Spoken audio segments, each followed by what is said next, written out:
Felicitations, my family of fledglings. And ghosts. It's so good to unsee you as well. Welcome to another night with Damien Palme. Or day. Night in the day. We know the thing. Hi! I have so many things to catch up on. I've missed you. First of all, welcome to the show. Already in progress. So many things to say. And so little time. Just kidding, we have tons of time. At least we have tons of time. How are you? You were looking ravishing tonight.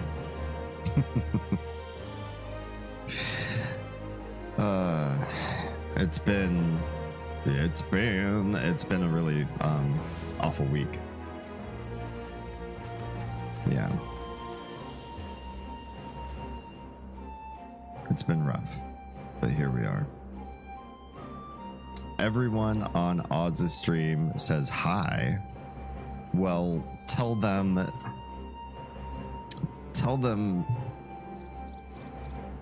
what should we tell them? What would we tell Oz's stream in response to hi?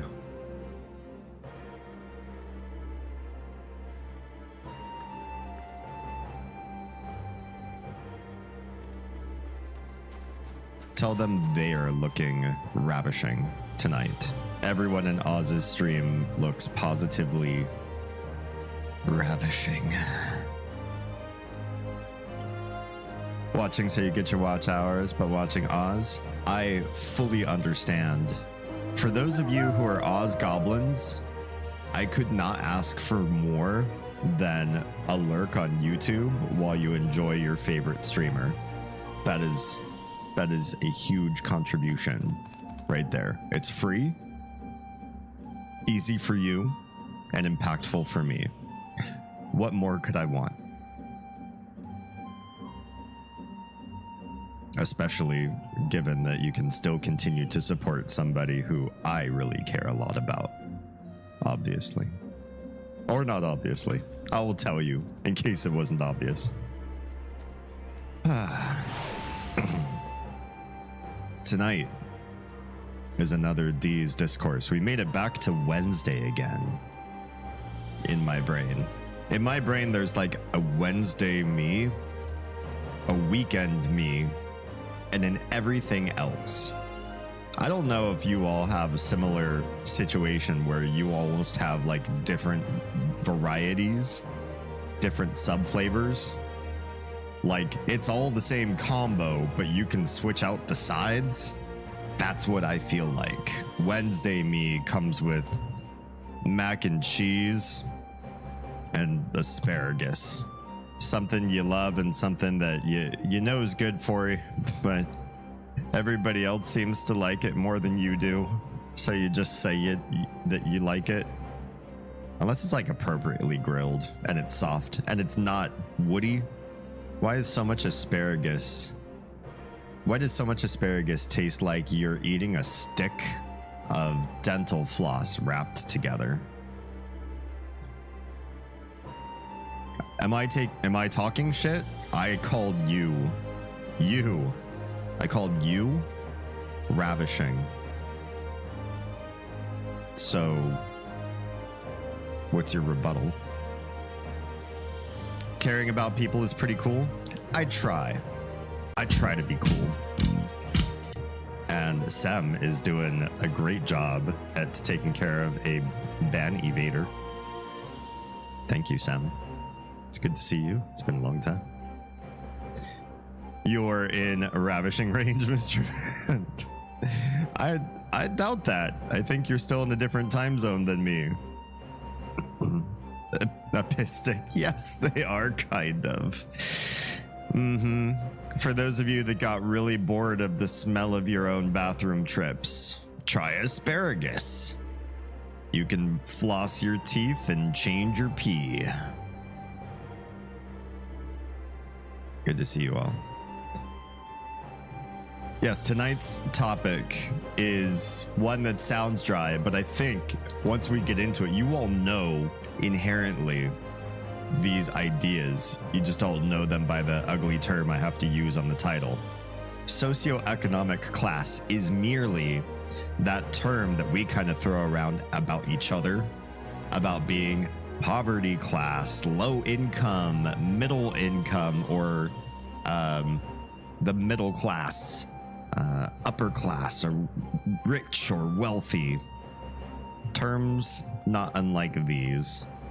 Or if you happen to be a modern tanky, maybe you also know things like the bourgeoisie. Hello, Zilvos. Welcome on in. So we will be discussing those terms. We will be discussing their modern utility. If we can debunk them, maybe we'll debunk them. If not, maybe we can best define them so that they explain something. Or maybe they're all right as they are. Maybe they are. A bit lurky, trying to figure out travel plans. Please do. Don't let me interrupt on that. All right. What else do we have for you this evening? What to start with?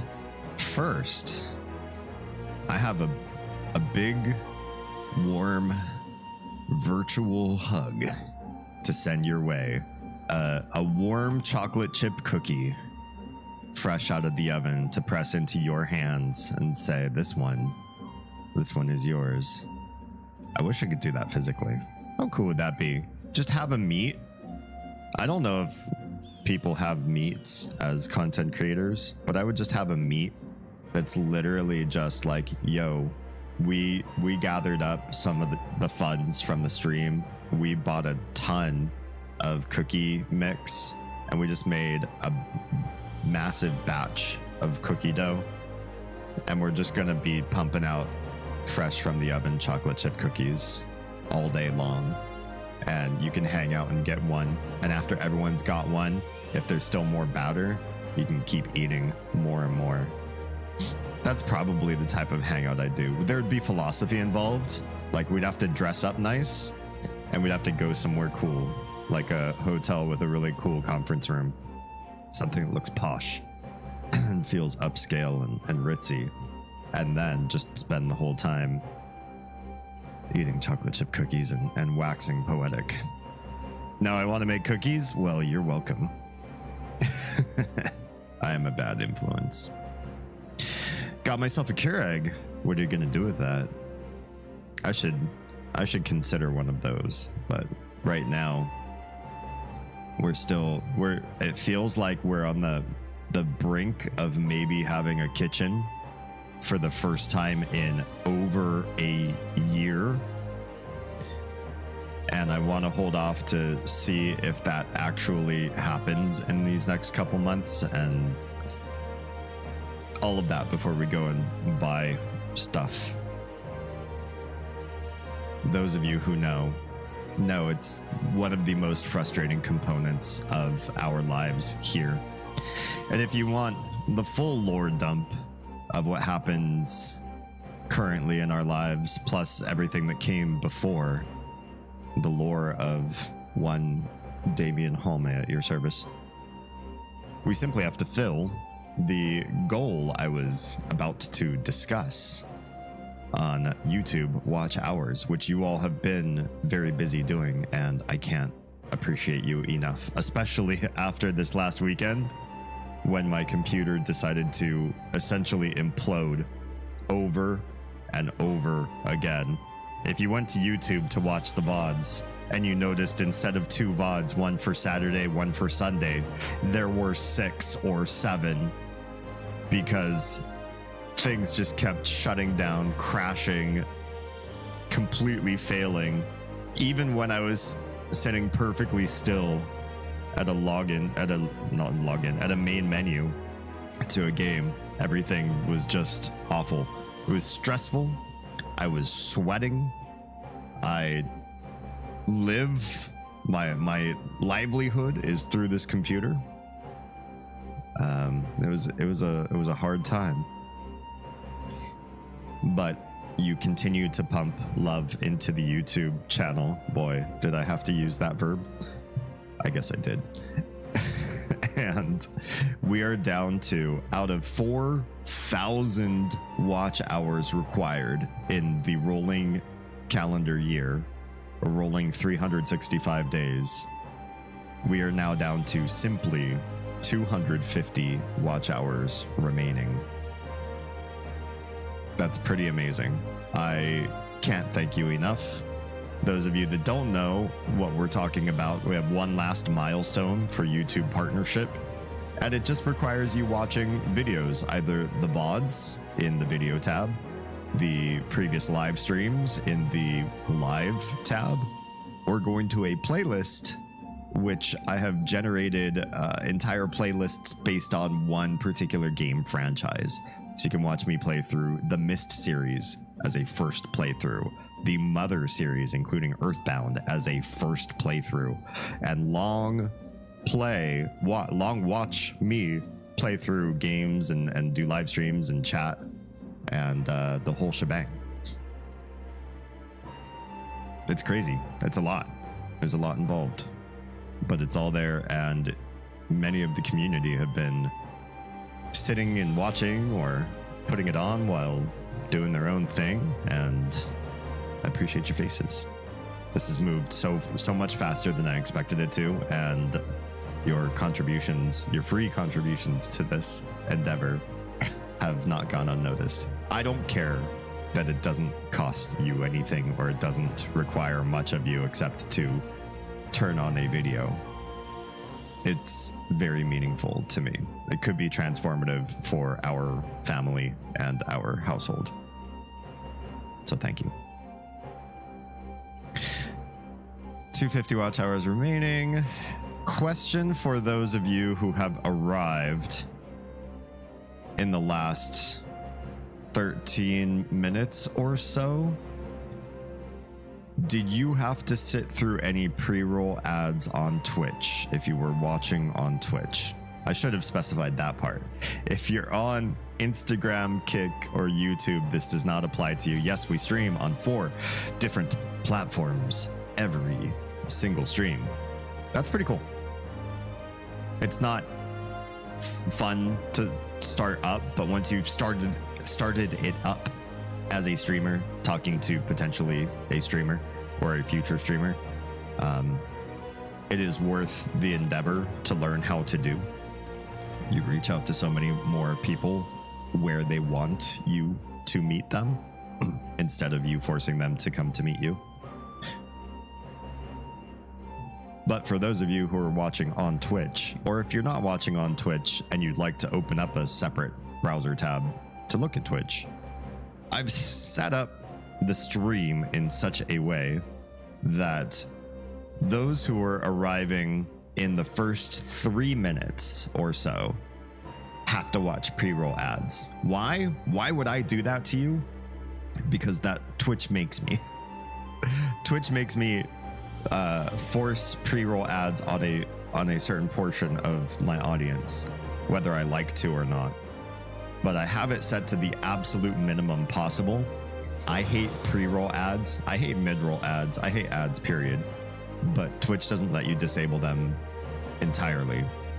So I've pushed the pre-roll ad margin, from what I understand, to the absolute minimum. So only 3 or 4 minutes right at the very beginning. And then after that, my hopes are, if you've joined in the last 15 minutes now or so on Twitch, you were not subject to ads. I will ask a few more streams going forward to see if that's the case. Some none for me, but that's probably because Silvos gifted me. Yeah, Silvos is a reason why this test doesn't work well for many of you. And Sem, you're both guilty of your generosity. Thank you both for being pillars of this community. My nose is already acting up. I've barely been in this room much longer than before I hit start stream. That's not true. It takes a while to set up a stream like this, not least of which, you know what? I have to wait for lore day to talk about some of that. So I won't say. lore day comes around, which the lore of D, my history from the moment I was born, maybe even before then, up till the present day, is all going to be unlocked by that 250 watch hours. If I get to unlock something fun, then so do you. So why not incentivize us both?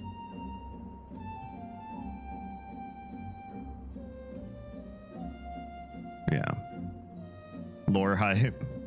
Hopefully it's good. I'm not the sort of person. I think there are two people who stream to Twitch, or sorry, to as many platforms as I do. There are only so many people who stream to live streaming platforms. I mean, course correct, man. Spend so many years on just Twitch, and then certain words come out of my mouth a certain way.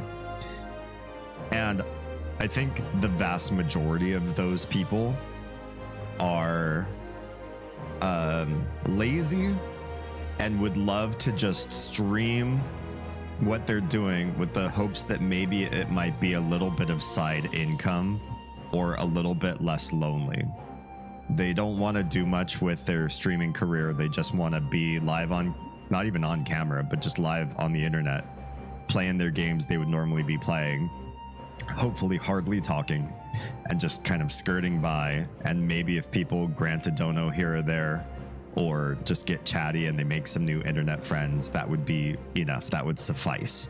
And by lazy, I mean there's nothing wrong with that. I'm an incredibly lazy person, so I'm not using that as a disparaging term. Just, I think that's the vast majority of people would probably like to skirt by doing the absolute minimum online. And these people, if you ask them, would you tell me your entire backstory on the internet? They'd probably say, you know what? Nah. One, I don't like to talk that much. Even though I'm a live streamer, I don't like to talk that much. And two, I don't want that kind of information being online on the internet. The second most prevalent type of people who live stream are probably narcissists. The fact that there's a camera on them and there are people behind that camera watching them is exciting. It innervates them. They can't wait to tell you about themselves. They're excited about who they are. They think they're great. They think they're unique and neat, and everybody should know them. And the show is about them. They'd be happy to make a show just about their own personal experiences and lives and get people to react to them and give them validation. And anybody who doesn't validate them the right way, well, banned. They're banned. I fall into an odd category outside of these two. I was AFK making food. What am I being accused of? Generosity.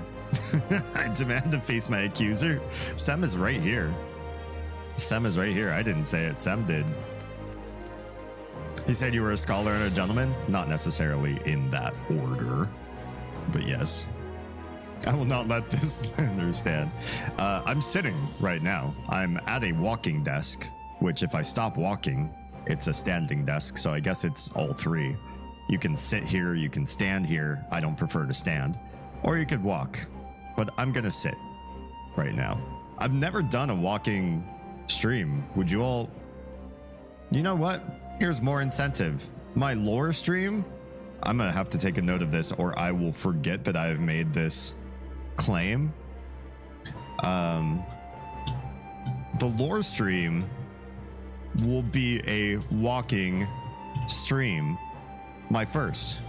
I've made it official in my notes that I take midstream. I've got a place for putting those in, and I will dedicate myself to walking on stream for the first time. So there's a double incentive. You get to hear my lore, and you'll get to see somebody, maybe one of the first people on live stream. I don't know. Maybe there are people out there that do this. I will walk and talk on my lore. You get to watch a walking streamer in place, mind you. This desk doesn't go anywhere. It just sits here and I do the walking.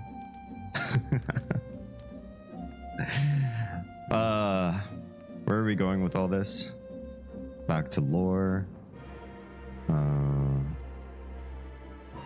Wow, I completely lost my train of thought. I should not have streamer brain this early on.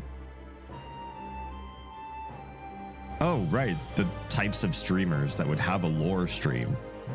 I don't have a lore. Wouldn't have a lore stream because I'm a narcissist. I've survived 2 narcissists. And even if I was inherently a narcissist, I think I would hide it and give the people around me, my family, my friends, if I decided to enter a relationship, give them the most normal life that I could possibly fake, because I have been so adversely affected by other people's narcissism in my life that I don't think I could possibly visit that crime upon someone else. That said, the reason I would sit here and tell you a life story on the internet is out of mild bullying, persistence from the people around me. It's actually, kid you not, the same reason I went into acting earlier on in my life and decided to pursue an acting academy, is because at first I didn't think much of it. I'll specifically speak to the history of my life. I didn't think much of it. But when people sit and chat and share stories with me about what happened with them, their traumas, their bad past, their happiness, things along the way, big milestones they've achieved, setbacks and struggles, medical issues and bills to pay and all that sort of thing. When they share all of that with me, and I love hearing people's stories, I love understanding the motivations and just the viewpoints people obtain from living their lives. I really like sharing stories like that and learning about other people. When I share mine, people are like, holy crap, you should write a book. That's just crazy. And I've never done that. Hello, Kumu. I do indeed feel the chills. I actually do. I don't just joke. Kumu types chills every time she enters the chat because she knows that wolf howl literally actually does give me, I wish I could like actually show the goosebumps, but my camera probably won't pick that up. Endangerment. Hello and welcome. Yes, I did get bullied. I actually got bullied in many different ways. We are just going to be discussing socioeconomic class today, but I'm still like upper class, middle class, lower class, that kind of thing. But I'm still in the intro portion because there's so much to catch you up on. Yes. Thank you all for everyone who's popped into YouTube. I see it's getting so much more love right at the start of a stream, and I know that means that whether or not you found me on YouTube originally, or you were originally a Twitch viewer and you're just over there as a concession because I keep asking for it, no matter why you're on YouTube, I appreciate you. We will get that milestone very quickly, and the lore stream will open up very quickly. The bullying part I was talking about was being bullied into talking about my life more often. People seem to enjoy the stories or find them weird or crazy or tragic or whatever they seem to say, but for one reason or another, others seem to enjoy the stories therein. And so I felt that doing a lore stream while not being narcissistically motivated would at least be a crowd pleaser, since it's been before. I've been told to write a book. I don't know if the remaining years of my life on this planet I want to sit and write an entire book, like pages in a book about just me and my life. I guess everybody's life is about other people too, so that part might be interesting to tell about other people's stories. But it also seems so self-centered. Like, I'm gonna write about something I know completely and 100% about, my own life, and then I'm gonna put it in book format, and then I'm probably gonna charge people to buy it. I don't know. It puts a bad taste in my mouth. He's cheating the system? Who's cheating the system? You're cheating the system. Because you're everywhere. You're in all my streams. What are we going to do? Who's cheating? I just realized I could snooze the ad breaks. Yes, you could. Although I wouldn't recommend it unless I was really in the middle of a long, good rant, and I was like, oh, I don't want to lose steam now. And for those unpaid viewers on Twitch that are going to be pushed into an ad break, that would really suck if they missed this really good rant. Like, I was just going off on a topic. Otherwise than that, I see the same timer that you do as a moderator, so I know when an incoming ad break is coming. I usually will adjust the content as a result of that. I want those of you who are paid subscribers on Twitch to get some sort of a worth for your efforts. You already get to skip ads, you get free, you get the emoji bundle and all that sort of stuff, and you get to, you know, enjoy the level of support that you do. By the way, we'll talk about the Twitch change in price coming up. Isn't that November? Sub price. Let me make a note for myself. We need to talk about that. So I see that timer going down. I want people who sub or who get gifted a sub to feel like they got some worth out of that. And so I do talk about intimate things, or I try to keep the conversation going during ad breaks. But I will also generally pause from the main timeline of things if we're doing a lore heavy discussion, or in a heavy story moment in a game that we're playing. If we're on a really good rant and I really want everybody to enjoy what it is that we're talking about, I will pause the deeper, richer main part of the content for those who cannot pay, because you shouldn't be stuck behind a paywall and then miss out the best parts of me wishing that you could devote yourself to my cause if you don't have anything to devote. That's unfair. So every time we do have an ad break, I shift. For those of you that have never seen me behind that ad paywall, we shift content, and I don't just keep going without you. Yeah, we do something else, in other words, so you don't get asked out. You must watch the ads. So Twitch ads are something that I would disable. I would disable entirely. I would rather not force them upon people while watching a live stream, but there is no disable entirely. So I do the opposite. I look in the ad manager as a live streamer. I have options that let me fiddle around with the timing thereof, and I can mess with the configuration, where things are supposed to land, how many ad breaks in a given hour. I've asked for some feedback before, but I'll ask it again. If you would prefer to see fewer ad breaks but have them be in thicker duration, I'm capable of doing that. I can probably go between one of two things that wouldn't entirely piss me or you off. One, the way it's set up right now, I believe it's working this way. Every 30 minutes, Twitch viewers are subject to a minute and a half every 30 minutes. I can combine those minute and a halves into 3 minutes and do it just once every hour, but then it's 3 minutes of ads. So I don't know if you'd rather see a 57-minute sprint of no ads at all, or if you'd rather break it up in the half-hour marks and have the durations be halved, which is how it is right now. If you have an opinion, let me know. We're going into an ad break right now. One thing I have not been able to do these last couple weeks is go to Home Depot and get a new HVAC filter to see if I can stop sniffling and having bad voice and nasal issues while on live stream in this room. I want to start with the filter because that's cheap and it's easy to get up into the HVAC unit and replace that filter and see if that helps my quality of breathing while doing live streams.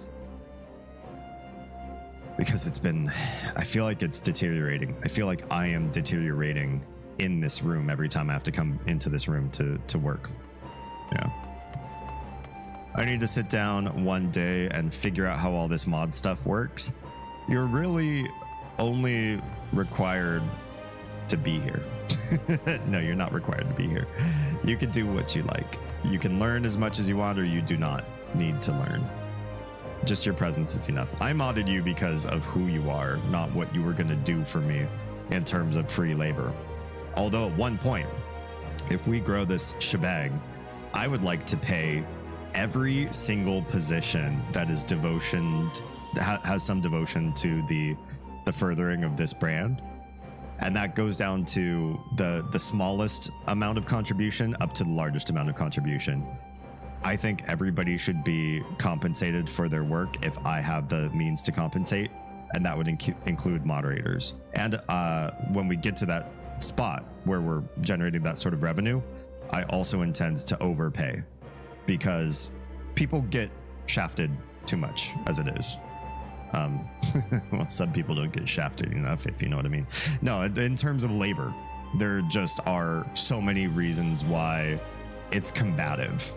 You as an employee are looking for maximizing your money home while probably minimizing your labor out. You don't want to exhaust yourself and come home and have nothing left to give to your family.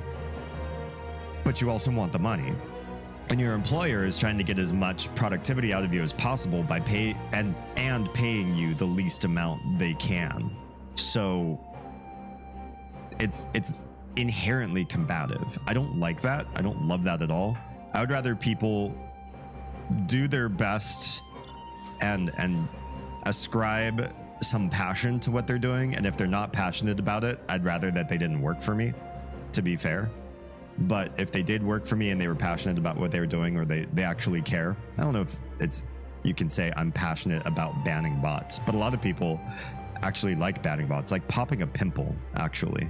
And when you have a little alert and a sound that comes up on the stream and everything, it's got a little bit of its own inherent rewards to it.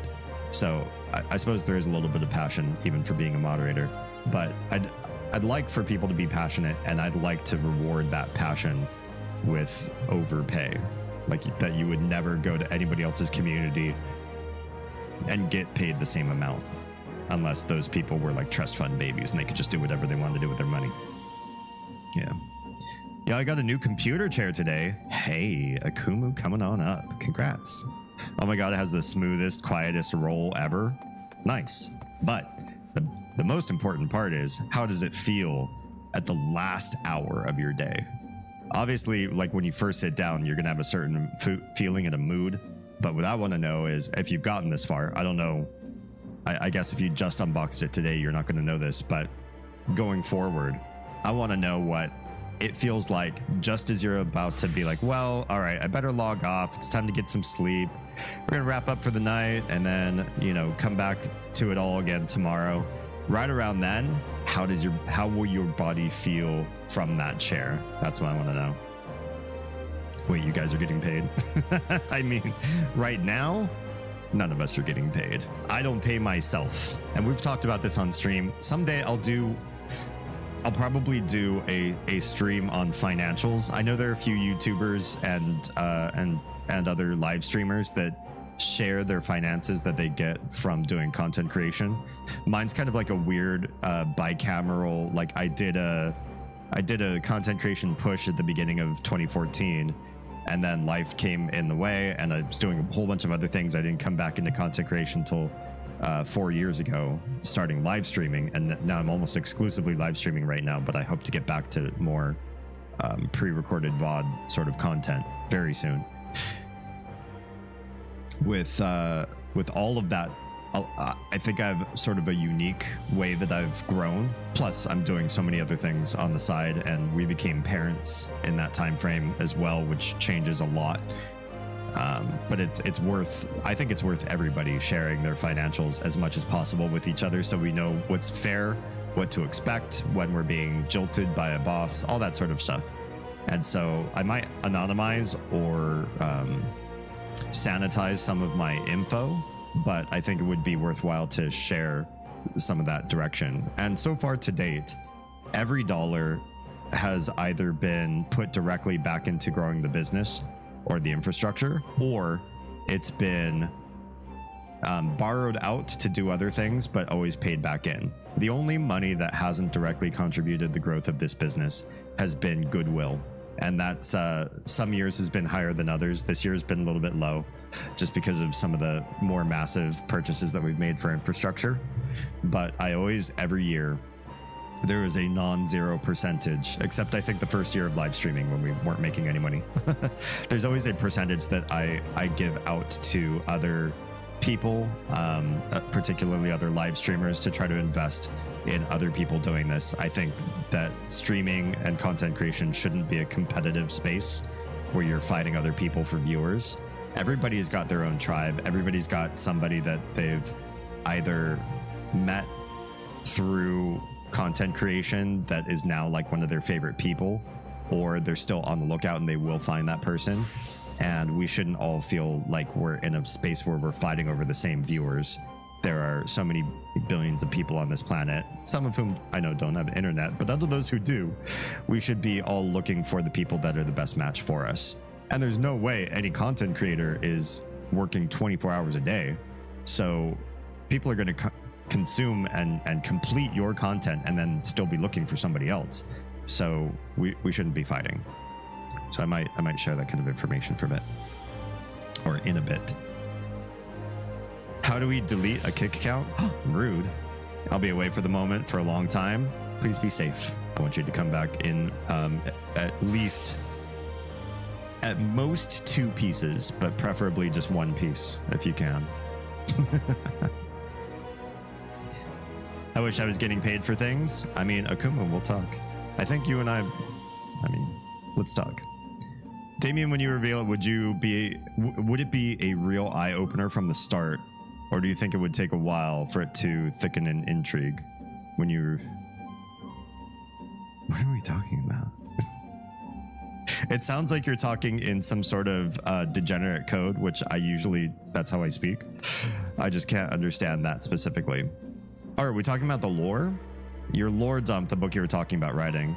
Would it be an eye-opener from the start? I think anybody's story, whether that's a book of fiction, children's literature, story about politics or history or autobiography, they all need to start with something hooking and eye-opening from the start. You've got to do something that will really grasp your audience and say, here is my emotional tone, and here is part of, if not the whole, value of what I expect you to get out of reading this whole thing. Otherwise, somebody's going to put down your story real quick. There's so much media out there in the world for somebody to grab your story, read the first 5 pages, and not feel something inside. You've failed them.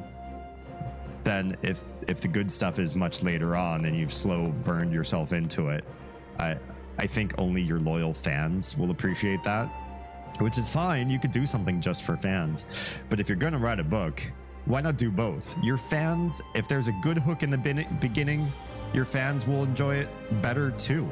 So it's better all around to just catch them with something big right out of the gate. Yeah, it may become a book, but that's an older D thing. Like, oh, I'm getting tired of being on the camera all the time, and my business is like running on so many different fronts, and I got a different like manager for each of the different sub brands, and things are just sort of like moving on their own. And it turns out I have like 2 hours a day of just, what do I want to do? Maybe I'll start writing that book. That's like a much older me that I can imagine doing that. Today me will work, 50 plus hours a week and sacrifice sleep to make all of these things pop off so that later me will be grateful. This is basically there's no way I could fund my own retirement plan. So this is like fight and work too many hours now to make it happen sort of thing. Old man Damien is looking backwards in time to this era of me and saying, you better work your ass off now, because by the time you can't get up off the toilet without a bar on the wall, you're not going to want to work this hard. I'll always be ready for a lore dump. Well, 250 more watch hours on YouTube, and that will happen. All right, we've talked plenty about that. So let's see. Oh, no, I think Akumu might have come after the 30-minute mark. 26. Maybe you didn't. If I started right at the top of the hour, although I don't know if Akumu has a sub or not. You do. You have the 6-month subscriber badge currently flaunted. Yeah. Okay. I'll have to ask next stream if I was successful in eliminating pre-roll ads for almost everybody. I'm trying to make it so that pre-roll ads don't show up for almost anyone in the entire 5-hour stream. That's my hopes. If I can get that to happen, then I've succeeded in life. So Saturday, your homework, somebody write this down or put it in a sticky note on your desktop. Saturday, I want everybody to log in like 5 minutes after the stream starts and let me know if you get pre-roll ads or not. If you're a subscriber, you don't count. I'm sorry. You're not subject to ads, so you can't do this experiment with me. Go big right out of the gate. We're ready to see the real D. That's the degenerate double talk I was hoping for. Also, 3-stream streak. I wish YouTube did that. I know Twitch's stream streak is like kind of broken. Mine has reset on Oz's streams and Nico's streams over and over again. I'm only in the 1 to 5 range at any given week, regardless of what I do. Troa, who's a friend of stream and has been here for every stream in 2024, got as high as 8 and I think maybe even 15, and his stream streak reset on its own too. So it's very much a beta feature of Twitch. Twitch doesn't call it a beta feature, but it is. It's broken, which sucks. But congrats on 3. I'll be there. We don't matter, Silvos. You don't matter. You can't do ads for. Well, you can. If you make a throwaway account, you can sign in with that throwaway account and check to see if in the first 25 minutes of the stream after the first 5. The first 5, I think I can't eliminate pre-roll no matter what I do. But from minute 5 to minute 30, if you sign in with a throwaway account on Twitch, you can check to see if pre-roll ads were properly disabled. If I was successful. Oh, you'll be there to see the real D? I'll make sure. For those of you that are interested in specifically the lore stream and you want to know which stream it's going to be, it is almost certainly going to be a Wednesday. I think it's going to have to be a Wednesday. I'll replace a discourse with the lore dump, and I will mention it on Discord. So if you're not a Discord person yet, if you're not engaged in the Discord server, then what are you doing with your life? Please go join my Discord and post memes, all the memes. In fact, every channel I think is doing well these days. I have a really lovely subsection of all of you in each of the different sins. That's what my channels are called. They're the 7 deadly sins, and I'm really grateful for your engagement with those. Yeah. Now I'm back to not existing, but existing at the same time. That works for me. I appreciate you for doing both of those things. I appreciate you for existing, but sometimes we all need to not. The buffs and debuffs of each website, the Twitch feels a bit late, unlike YouTube. Interesting. I have YouTube set to ultra low latency. For now, it does limit the quality of video that I can send through. I can't do high def, but I also have an old webcam. For all the things that I've invested in infrastructure, the webcam is like one of the last things that I will upgrade, and it's not even next on the list as far as things I want to throw infrastructure money into.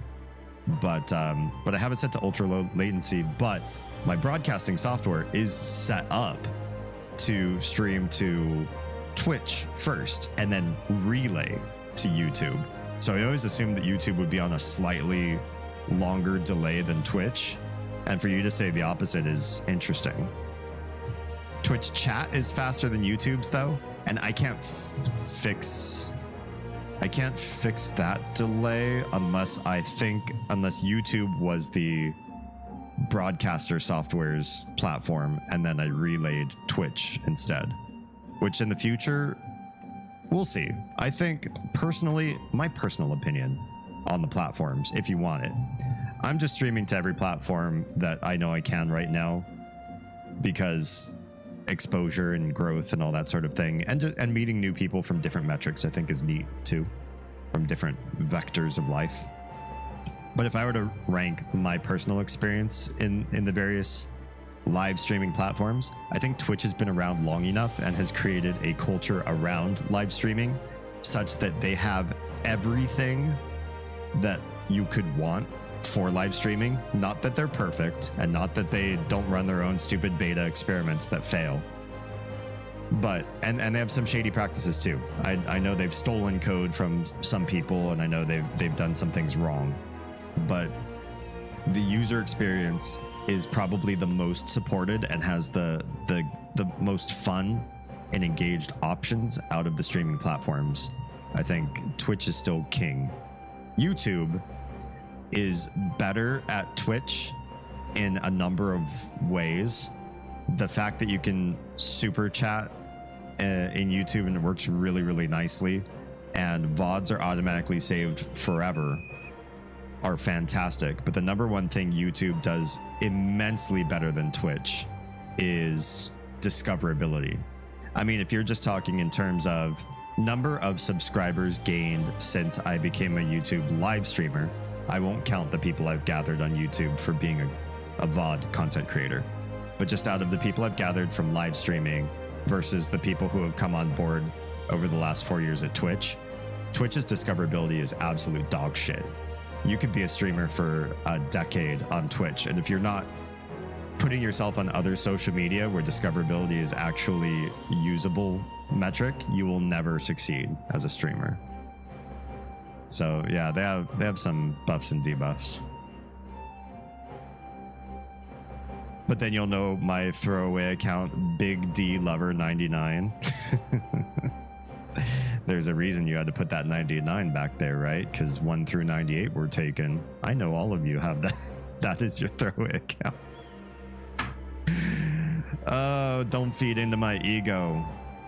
You know what we think about narcissists here on the stream. Just kidding.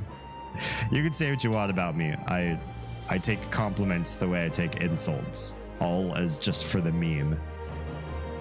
In other words, if you really wanted to legitimately compliment me, I'd probably throw it away as that you were joking, because that's how I am. Awkward and uncomfortable with compliments. Although if somebody does legitimately compliment me and it feels realistic, I'll probably remember it for life. And I tell those stories like they were part of my lore. Like, and then one time in 6th grade, this girl came up to me and she said this, and I'll never forget it. That is me. I am that walking meme of the guy who, you know, receives a compliment once on like a t-shirt he decided to wear and remembers it and tells it like part of his family history. Back in the 70s, my father was a coal miner and helped us survive through subsistence work, and sometimes we needed to hunt squirrels to keep us safe. And then when I was 12, I got a compliment. I'll never forget that. That's how the lore stream's gonna go. Just kidding. There's a lot more than that. Yeah. I have YouTube audio on because it's faster and I get to hear stuff first, plus minus ads. I like how you've worded that. But yeah, no ads on YouTube in case you wanted to just watch ad free. I do love being able to tell Teresa I love watching the D. Good. Everybody should love watching the D. Currently, you all get 15 hours plus every week watching the D if you're here for all streams, all hours. I know some of you have to sleep at some point, and I stay up late these days, but yeah.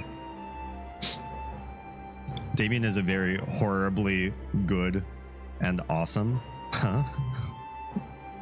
I will take it. I don't know what a very horribly good and awesome means, but thank you, I suppose. When I was 1, I was called cute, and I'll never forget that. If you can remember how you were when you were 1, I think NASA would like a word with you. I don't know, scientists need to explore that.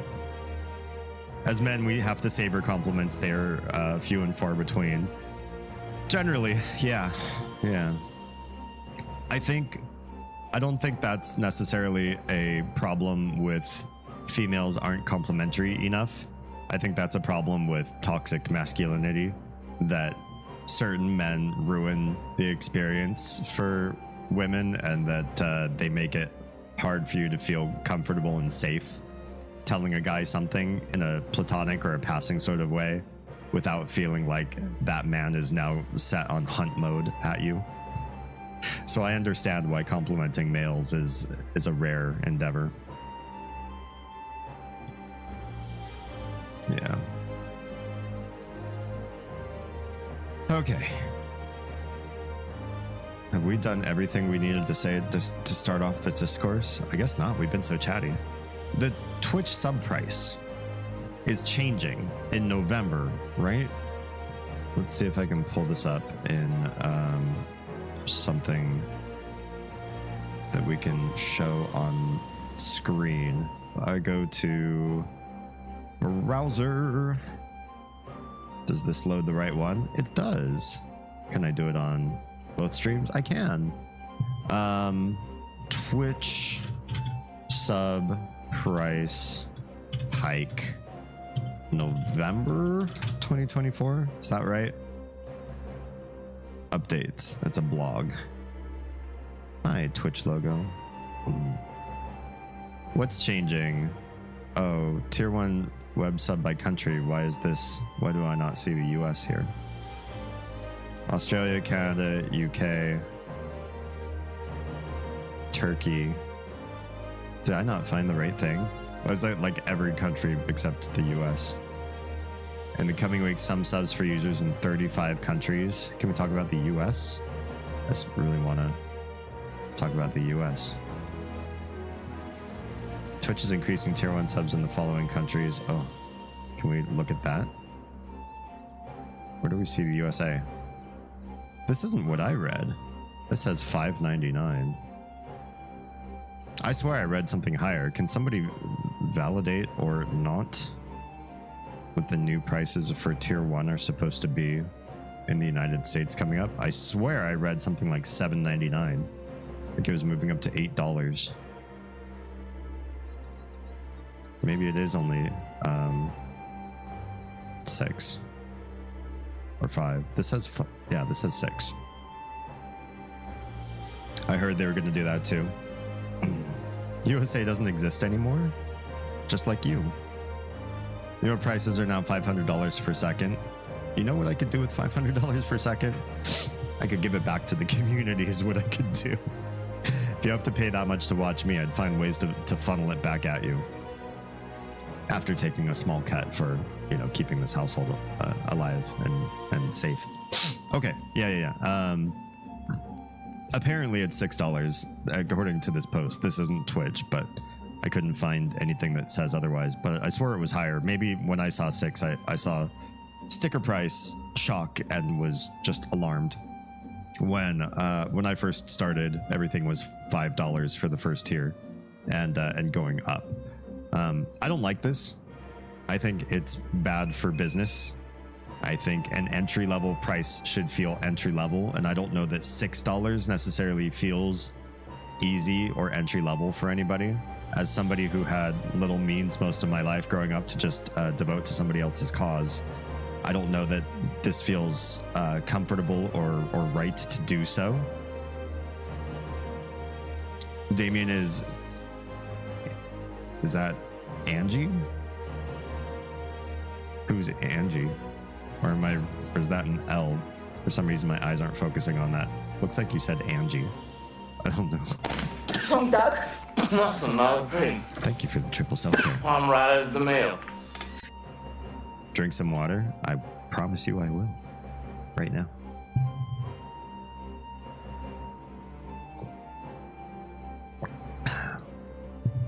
Thank you. Calm down. You calm down. But I will. I will for you. I don't like $6. I think it's lame. So I set up YouTube membership, which is the same thing as Twitch subs.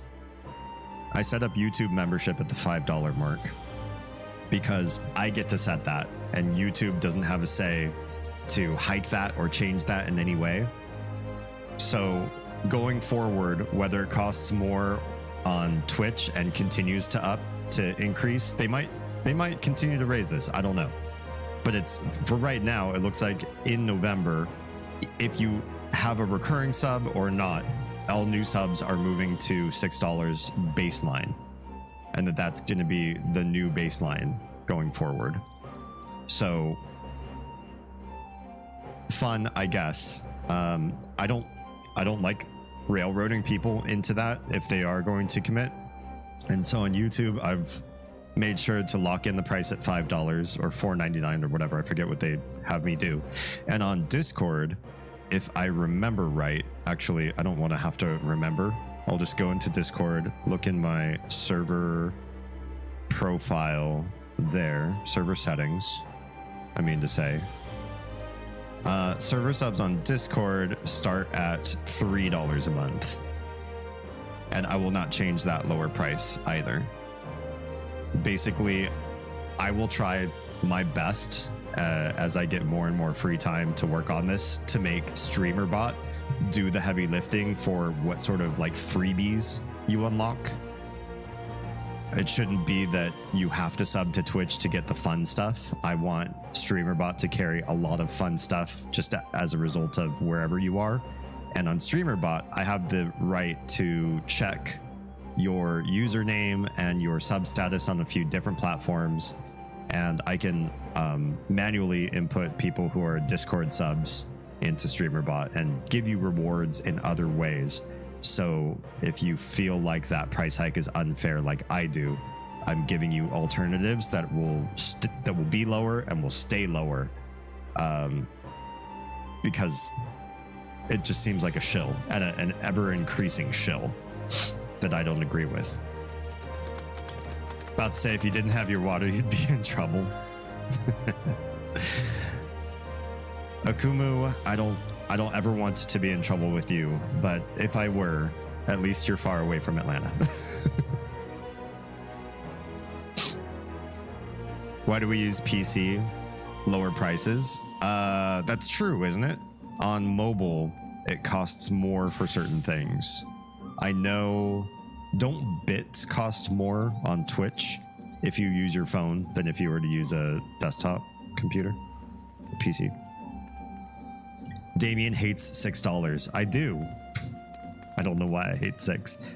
He wants us to pay $100. I mean, here's the thing. If any of you that stumble upon this later on in VOD, because I don't think anybody live watching this is this person, happens to be like the son of a senator, an oil baron's family member, a trust fund child, and you don't know what to do with your money, and you'd like to see somebody transform the community around you with anti-radicalism, paradigm shifts to pull people into new thought and new levels of empathy and engagement, just overall life hacking our basic everyday life standard that we run by and activate our brains a little bit more. If you want that and you've got extra funds to do so, grant me the extra funds and I will grow as fast as you can pump money into me. But if you're not one of those people who's just made of money naturally, please hang on to as much money as you need first.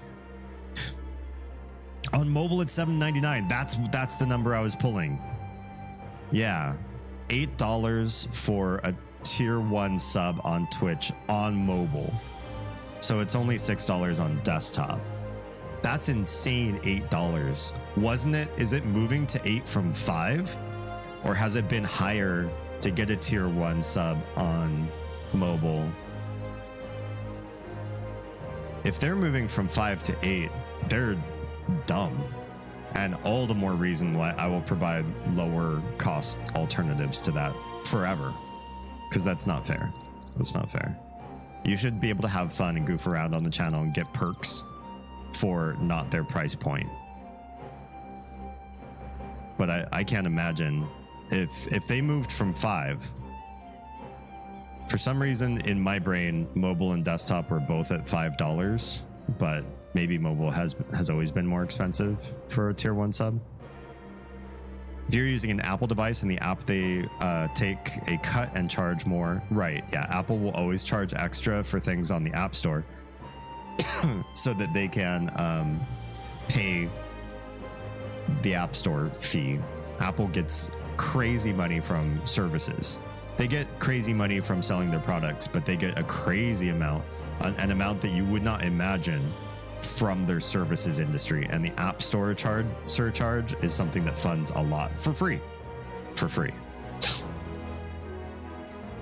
I mean, for free on their end. Yeah, there are some infrastructure costs. I shouldn't say for absolutely free.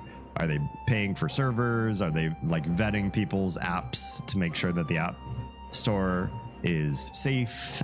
Like there's some work to be involved, but no other company quite does it like Apple, right? Everything Apple has like a luxury tax on it.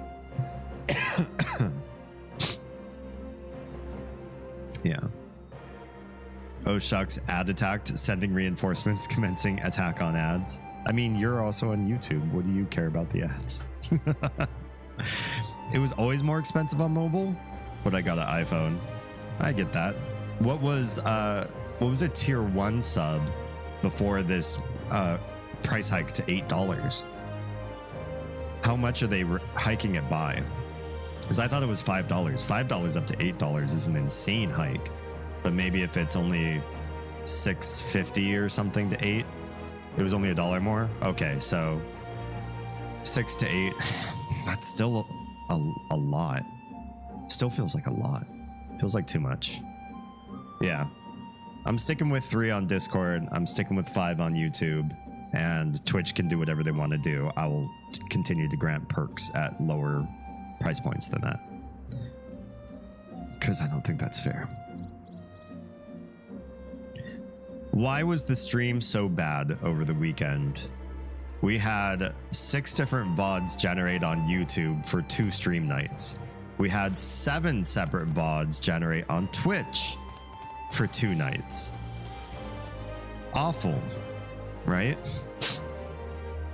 It turns out that I was not scrupulous enough on my main hard drive on my computer.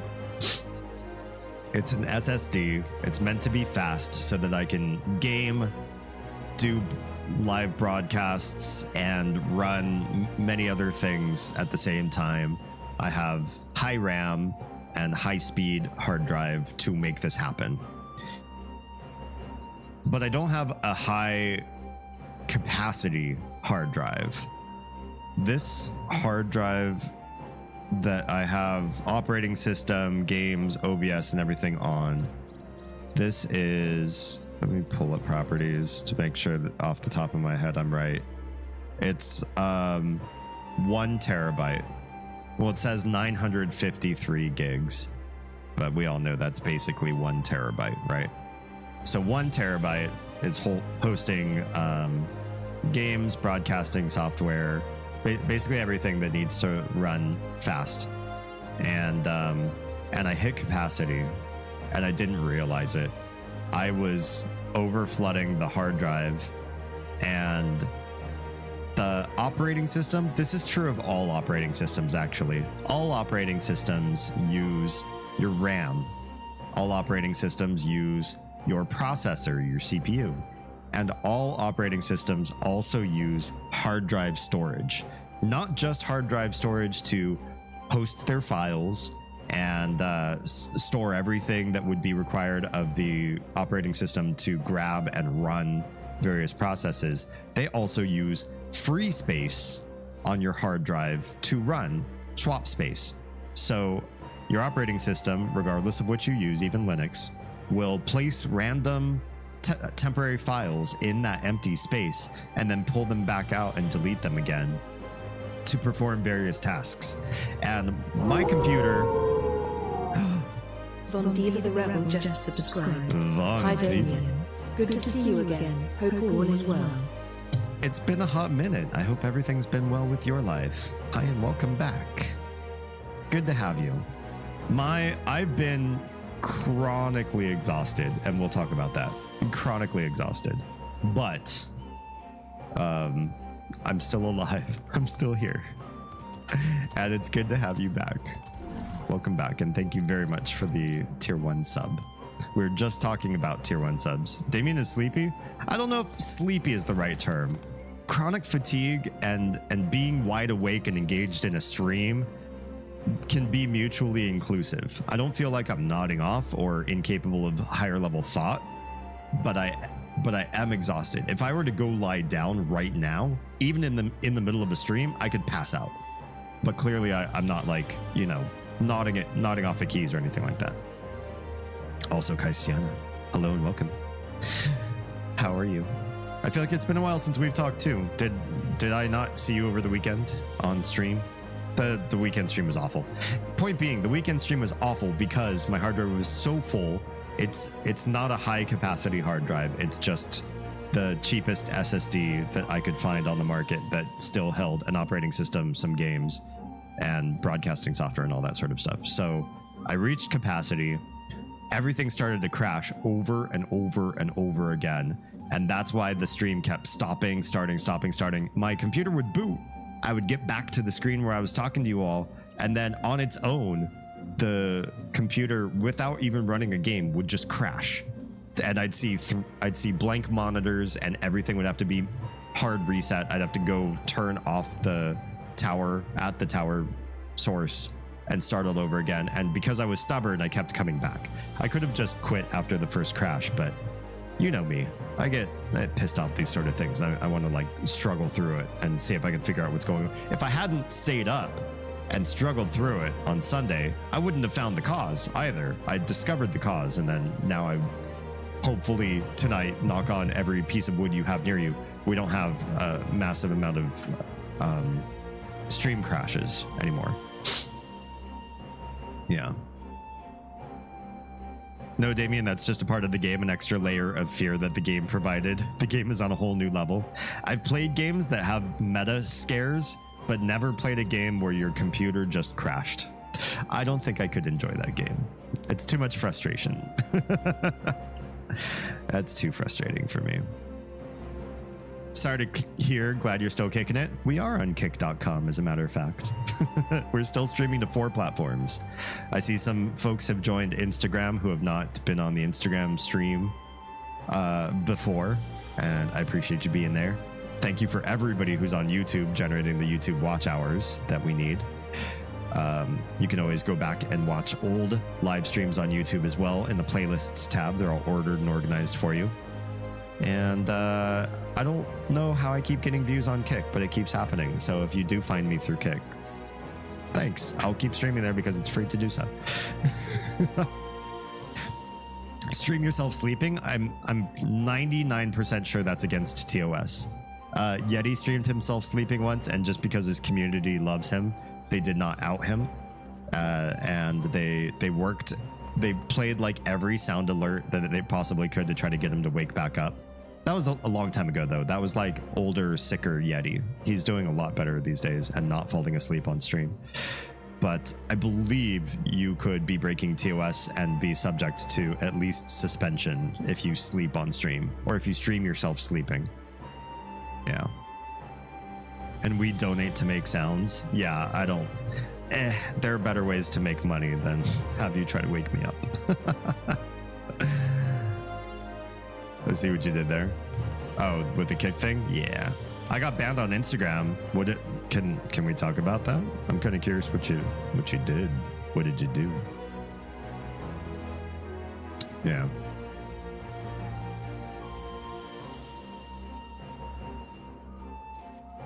I tend to be really busy on the weekends, also prepping for upcoming trip. Didn't you just come back from the Jareth ball? What's your next trip? What you got going on? I officially have sleep apnea. Oh, the official diagnosis. And closer to my narcolepsy diagnosis. Wow. I hope this means closer to the end of your non-diagnosed, non-remedied act of your life. Let's get you out of this part. I'm saving. I wouldn't say saving up. I'm hoping. I'm crossing my fingers that this next year I get to a point where I get to start my wellness journey as well. It's nothing as crazy as that, but I'm really excited for you to get on yours. That's right. We did talk about this. New Orleans Masquerade was about a month ago. Well, I mean, yeah, in the greater scheme of things, time goes by all too quick for me. So that feels like it was just recently. But that's right, New Orleans. I want to go sometime. Just for the food at bare minimum, but also to see. I'm a big architecture fan. And I love all the French architecture that I've seen down there in pictures. I'd like to see it in person. I just like spooky things too. And I think New Orleans has some spooky stuff going on down there too. You totes deserve wellness. I agree. I'll get to it. I have some things that might have to wait either till next year. I have a doctor's appointment with a new doctor. My old doctor retired and I slacked on booking appointments for a new doctor. I don't know about where you live, but here, if you're a first-time patient with a doctor, you don't get the same rotation for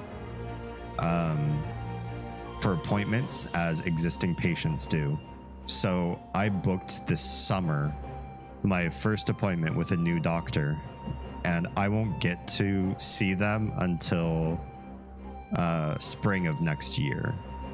So it's just for a wellness check. I want to get blood tests and just a regular physical just to see where I am, because I'm nervous about how I've lived 2024, that I might be doing something chronic to myself.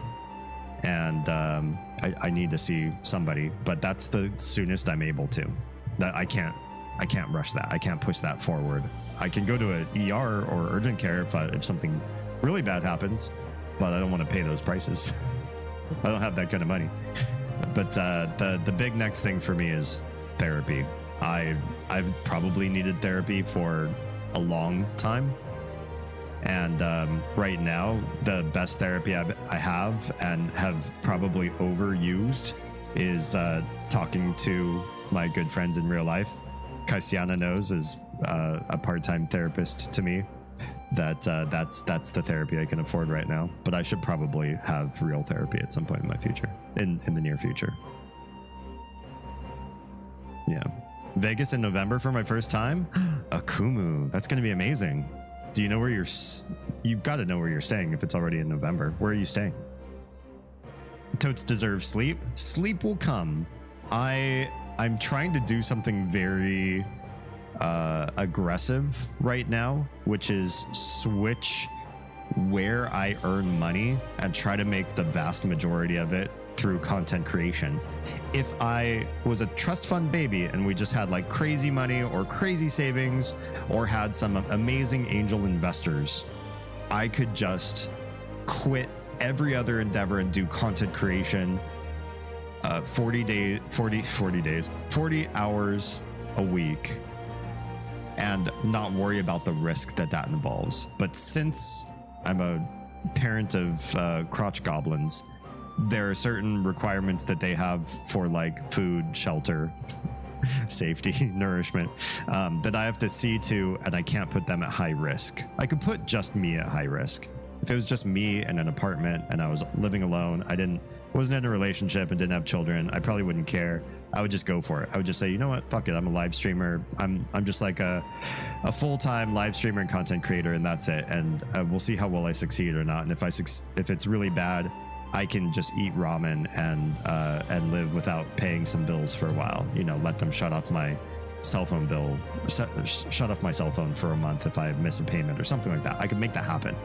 But because I can't take on high risk, I have to do this slowly and moving out of steady money into unsteady money is it's really challenging. And the only way I know how to do that, at least right now at this phase of my life, without like an angel investor, is just sacrificing sleep. So I'm trying it that way. I can sleep later, like next year, maybe. To be fair, I only got my picks last week. Maybe that's why I think it wasn't that long ago. I'll be posting pics of New Orleans. Nice. I hate doctors and insurance being gatekeepers to our health. I agree. Doctors already make an intense amount of money. I know they have an intense amount of responsibility, but it really doesn't help that insurance is just this extra layer on top of everything.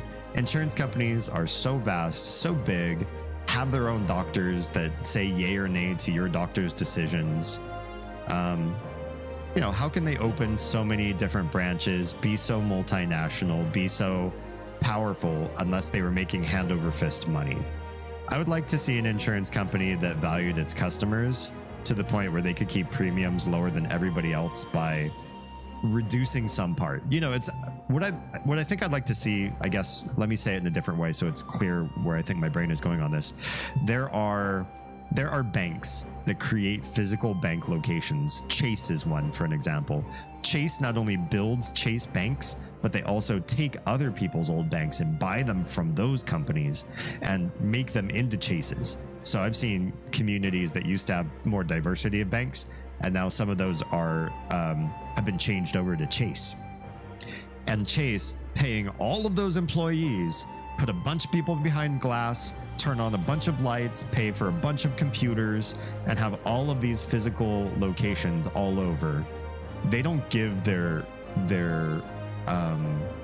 clientele almost anything for the thanks of being with Chase. If you have a savings account in Chase, for every $100 you put in, you make, the last time I checked their savings rates, they were something like 0.01%.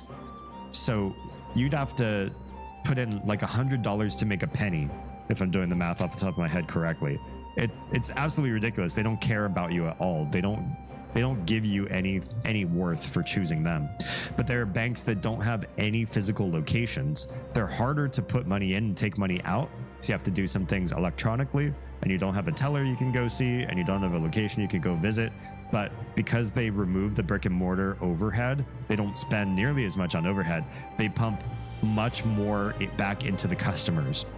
It can give you somewhere between 2 to 4.5% return on your savings account. It's almost like its own investment. In fact, you can't even buy CDs at a bank, cash deposits, for better than some of these virtual banks. I call them they're real banks, but they don't have, physical brick and mortar locations. What I would love to see is, what if there was a medical insurance company that did this too?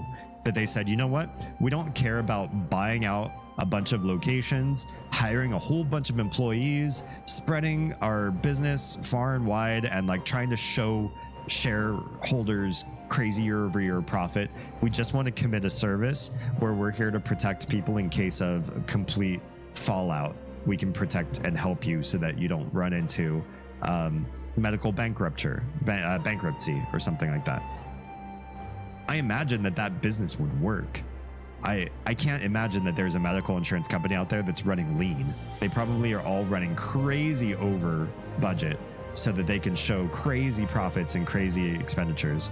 And I bet there's a place for somebody to undercut that and say we can do way better and charge people way less so that they can get much more medical care.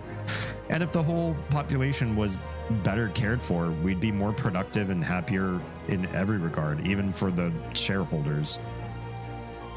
Yeah. I'll be your Huckleberry. Thank you. Yeah, Kaisiana has definitely been part-time therapist for me this last couple years, actually, now.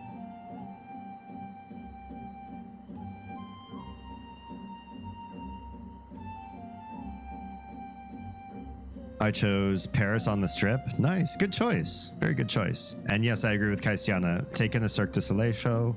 The one in Vegas is really good. Go to the pizza place with giant slices on the Strip and get a yard drink. Those all sound really good. Kaisian also says, Okumu, I have seen Ra, Mystère, and another that doesn't exist anymore. Was that the cloud one?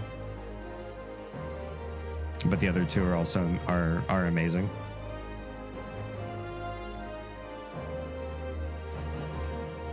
I'm very sorry. I hope you get to a point soon where you won't have to sacrifice your needed resources. I'm not sorry. I mean, I'm doing this to myself. If I wanted to, I could just do my day job, just do content creation as a hobby, or for like, you know, maybe a little bit of extra spending money here and there for the kids, and not be so hard on myself. So the only person who's doing all this to me is me. This isn't like a pity party sort of thing. You know, I'm smacking myself to make myself run faster. I'm like the horse with my own horse whip. So don't feel too sorry for me. If this ever all got to be too much, I could just ask my boss to stop, which is me. I could just tell myself like, hey, we can't keep doing this. We got to figure out something else. And I'd like, you know, I'd figure something else out. So I'm only doing this for as long as I feel like I can push at this level. You know what I mean? Have you maybe thought about sharing a Cash App or PayPal on your platforms? So on Twitch, I have a Streamlabs donation that runs through PayPal. I run a Patreon, but what I wish I had is more free time so that I could put things as Patreon specific posts. I think most Patreons succeed best when they have their own exclusive content that you unlock as being a patron. And then I have a few other separate donation platforms, as we were mentioning before, because Twitch is hiking the tier 1 sub prices, and even more so on mobile, that I've set lower prices on both YouTube and on Discord for so that viewers don't have to be railroaded into higher prices. But yeah, what I'm really hoping to do for wider growth is to increase ad revenue on YouTube, so that I'm not asking for support from the audience nearly as much. If audience can support, audience is cool. And I appreciate you all. Those of you who have the means and do contribute, it's greatly appreciated. I don't want to necessarily lean on that. You might have something that comes up in your life. Some of you might fall out of love with or in boredom with me at some point in the future. And I don't want to sit on just that as a way to fund this household. Ad revenue on YouTube, which is what we are unlocking with the YouTube watch hours goal, by the way. Ad revenue is also something that people who don't have the means can also contribute for free on their end, sort of, you know, they're just watching on their phones or watching on a computer, automatically contributes ad revenue. So I like to democratize the idea of success and put the burden much less on the shoulders of people who have the means, and more so on anybody who would want to contribute can watch a YouTube video. And if we could generate enough revenue just on ads to run this household, then I will quit everything else and just do this. Yeah. My empath is showing. Yeah. I'm very empathetic too. So I feel that. I feel that. You aren't giving up on your dreams, and that's an important thing. That's a big thing for me right now, is especially since when my mom passed away a couple years ago, I knew that I wanted to do something in homage to her life, and she spent almost all of her life wanting to be a full-time creator. She was a master level crochet artist, and she was also seeking to become a children's book novelist. Not novelist, that's the wrong one. Children's book author. And she never got the time to do those because she was always working at bare subsistence levels.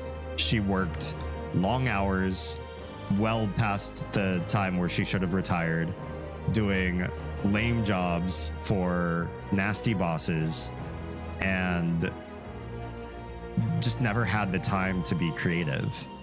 And I thought, if I could just reverse those tides earlier and get out of the subsistence, the work so that you could survive lifestyle, and get to a place where I could be creative in my own ways. Am I going to start crocheting? No, I don't have. At my age, I'm already missing way too much experience to match her crochet levels. And children's books, I don't know if that's my desire, but I do have a young adult book in mind, 4 actually, that if I were to have the time, those books would get out much faster than they could right now. And as long as I'm doing wage labor, I'm putting off a lot of projects. I have a band that I've been putting together, like actual music again, to get back into the professional music life. And a number of other things have just been put on back burner so that we can just keep the lights on and stay off of the streets. And I'm trying to get to a place where I can live those dreams. I owe it to my mom. I owe it to myself. And, you know, I also owe this to my kids because they are looking at us as models of what adulthood should look like. If I present to them, adulthood should look like, if you have a family, then the daddy has to go and spend a significant portion of his life doing something he hates so that everybody can eat. And that's adulthood for him.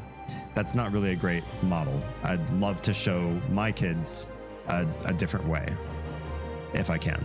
So I'm going to try my hardest to do that for all of those, for them, for me, for my mom, for everyone. Yeah.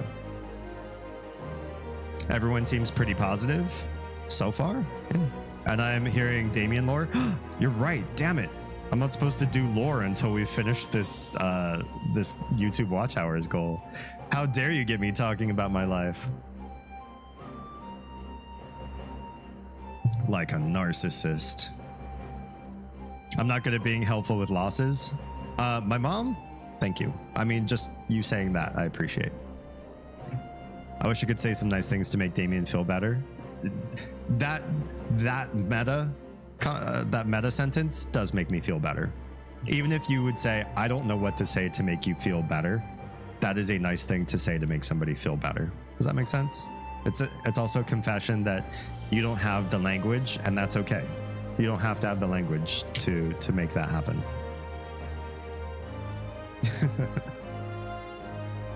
Dropping hints will keep people wanting more. That's true. Yeah. What I need to do is tell you little bits of my lore and then be like, but I could tell you the rest, but we're going to have to wait until the donation goal fills out. There's so much more to talk about my mom, or to talk about my youth, or talk about my high school, or whatever.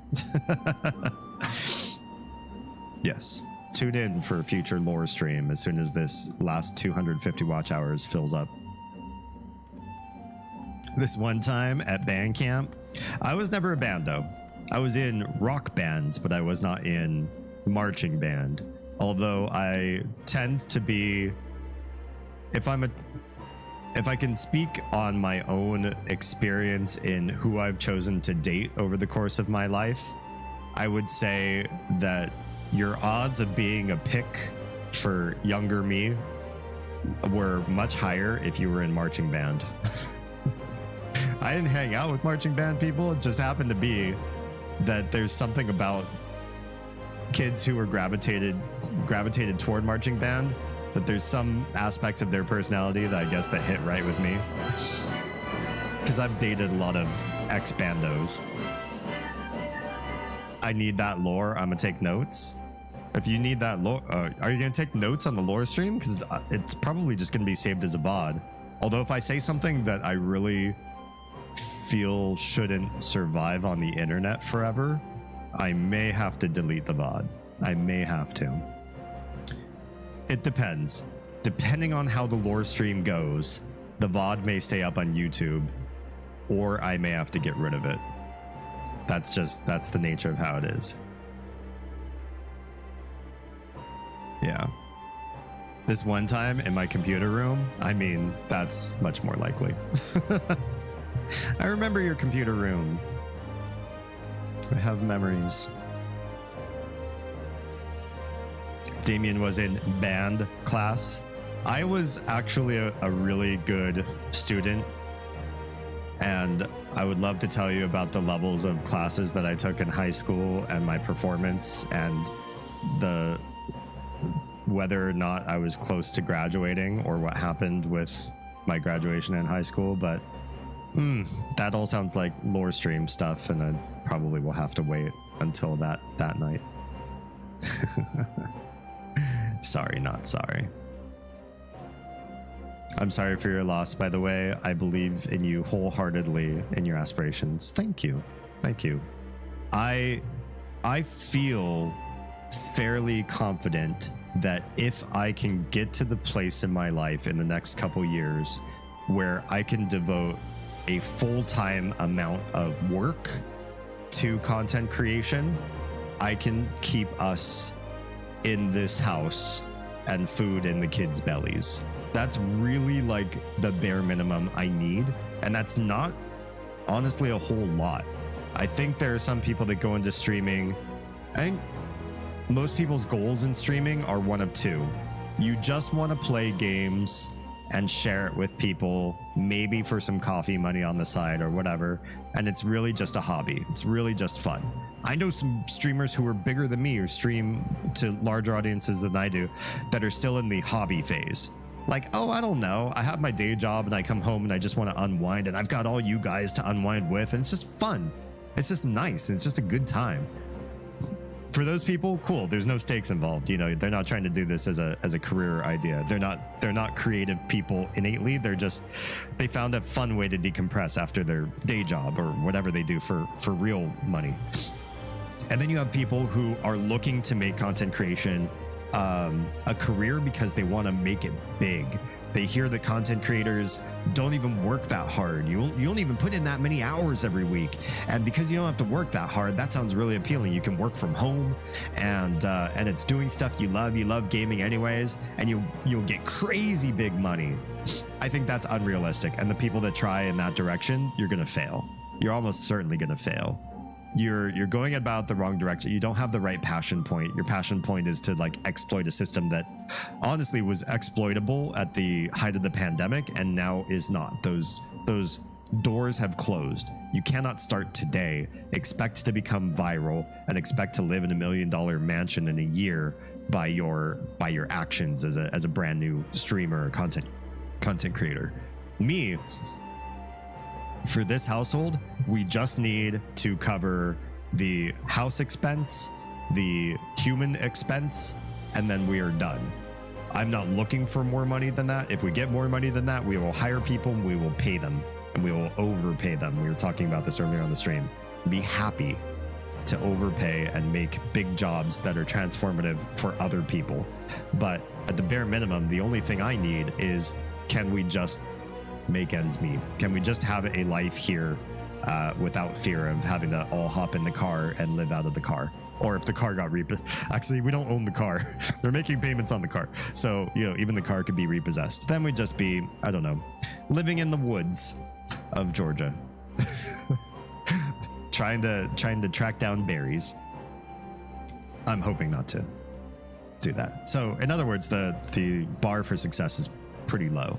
And therefore, I think with my acumen and your passion for what I do, together we can make this happen. I feel very good about that. It's a good time. It's nice tuning back in again. It's good to have you back. Thank you. I appreciate you. You seem to be a very optimistic person. I tend to be when I'm on all sleep and all things going well for me. I tend to be almost annoyingly optimistic, and so I appreciate that aspect of you. Yeah, I have some pretty good woods here. Your woods get snowy. At least here the woods don't get drenched in snow. So if we needed to winter outdoors because we lost the house, I'd rather do it in Georgia. I love snow. I love looking at snow. I love playing in snow. I don't love living in snow because snow then is your chore. When snow is your plaything, snow is wonderful. When snow is your chore, from my personal experience, I hate it. I don't want to live somewhere where I have to do snow as a chore. I don't like doing seasons as a chore. And here, where we live in Georgia, the rainiest we get, the snowiest we get, the hottest we get, they don't invoke new types of labor for me in, you know, like mowing or weeding or anything that we have to particularly do. There isn't like a lot of crazy extra work. The worst thing we have is we have some trees in the backyard that they shed leaves, and so we have to do something with the leaves or it'll kill all the grass. That's it.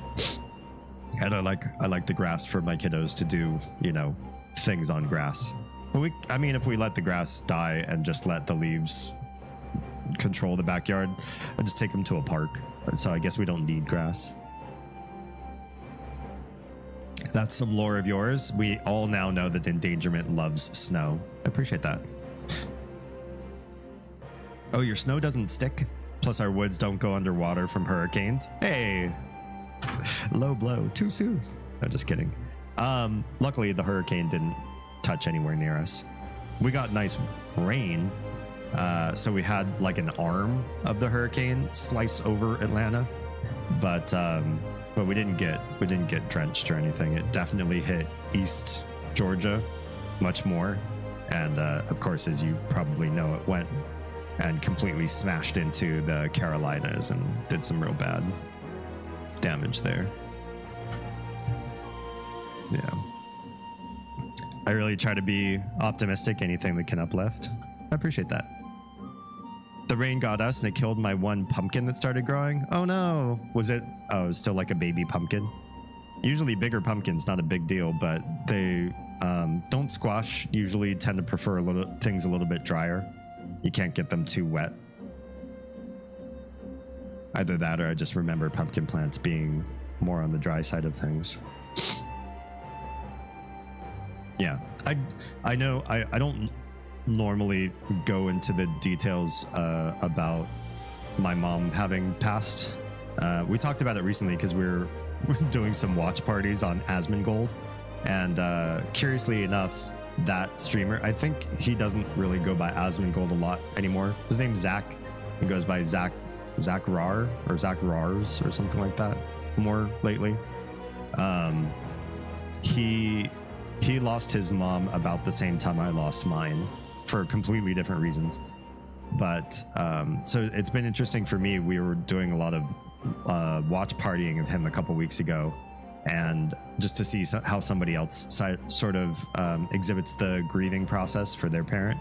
So we were talking a little bit about that then, but I usually don't talk too much about it on live stream. I wouldn't mind going into it, but since there is a lore stream coming up so soon, I will save that part also for the lore stream and talk about the dynamics between me and my mom and how that's changed since her passing. Because yeah, if I don't want to cannibalize too much of the content I'll be talking about during lore stream. Yeah. I don't know what happened there. Last year's plants did well enough to grow 3, but this year said nope. Oh, that's a shame. We need to grow more stuff in our yards. It's hard. We have a very clay-filled soil around here. Everything is like pretty topsoil, and then there's only a little short ways to go, and then suddenly everything's clay. So the chance that all the plants you work really hard to plant are going to get flooded because the water doesn't actually drain through properly is high. And so things can like rot out and just die unless they're meant for that kind of soil specifically. Although a number of people who are interested in growing different sorts of stuff, our neighbors have a garden, but you have to do things in a complex and expensive way, and we don't have this kind of money. You have to make raised plant beds, and then you have to cage everything off. The raised plant beds are so you can make the soil that you want, and you can keep it out of the water when it rains really heavy here. And then the big cage around everything is so that the deer just don't come and eat everything. Because where we live, the deer would love it if you started a garden. They would be like, oh my God, hors d'oeuvres. They would come in, they'd chomp everything and then leave because they'd still be hungry.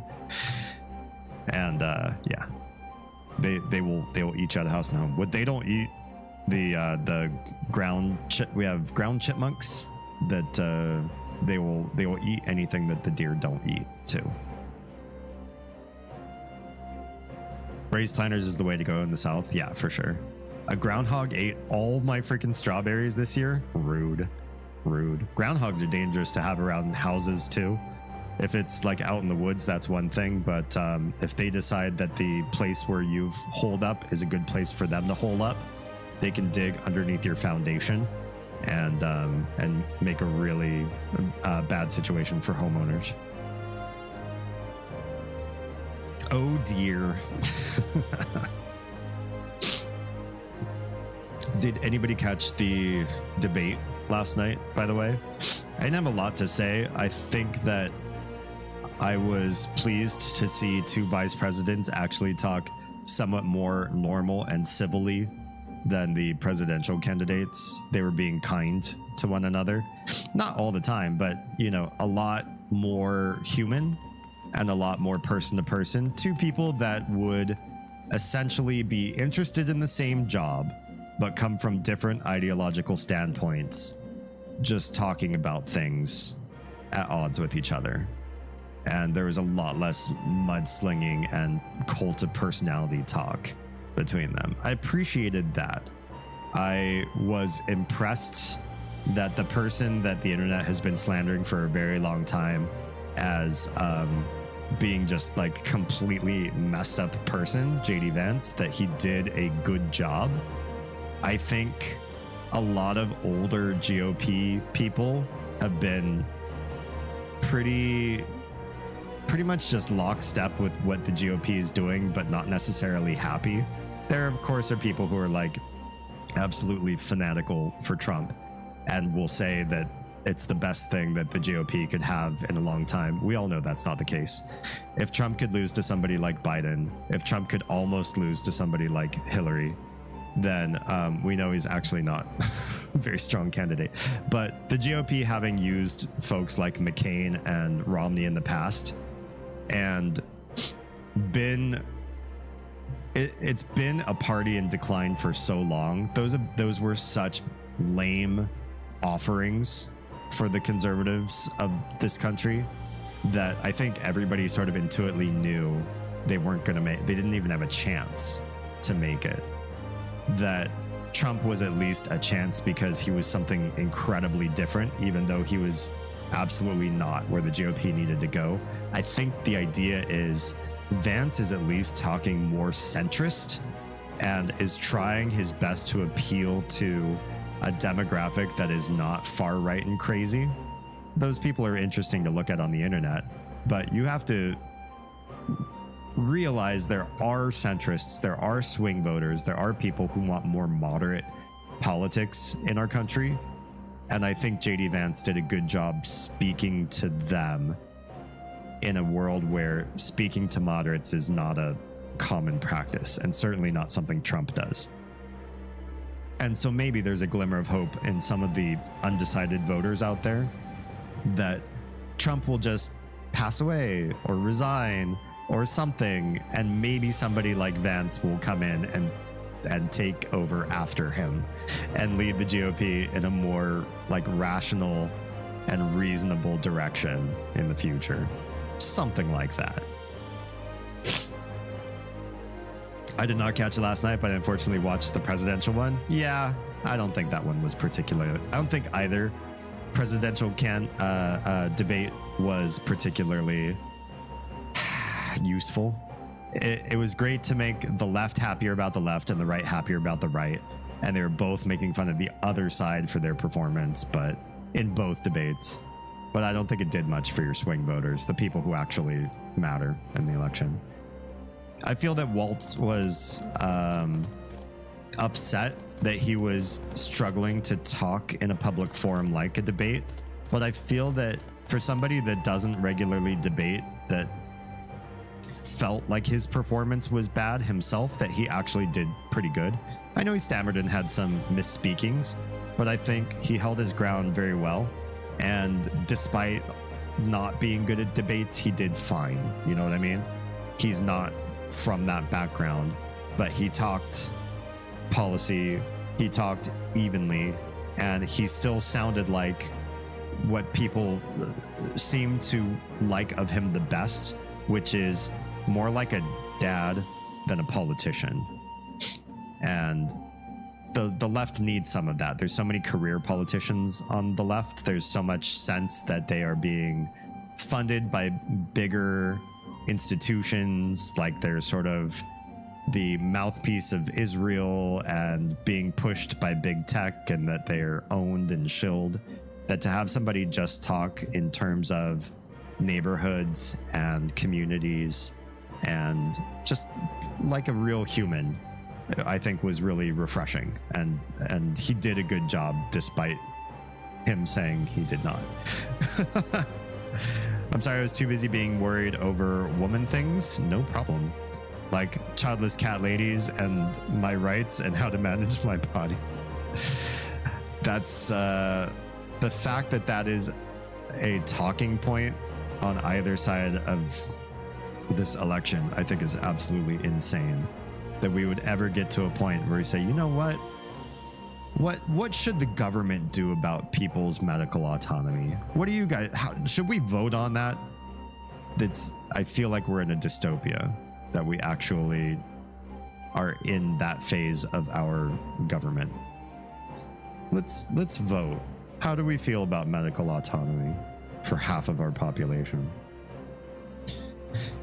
Yeah. The big win, I think, for the left, though, everybody seems to think that Vance was the better debater and had the stronger presence. And I'll give him that as far as emotional tone. But I think the big win for the left in the vice presidential debate was Vance said something wrong. I can't remember what it is. I'll have to look it up. I'm not going to look it up right now. Just take it for us, because it's not what he said wrong that was telling. He said something wrong, and one of the moderators stepped in with just a quick, like, actually, that's not true. It's blah, blah, blah, blah, blah. Just something real quick off the top of their head. Like they weren't doing big research on him. And he stopped them and said that the agreement for this platform, for this debate on this channel, was that there was to be no fact checkers. The fact that the mouthpiece of the right last night said, I was told there was to be no fact checkers, is a huge tell. It screams that there is an entire faction of government out there that would love for you to listen to their version of the facts, their idea of what they want you, the constituency, to believe, and they don't want you to go off and find anything that would contradict their viewpoint. That's telling. That's a huge tell and a huge L for the Republican Party. Not for Republicans. Republicans are going to follow them no matter what the hell they say. But for anybody who's center, for anybody who's a swing voter, for anybody who's undecided and they really don't know quite what they're doing just yet, they're really on the fence because they are still weighing everything.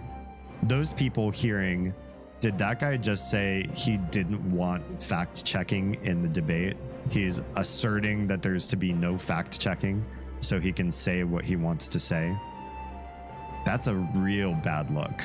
That look is fucked up, actually. That's a fascist, authoritarian, like we say what we say and you have to believe us sort of stance. Yeah. Anyway, this wasn't a stream on the debate. We did have, before I go into the actual topic of classes, we'll have a raid. Streamer of Oz, welcome on in. Hello, Raiders. Hi, welcome. How was Strem tonight? Some of you were already lurking, and some of you, a little birdie told me, were lurking specifically at youtube.com/DamienHallmay to grant us watch hours for the watch hours donation goal, which is not a monetary goal, it's just literally watching. Thanks, everybody. Hi, and welcome. What were we streaming tonight? How did we do? For those of you who are not in the know, You are my dad. You're my dad. Woogie, woogie, woogie. or just learning literally right this moment, the streamer of Oz, my wife, my life partner, the mother of my crotch goblins, and consummate streamer and content creator herself. 'Twas good.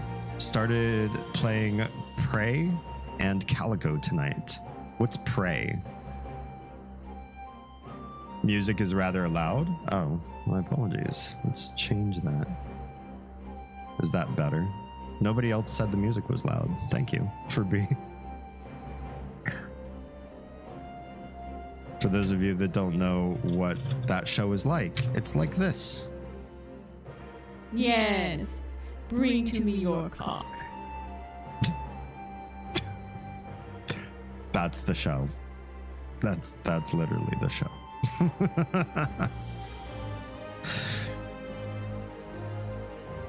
I follow. Thank you.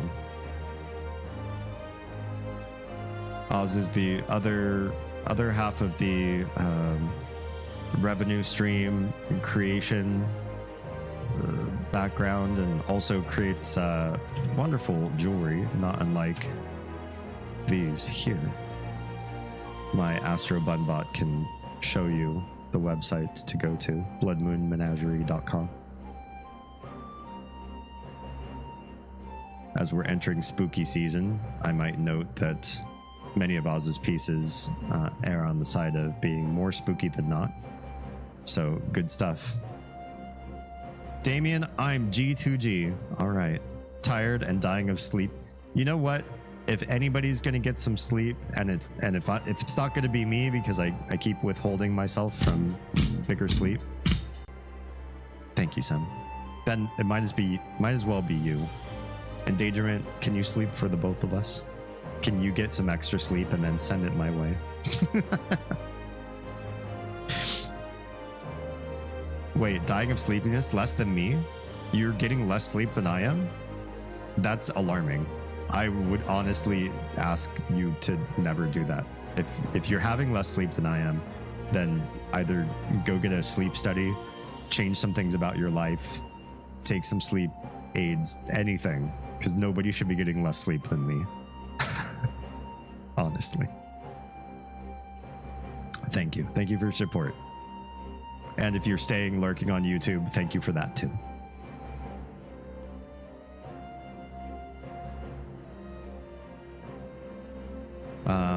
Yes, I was saying right as the raid entered, thanks everybody, hi and welcome, is before we start talking about socioeconomic class, I wanted to start a poll, but I've never done a poll.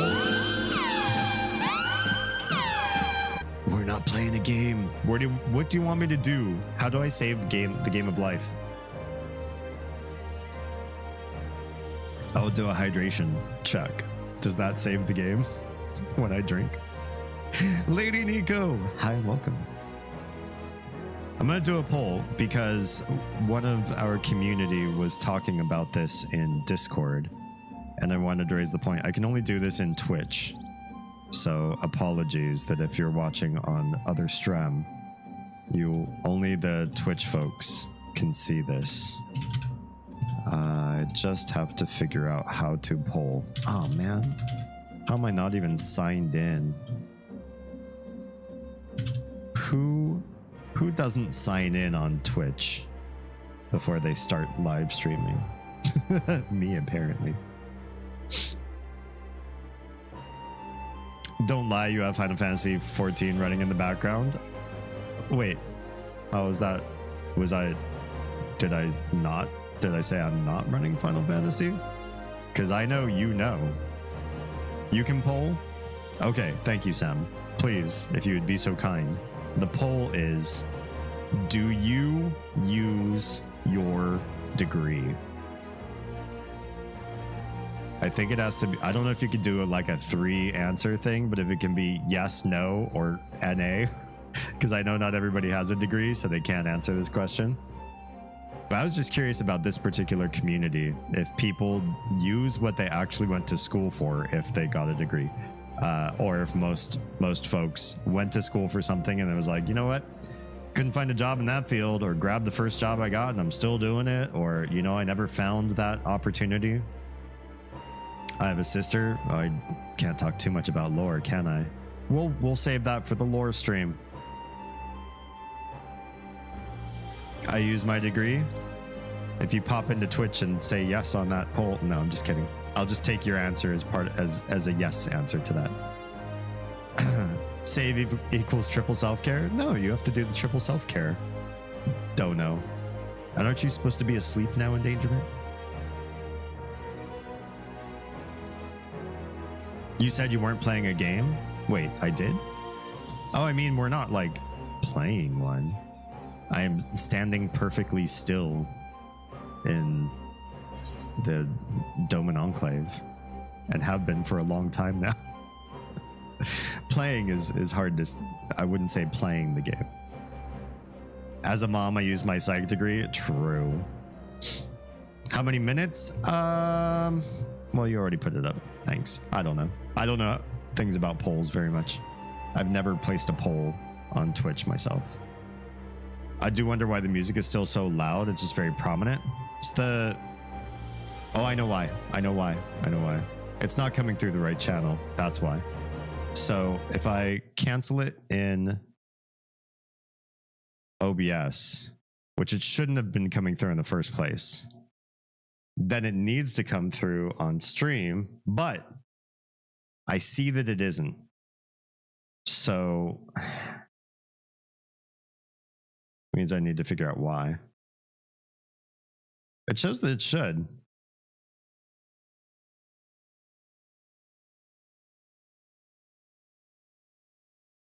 But it's not. Roadcaster game audio. It shouldn't be coming through on that channel. It should be coming through on this one. How do I make that happen?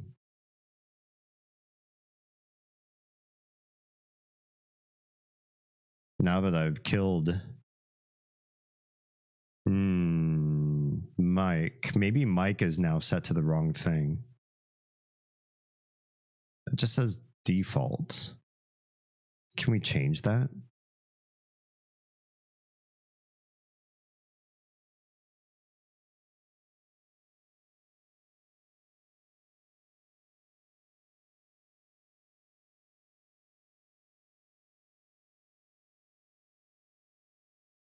And that brings it back. Why does that bring it back? I have to figure that out. I need to get a psych degree. You'd be dangerous with a psych degree, Kaistiana. Wednesday nights, Damien, troubleshooting edition. It's still yeah, the game's still silent, right? Can I answer my own poll? I think I can.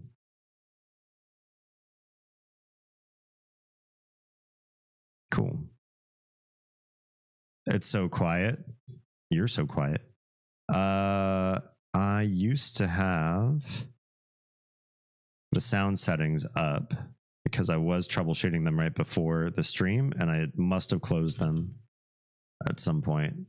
If I go into sound mixer and I go into OBS, then going out to sound should be, it says main multi-track. Audio is coming out of the main multi-track for the game. If I do anything else, it's not right. USB 1 main. Oh, maybe that needs to be this. One sec. If I do this, can you still hear me? And then can we hear the game? You still hear me? It looks like the game's still not coming through, right? That's output. Oh, that's output. Input, USB 1 main. Should be this. I hear the music prominently. You don't hear the game.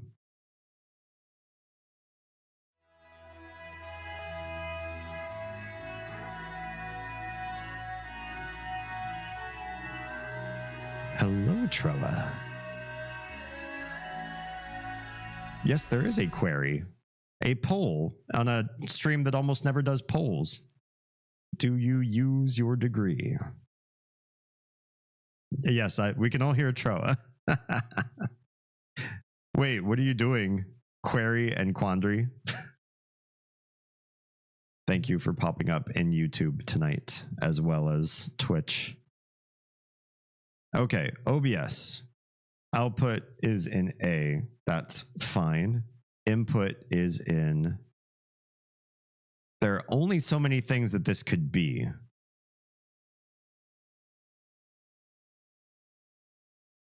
Main multi-track. System couldn't be it. No. Although system apparently also still works. Microphone 3, Rodecaster Pro 2 main multi-track does not work. USB 1 main does not work.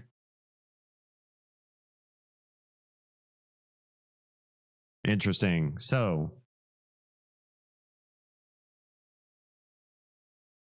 well, I can at least get Final Fantasy audio back up on the quiet end. I can do it the fake way, but this isn't the right way to do it. I'm doing it through OBS still and not using the Rodecaster. Final answers are, do you use your degree? 57% of you said yes. You use your degree. You went to school for something. You spent big, good money on that. Maybe you even have student loans and you are doing the thing that you went to school to study. 29% do not have a degree or just answered NA because. And 14% said no UZ degree. Oh, and Sam posted that in text for those of you who are maybe listening sans audio. I used my education, but didn't use my scholarship's intent. Oh, you got a scholarship. Neat. What was your scholarship for or in? I'm still here, just been lurking. Sketchy, I love you. Thank you. Thank you for the lurk, especially on the one platform where lurk matters the most. Tro, we've reached the technical difficulties portion of the evening. I'm not even going to bother with it. We had so many technical issues over the weekend that I don't want to do a tech issues stream tonight. I just turned on Final Fantasy audio on OBS. I have no idea why it's not routing through the Rodecaster. And I'm not even going to mess with it. Not even going to mess with it. What if it's not routing through the Rodecaster because it's routing through OBS? Like OBS is stealing the audio channel. Is that a possibility? I might fix it between this stream and next stream then, if that's the case. Speech/communication aimed at law.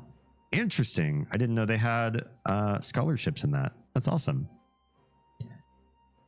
Don't even want to touch the technical issues. I do, just not live. Does that make sense? We did so much of that this last weekend. I'll put my money on some kind of driver issue. I am on beta driver software, so yes, there could be some beta issues. I wonder if it's not the fact that the audio channel is already live and active on OBS, and it might be a conflict between the stream going to OBS and going to the Rodecaster, that it might not be able to route in two different directions at the same time. We received 50 responses and found that people love responding to surveys. I mean, survey taking is always going to be a little flawed in its own right. I agree, but we would never do it for anything super serious. Yeah. Debate fella, not bad at it. Oh, that you were a debate fella? I appreciate that. I like the art of debate. I haven't really done it so much myself. So let's have a good night. Hope you got some good planning done this evening. Thanks for your lurk support. I'd put OBS as the last step in that chain. Yeah, I don't know how to do chaining so that things make it to Rodecaster before OBS, but off stream, I will try to remove Final Fantasy as an option from OBS's grasp, so it's not stepping in and trying to step on the Rodecaster's toes. The scholarship was Debate Fella? I'm confused. I've taken a poll and determined 93.7% of poll results are completely fabricated. I would believe that. I would believe that. That's why I don't like looking at polling data for like the presidential election. I will look at the polling data from the actual election, but not these like funded groups running out and knocking on people's doors and asking them what will you vote? Chaos! You fucking shit! Tell me, Chaos, do you love that works on literally everybody's stream? It doesn't matter who you go to, you'll hear that. I know plenty of people who BS scholarships for money. Whoa, I didn't know that was a thing. Communication and speech oriented scholarship with a focus on law. Well, that's awesome. Yeah, I absolutely didn't know that existed. Troy is a master debater. Maybe. Totally, I golf. Love golf. Golf. Give us cash. Is there such thing as a golf scholarship? Can you get a scholarship for going to college golf team? What I wanted to do to kick off the topic of tonight, I think I can close this, is there was a YouTube channel I watched like well more than half the content of, just crazy amount of content, called Crash Course. Crash Course, if anybody knows the Green brothers, they did SciShow and Crash Course on YouTube. John and Hank Green. They are also collectively known as the Vlog Brothers together. They've done a lot in educational space as content creators, and I wish I had that kind of background in education to also be a teacher on social media. I try my best to learn things and pass them along, but more in the scope of brain hacking, life hacking, as opposed to classical education. These folks know a lot about especially science and history, and SciShow was dedicated to science, and Crash Course for a long time was dedicated to history.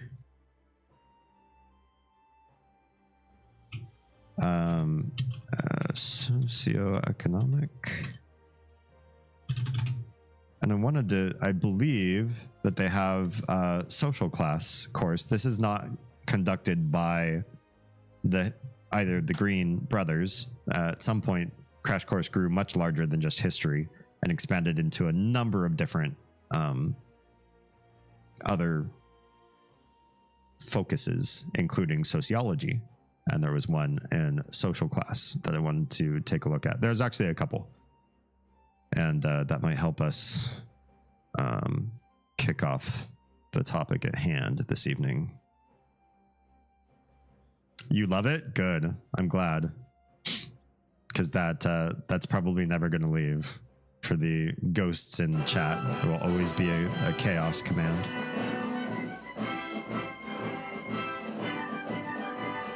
Friend of a friend has an irrational hatred for the Green brothers. I'm really confused. That's interesting. I don't keep up on a lot of internet drama, so if there's a reason to hate somebody, and I don't know it, I'm always welcome to hear it. I definitely don't defend any content creator if they happen to be a bad person in any way. But I also take most people with a grain of salt. I think everybody is both capable of doing great things and providing for a greater good, and also capable of doing bad things as well. There's nothing wrong with saying a content creator taught me wonderful things and really helped me along in a phase of my life. And also to say, yeah, their personal life sucks. Their relationships were bad and toxic, and they've made some bad choices as a parent or whatever. Those can both be true. I have relatives like that, let alone, parasocial relationships with other content creators like that as well. So to say that anybody is completely bad because they did some bad things or completely exonerated because of all the good things they've done, I don't believe in that. I believe we're all a mix of the good and bad that we've done, and your good deeds don't supersede your bad deeds. Your bad deeds don't supersede your good deeds. They're all together in one big mix. But why the Green Brothers could be hated, I don't know it, but I'm willing to learn if it's legit. I have a fun video. It's short, kind of has science if you want to see it. Yeah, I'd be down. I was just hoping you might give me some insight into the evolution of the market economy in the southern colonies. This is not my forte. I'm a recent learner and lover of history. So I'm the person that learns from you about history, not the other way around. My contention is that prior to the Revolutionary War, the economic modalities, especially in the southern colonies, could most aptly be characterized as agrarian pre-capitalist. Oh, are you starting a debate with Troa? I just realized you added Troa on that. Pulling out impromptu, touchgrass needs to be more than about connecting with the self. Encourage the existing system to encourage the one it will have to replace. Nice. I like where this is going. Nico, 10 stream streak. Dang. Finally back to double digits. Mine keeps resetting. I'm having the Troa issue. I've popped in and sometimes I have to lurk because some of your streams had been Dawn Trail. But even in the lurking times, I look at the stream streak and it will say 1 out of nowhere. I'm like, there's no way that reset on its own. I don't have the same problem Troa does where Twitch can't seem to count past 1 on a good day, but it does randomly reset on its own. The whole thing's just garbage. It's just garbage. Come and see the violence inherent in the system. Counting is hard. That's why you should just hang out on YouTube and give me YouTube watch hours. If Twitch has trouble counting stream streaks, at least YouTube does not have trouble counting watch hours. And since we're in the final stretch, every watch hour counts. Every watch minute counts. Mine resets midstream too? You're kidding me. You could be watching a stream and it would be like, you're on a 3-stream streak. And then you refresh or do something. And you're like, wait, there's no streak. The streak's gone. That's awful. It seems it won't tick up till a certain time. I haven't narrowed that down. Yeah, I wonder if it's like flip of wherever their like corporate cutover time is, their version of midnight. It's always midnight somewhere. And different companies have a different, this is our beginning of the next day. I wonder if it's when the beginning of the next day for Twitch happens, they're like, nope, sorry, Troa. We don't know what a stream streak is. That's a beta feature. Please give us feedback on our beta feature. All right, let's pull up Lady Nico's short here, and then we'll check out some Crash Course stuff. Oh, I love this guy. Oz has pulled up this guy from time to time. Can we get him up on stream? How do I get this to show up? If you're on Instagram, I'm sorry. I know this is like in the worst place. Try to move it a little bit. This is going to mess up future YouTube videos because shorts and regular videos are in different ratios.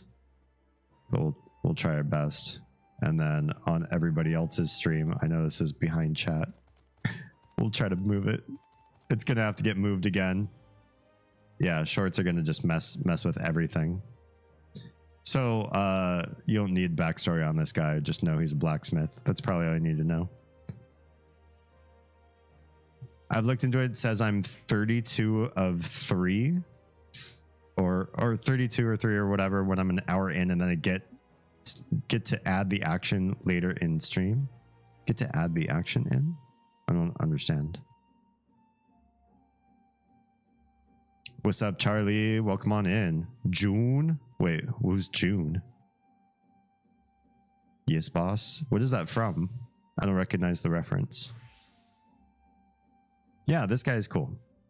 He's good bean. All right, let's start this over. Here we go. John? Yes. Oh, it's done. Can I see it? Can I see it? It was a little tricky keeping those 3 wicks straight. Why did you want me to mix that white powder in, though? Oh, perfect. You can't even tell it's not original. The white powder, it's nothing witchy. Well, that makes me feel slightly better, but what was it? Well, you know that mobile vet clinic that I volunteer at goes around spaying and neutering all those stray cats? You've spoken of it. Since I'm okay with a little pain and blood, I'm the one in charge of holding the mask with the knockout gas. Does this tie together at all? Oh, it does, and beautifully. You see, when a cat's sedated, it drools a lot, so I saved it all, put it on a glass plate, let it dry, scraped up the powder. And that's what I put in the candle? Why? A friend of mine's overbearing and disapproving mother-in-law is going to be staying with them. She's severely allergic to cats, so every time they light this candle, her face is probably going to... How on earth did you come up with that? Who even thinks about that? That's actually kind of genius. I thought you knew better than that. People aren't allergic to animals' fur. They're allergic to their skin, spit, and urine. Well, at least I didn't put piss in the candle. Did I? John! That's just the kind of petty I would love to be able to do if I knew anybody who's awfully allergic that also deserved pain. Nice. Thanks for the share. Oh, it's a Crash Course reference? Oh. Oh, yeah. It is from like the old school times when it was just John. I guess I haven't watched a Crash Course where it was John doing his thing in like a long time. It is reminding me from back in the day. Yes. Oh, you're referencing the man in the shorts? Oh, because he's always got a skit where he's talking to himself as his own boss. Gotcha. This is diabolical and I fucking love it. Honestly, I wish this could solve some problems that we have right now. Unfortunately, we don't know anybody who's terribly allergic to cats. That's awful. I'll take 5. Seriously. It's one of those things where it's like, can you discreetly package what I've ordered so that on Amazon it's like, here's your scented candles and nothing else. That's that good shit, petty. Yeah, 100%. Also, just for laughs, let's take a look. Your mom is nice. Jealous. I'm jealous. I'm jealous of an allergy. All right. Does this come up the same way? No, it's still small and weird. That's what she said. Sorry. That was awful.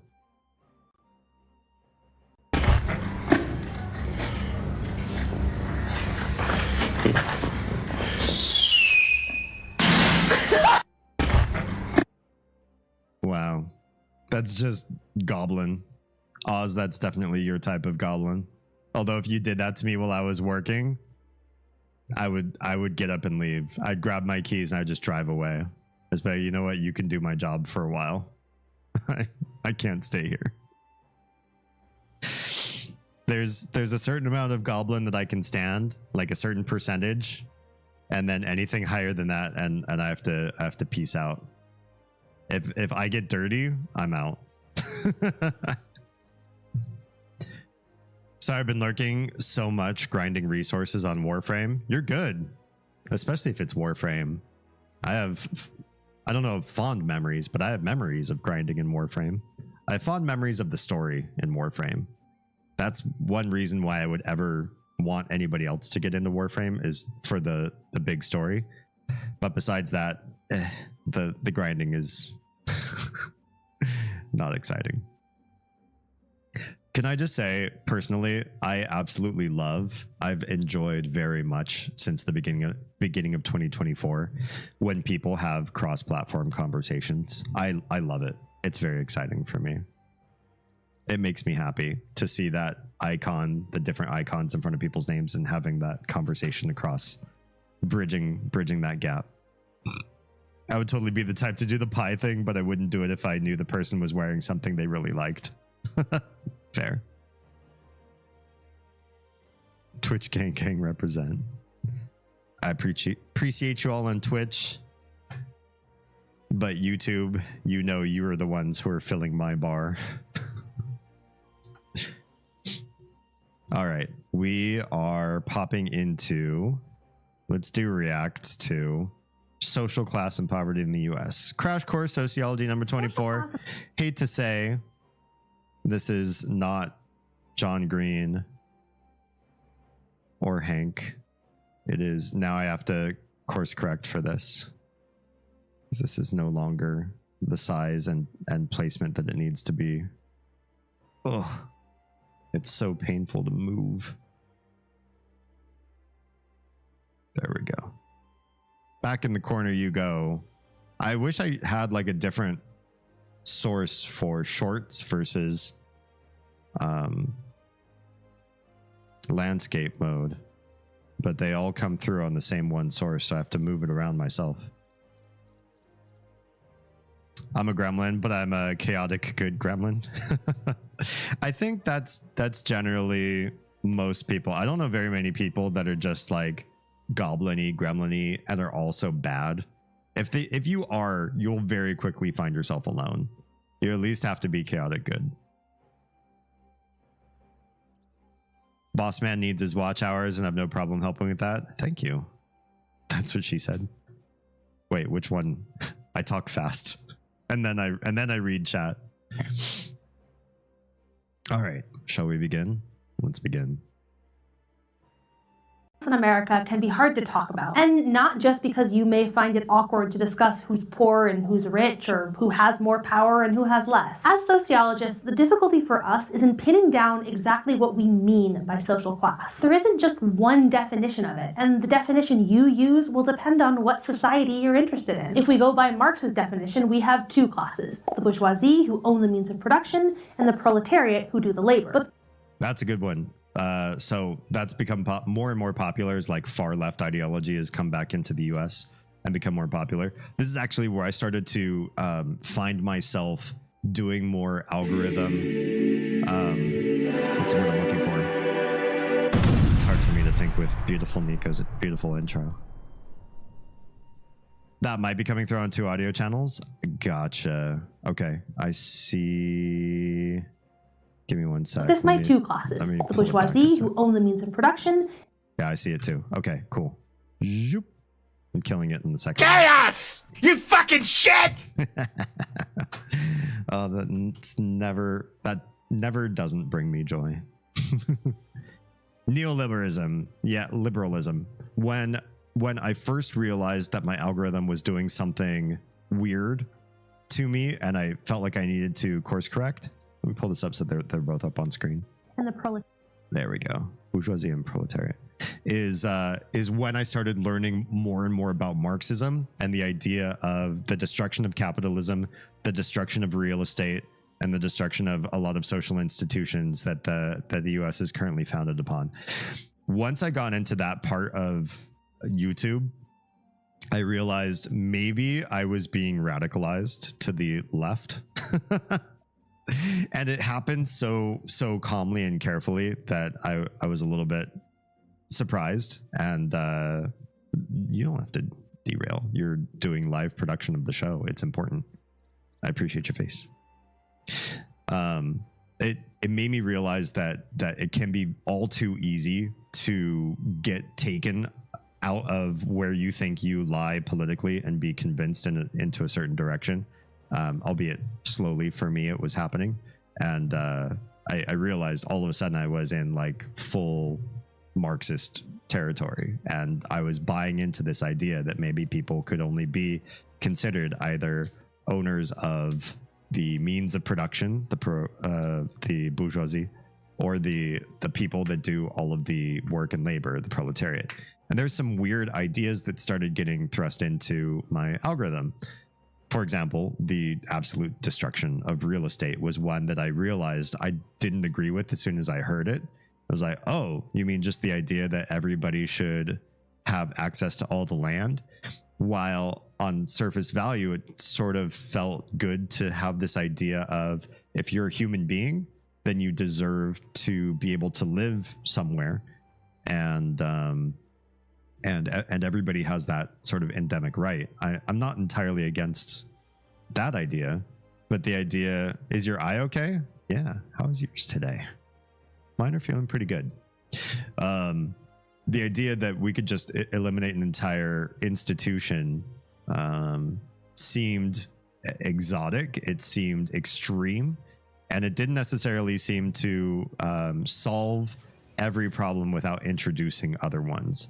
In other words, it felt weird to say, if real estate is doing bad, then the answer is, can real estate, toss it away, toss it in the garbage, completely abolish all real estate ownership as a market policy, and create a completely new system where everybody just has public share of land. It seemed like that raised so many more questions and potentially so many new problems that it seemed wild to me that was even something to be talking about, that you could even bring it up like that.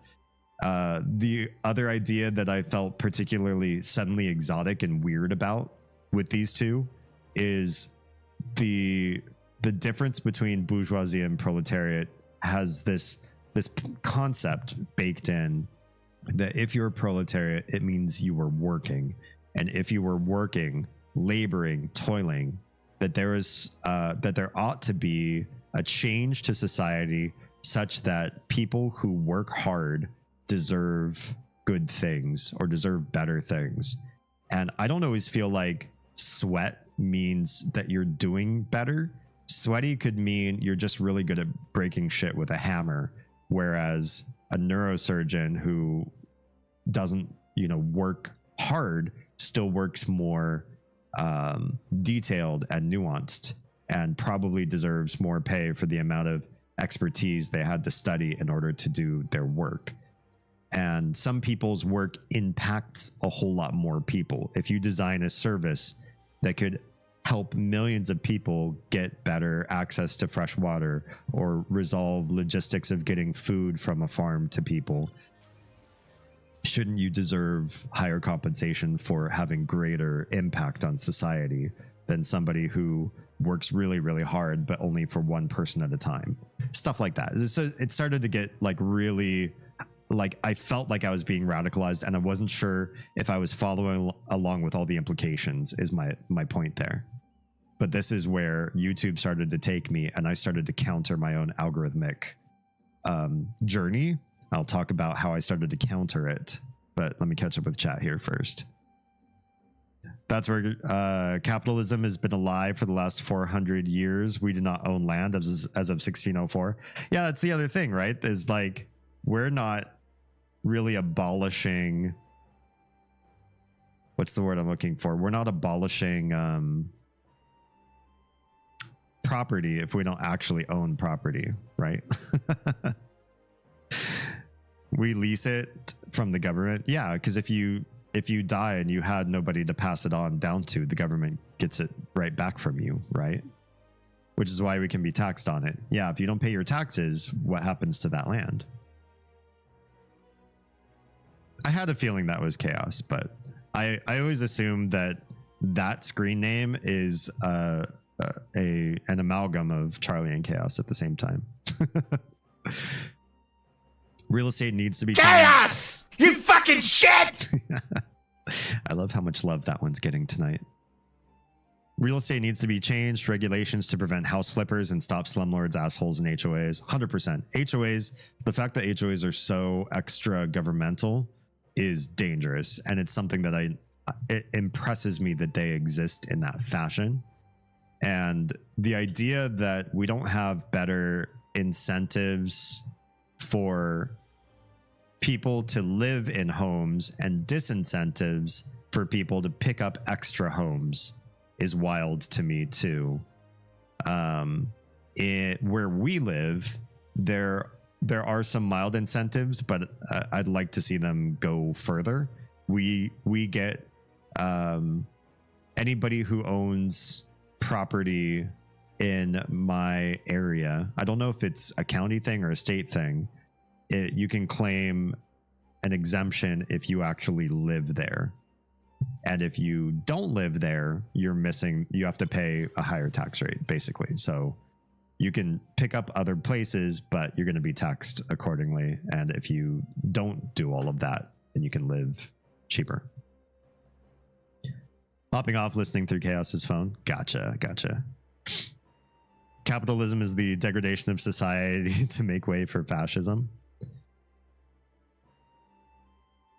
I'm not sure if I agree with that because I don't know if I see a better system out there, but I can see certain aspects of capitalism moving towards fascism for sure.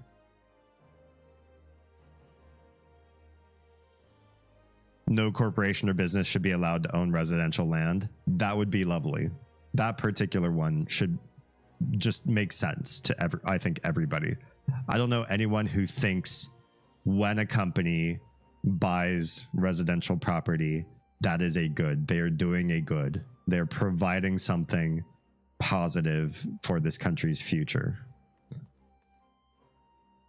Look at late stage capitalism. I've heard this quote from somebody, and I don't know enough about macroeconomics to be able to say my own take on this or my own deep nuanced concept of this. But this guy, he's an older cat, and I can't remember his name. He was famous for saying capitalism is especially late stage capitalism's the worst economic system on the planet or in the world, except for all the other ones. In other words, do we have things that we should do to fix economy? Absolutely. Should we do them by abolishing capitalism and replacing it with something else? Maybe we need to start first, at least according to this guy's philosophy.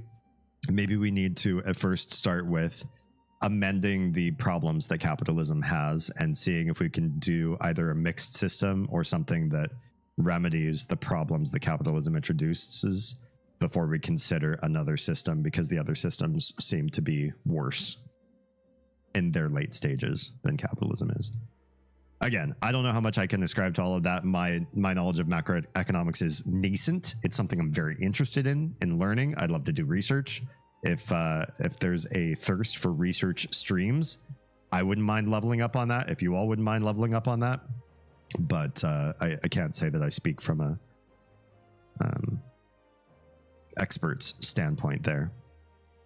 Agreed, but yeah, straight capitalism is shit. Look where we are. I would say the number one litmus test that you can prove that capitalism is not something to shill for anybody who thinks that capitalism is godly, is the idea of medicine.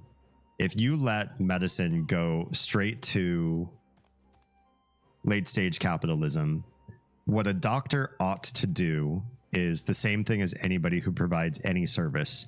You start off by keeping your service prices low, and you serve people until you're exhausted. You build up your practice, you get a big patient base, you charge less than every other doctor around you. And then what you do, I learned this from Pirate Software, actually. Does everybody know who Thor is?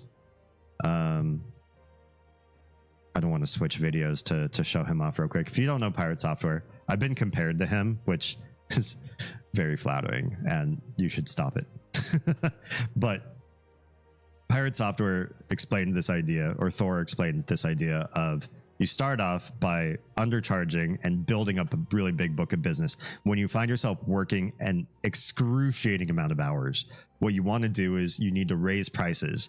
You raise prices by a little bit, you're going to squish in the number of people that you help in the day, because some people are going to be priced out. They're going to say, you know what? Too rich for my blood. I'm going to try to do something else or find something else. I can't I can't partake of your product.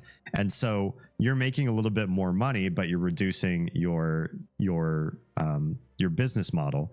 And the idea is you keep doing this until you get to a place where the prices you've raised have reduced the amount of work that you have to do so that you're not working crazy busy hours all the time. Maybe, and this sucks in certain industries like medical, and this is why capitalism is gross and problematic to just use as a broad sweeping tool all across the way. But maybe you get to a place as a doctor where you charge 5 times more than every other doctor in your area, and your book of business has reduced down by 4 times. So you're working 25% of the hours that you did when you started, but you're making 5 times the money. That's a win. That means you've actually made your hourly rate higher. You're earning more money. You're working less hours. You have leisure time now built in. So you don't have to work as hard, and you're really getting your finances taken care of. This is great for the doctor. This is shit for the patients, right? All of a sudden you have a bunch of patients who can't get in. They're trying to get to your schedule. They're trying to book an appointment. You don't have availability because your hours are extremely limited now.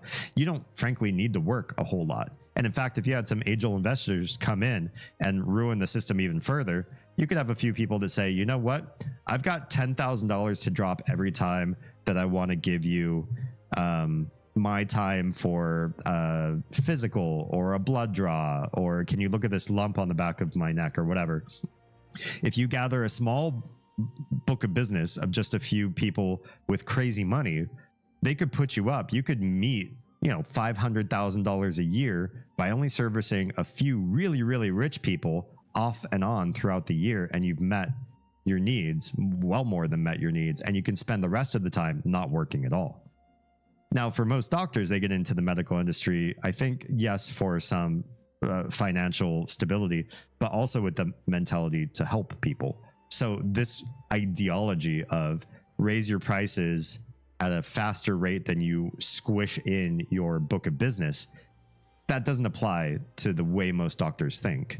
But the fact that it could, the fact that that's a capitalist viewer lens to view a business is bad for many businesses. If your idea is outreach, help as many people as you can, don't worry about the profits, don't worry about gain year over year, this doesn't work, right?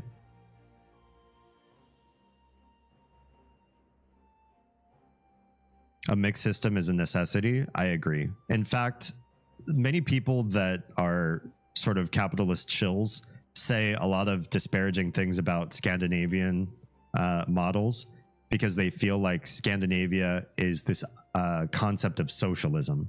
You move over there and they take care of everything for you, but they take care of everything for you by taxing away like almost half your income, and then it goes to all this stuff, and maybe you don't even use all that stuff.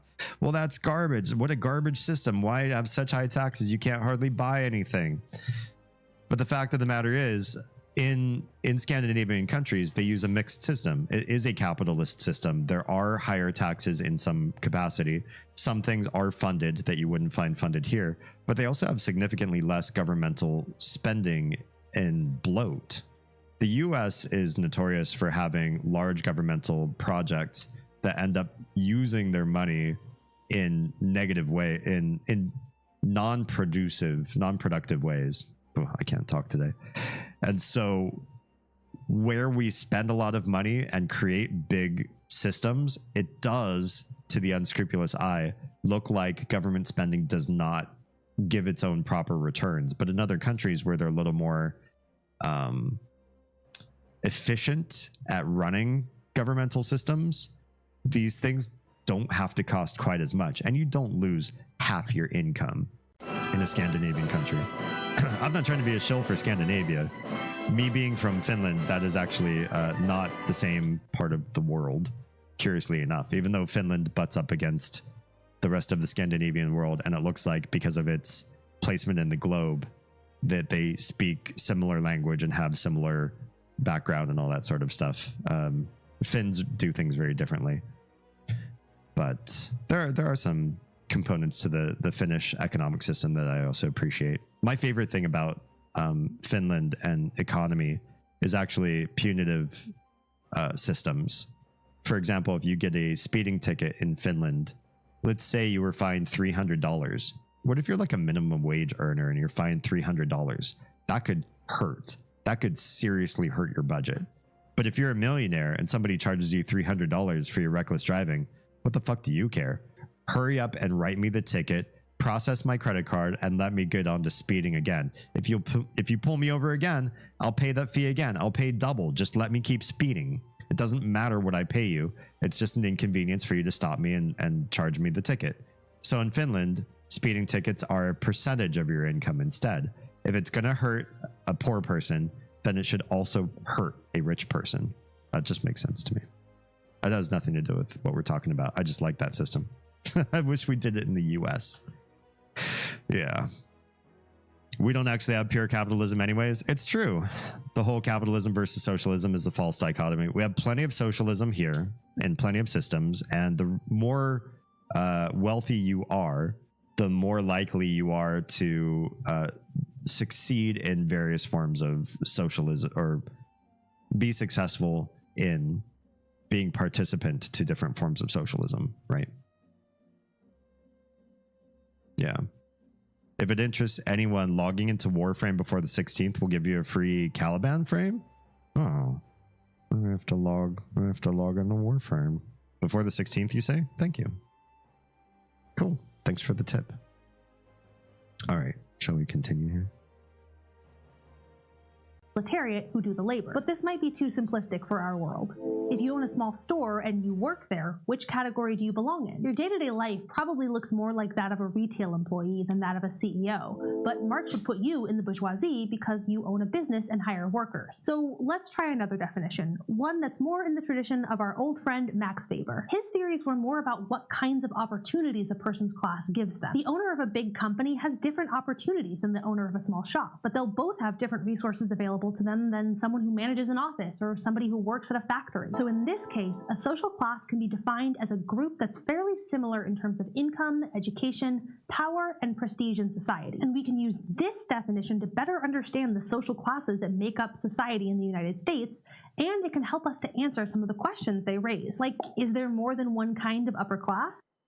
That's interesting. So they definitely mentioned the concept of opportunity. I think that's maybe a far better dynamic to sort of, if you are going to classify people in anything, that's it's one thing that I think we've talked about a number of times on this particular channel, is the idea that especially the immensely rich and wealthy people in our country are capable of doing so many things over and over again, and especially experiencing no success or a lack of connection with what they do.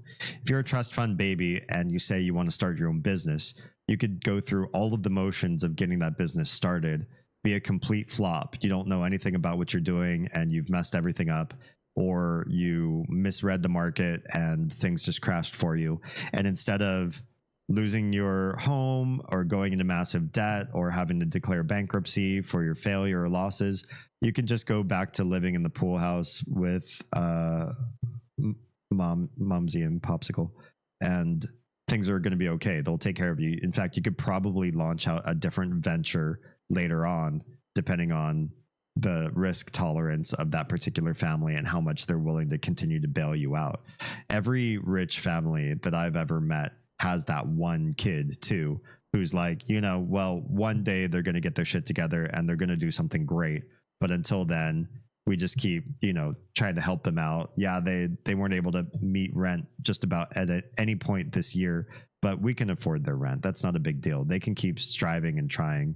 I know, especially being in the entertainment industry, about a number of people that I've met who would not have made it as an actor in and of their own merits unless they were able to continue to go out to auditions, push and meet people and shake hands, do basic bitch work and try everything until something landed or until they finally started to stick. And all that while, they didn't have to worry about, can I make rent? Will I be able to eat? Could I put gas in my car to get to the next audition? All of that stuff was taken care of for them until they could take care of it for themselves. They weren't asking for a handout. They were just asking for help in the hardest part of becoming an actor, which is getting yourself started, getting those connections started, meeting the people, shaking the hands, getting regular work, getting called back by the same employer, which is hard at the beginning. I did all of those things myself without that safety net, and it is much harder to do. So if you come from a rich background, going into acting is significantly easier because you don't have to worry about the failure. You can try and try again. All right, let's see. How can the middle class fit everyone who thinks they belong in it? And what does poverty in America really look like? Some of us know the answer to that one.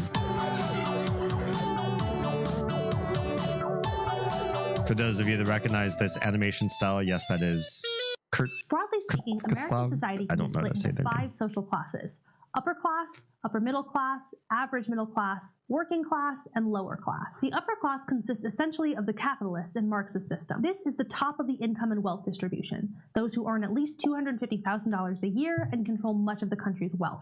This was 7 years ago, $250,000 a year. I've heard recently that this number has moved significantly, partly in because of the pandemic and the inflation that's happened, not just in our country, but globally. There isn't a country that was left unscathed by the pandemic, right? It created global trade issues, supply lines were broken, and everything cost more, took more time. And so this number, I don't think is necessarily going to be as realistic as it was when the video was first created. I don't know what it could possibly be now. Maybe you all know more than I do what that looks like today. Software developer salary? Maybe. I've never been a software developer. It'd be nice to have this kind of money in my household, I can tell you that. But definitely the concept in when I was growing up, I remember hearing people talk about either what they aspired to be or what sort of like the goal or end game was. And that was generally to get a 6-figure salary. Well, 6-figure salary just means $100,000 or more.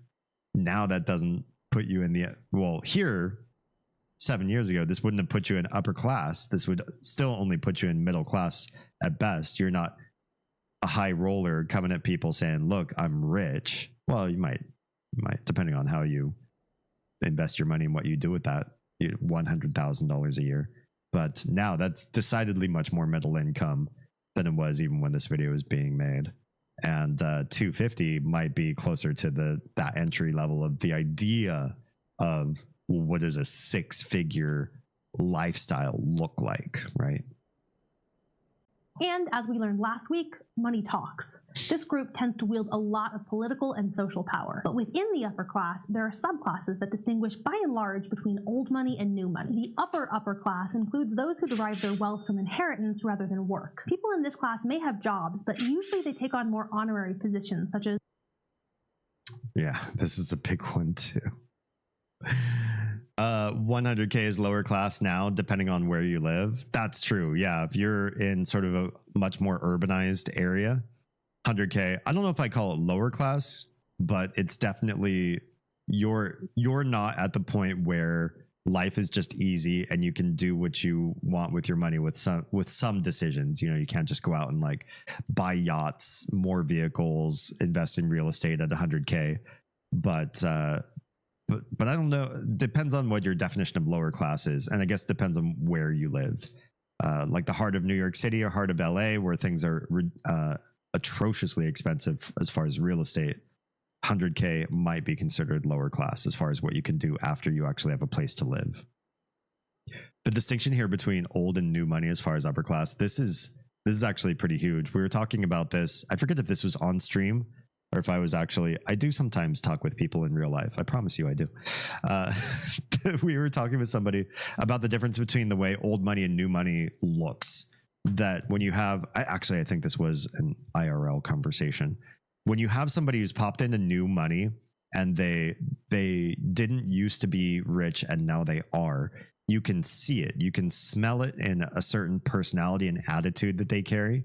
You definitely see it in their clothes. They want you to see what clothes they have.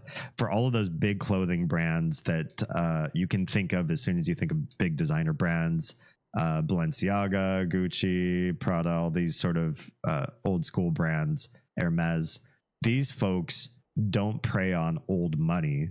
They prey on new money, because new money wants everybody to see how new money they are. They want you to understand that they've made it. And in understanding that they've made it, that can only be done at a quick glance if you're able to look at them and recognize something about them that you're seeing as decidedly like, oh, I know that logo, or I've seen that before. I've seen the shape and design or whatever, the branding basically is how you know.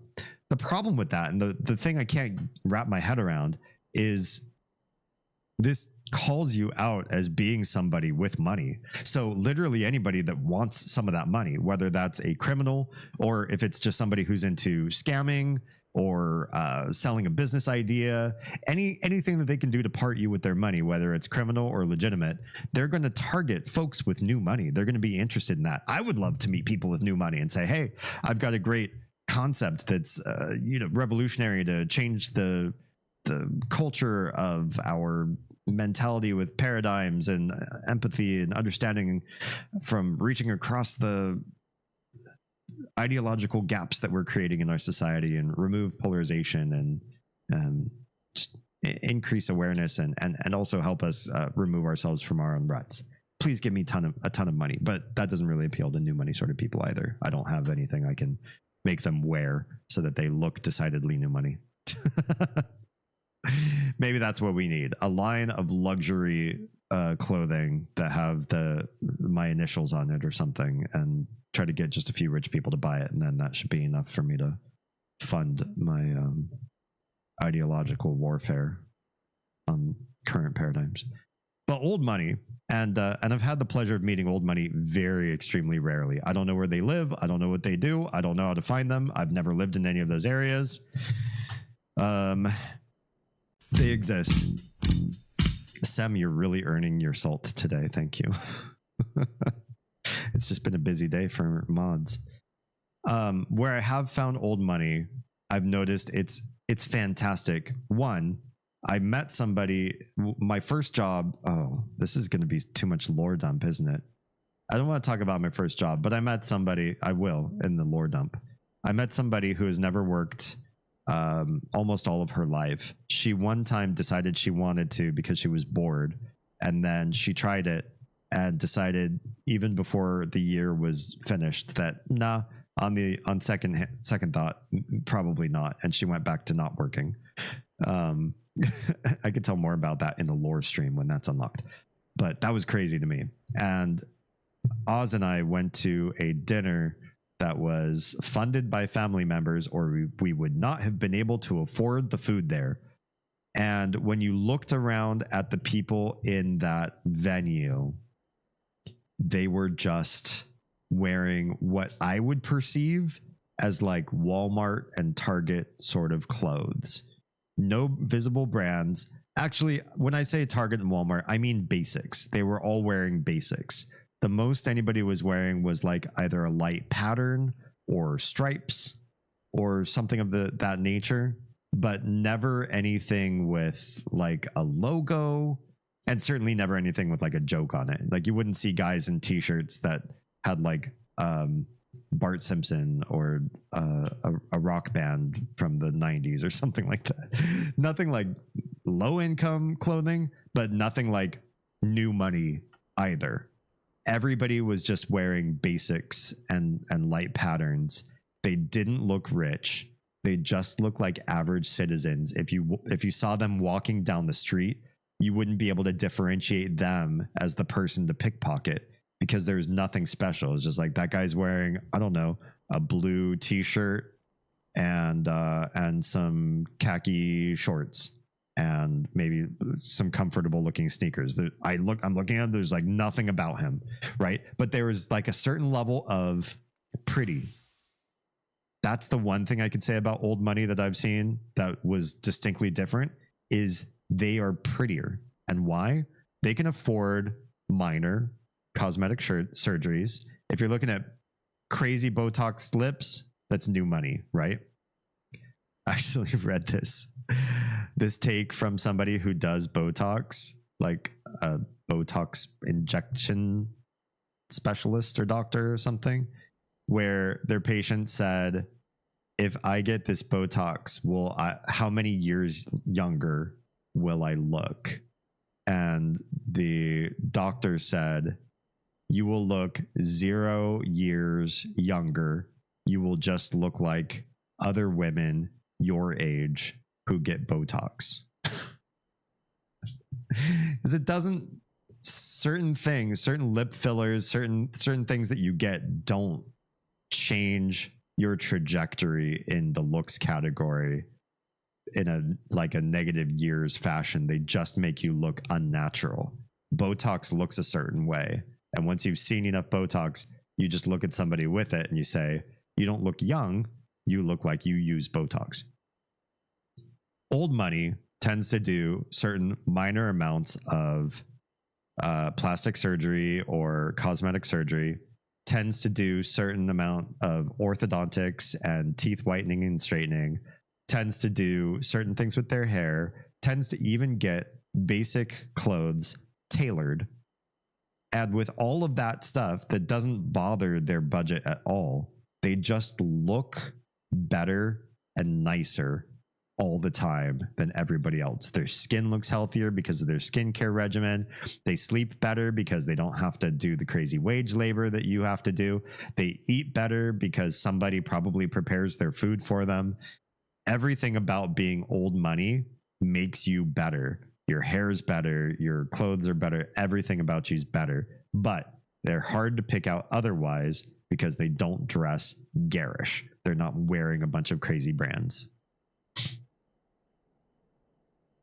As board members or heading up philanthropic organizations. But there's also a large part of the upper class whose wealth came from work. Most of those that we think of as wealthy, the Bill Gates, Oprah Winfrey's, and Kanye Wests of the world, fall into this group. After upper class comes the middle class. Remember a while back when we talked about how almost every American thinks that they're middle class? That's way too many people to fit into the middle, which is why sociologists split the mid-range of the income distribution into 3 groups. Upper middle class families typically have incomes between $115,000 and $250,000 per year and make up about 15% of income earners. About 2/3 of the adults here have college degrees, and many have postgraduate degrees. It's almost a given that their kids will attend college when they grow up. Adults in this sector tend to have jobs that are considered prestigious: doctors, lawyers, engineers, and the like. Their families typically own homes in good school districts and are able to afford luxuries like travel and multiple vehicles. And it may not surprise you to learn that they're wealthy, at least compared to most Americans. This group is likely to have wealth from their home, strong 401ks, and financial investments. Now, families in the so-called average middle class make between $50,000 and $100,000. That's wild to me. Look at the difference between that. So the upper middle class is, easily able to earn like or put away probably a crazy amount of money, unless you have a crazy amount of kids that are bleeding you dry with the amount that you're earning there. And again, take these numbers with a grain of salt. Do these numbers make sense today after, post-pandemic and all of that? Probably not quite, but it at least gives us an idea of like where the brackets lie. I've never seen this middle class stratification before, so this is new to me. I'm learning about this right now with you all, or I don't know if you are learning about this new like I am, but the upper middle class, to me, that amount of money and everything they said as far as lifestyle, multiple vehicles, owning a home, having a retirement, being able to travel and sending your kids to college guaranteed, and having them in a good school district, all of that sounds wealthy to me, or at least rich. Definitely like a crazy, wild lifestyle that seems like it should be part of the upper class as well. But I guess there's probably some difference between going north of 250K and going below what I would wanted to have how do I phrase this? Some duck. What I would have wanted to have heard. I'm right as the mail. Thank you for the triple self-care. Akumu, have a wonderful night. Sleep well. And you know what you're not allowed to do in bed. So don't do that. Whatever you do, don't do that one thing. You know what it is. I just made that really weird, didn't I? For those of you on the outs, it's die. She's not allowed to die. Thanks for popping in. Have a wonderful night, and hope you and the fam are doing well. Hope your pumpkin survives. Sounds like it's dying, but I hope it survives. You hung out with me? I mean, true. I don't know if I necessarily got like a full understanding of class between us. I think we were much more personality driven hangage than, yeah, the upper middle class thing. Yeah, I suppose that's true. I didn't benefit, or I guess the way in which we engaged as friends didn't involve class differences. Is what I meant to say. Yeah. But this is interesting to me too. Middle class, to me, the fact that drops all the way down to 50K feels crazy. 50K doesn't sound like it should be part of the average middle class. It seems low. It seems really low. $115,000 and make up about 35% of income earners. Keep in mind, the median family income in the US is $70,700. So families in this group still tend to own their own homes, but the mortgages might be more cumbersome. And they have some wealth, usually tied up in their home or a modest retirement savings account. About half of this group is college educated, though they're more likely to have attended public universities than private schools. And average middle-class jobs are typically so-called white-collar jobs. Think office workers, teachers, and middle managers. In contrast, most blue-collar workers, or those whose work is primarily based in manual labor, fall in the lower middle class. About 30% of Americans are in this category, with incomes ranging from about $25,000 to $50,000 a year. Lower middle class families are less likely to own their own homes and typically hold little to no wealth. Mostly you can't even afford an apartment making 50K for a home income. Yeah, this seems really inaccurate, especially that 50K mark. It doesn't seem reasonable to me at all. For her to say most of these people at 50K or above are, well, she said they were half college educated, half not, but mostly white collar jobs. Yeah, I don't know. I definitely know that there's some high skilled blue collar jobs that are going to go north of 50K, no problem.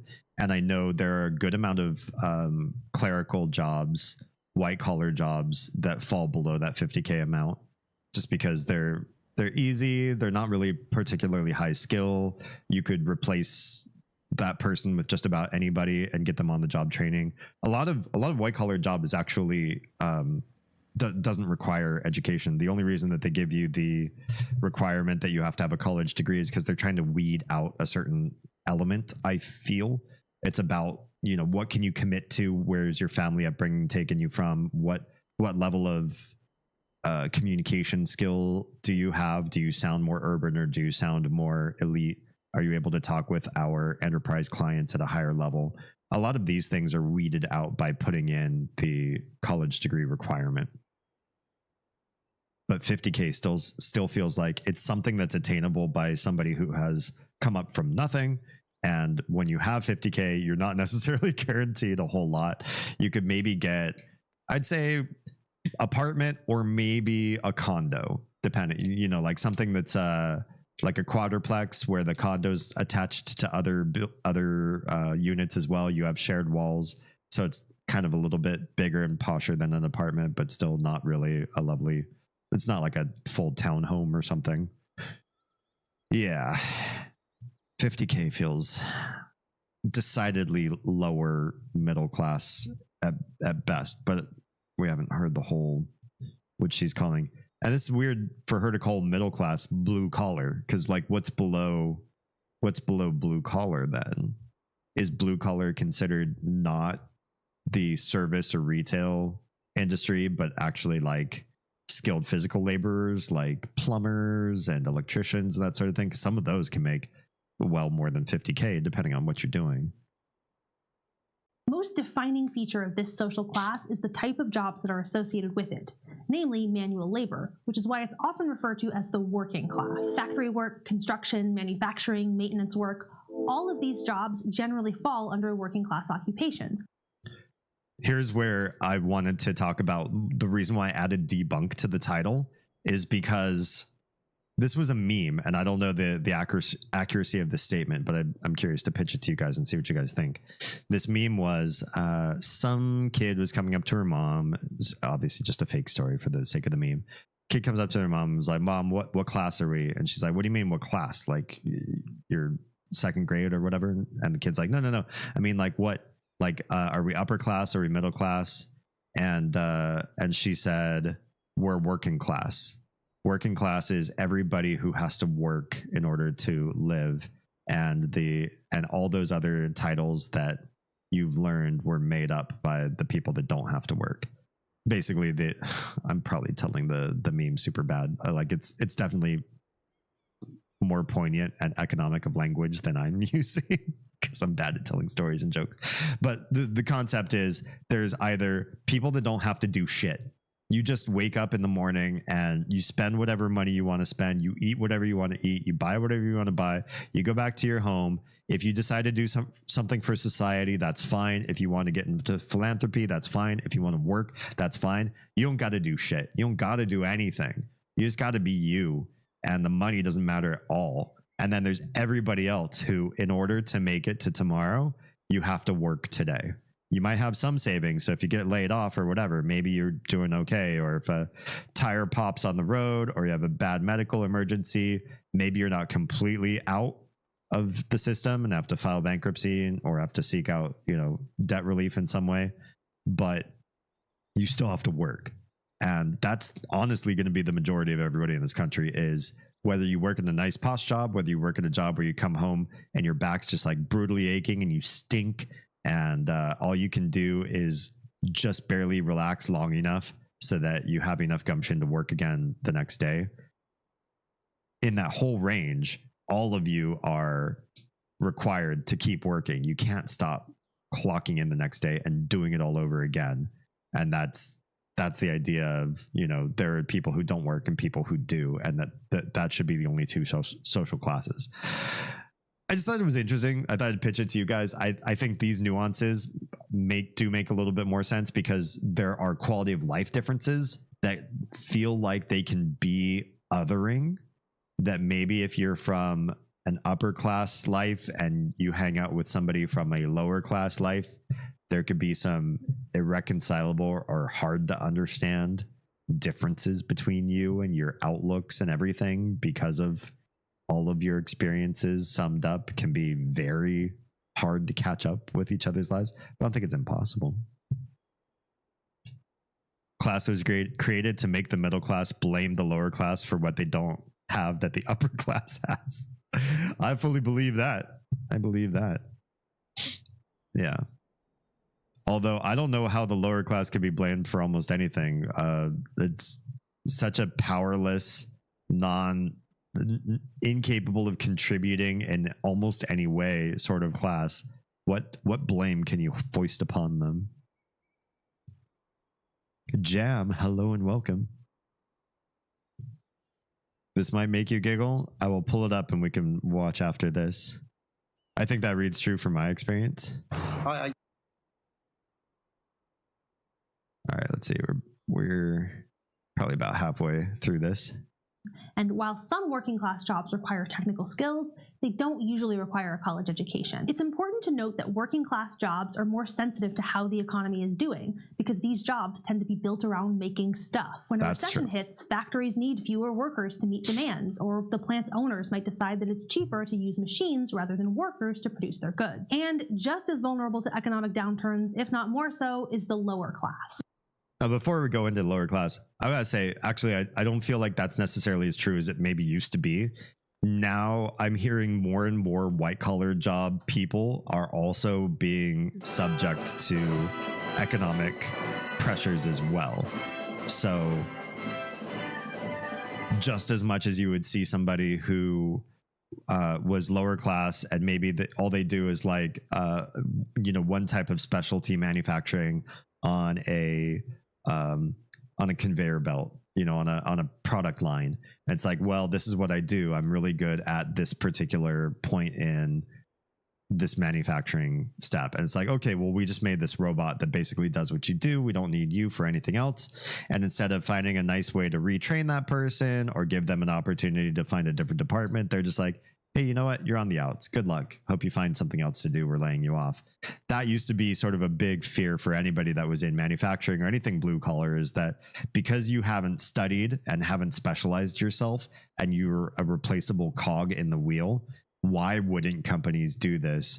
They don't take care of their employee base the way they used to, where if they really liked you, they might try to find a placement for you somewhere else. However, I'm finding that much more often in white collar jobs too. I have several friends who have been laid off due to restructuring or just different things that companies want to do as far as their business goes.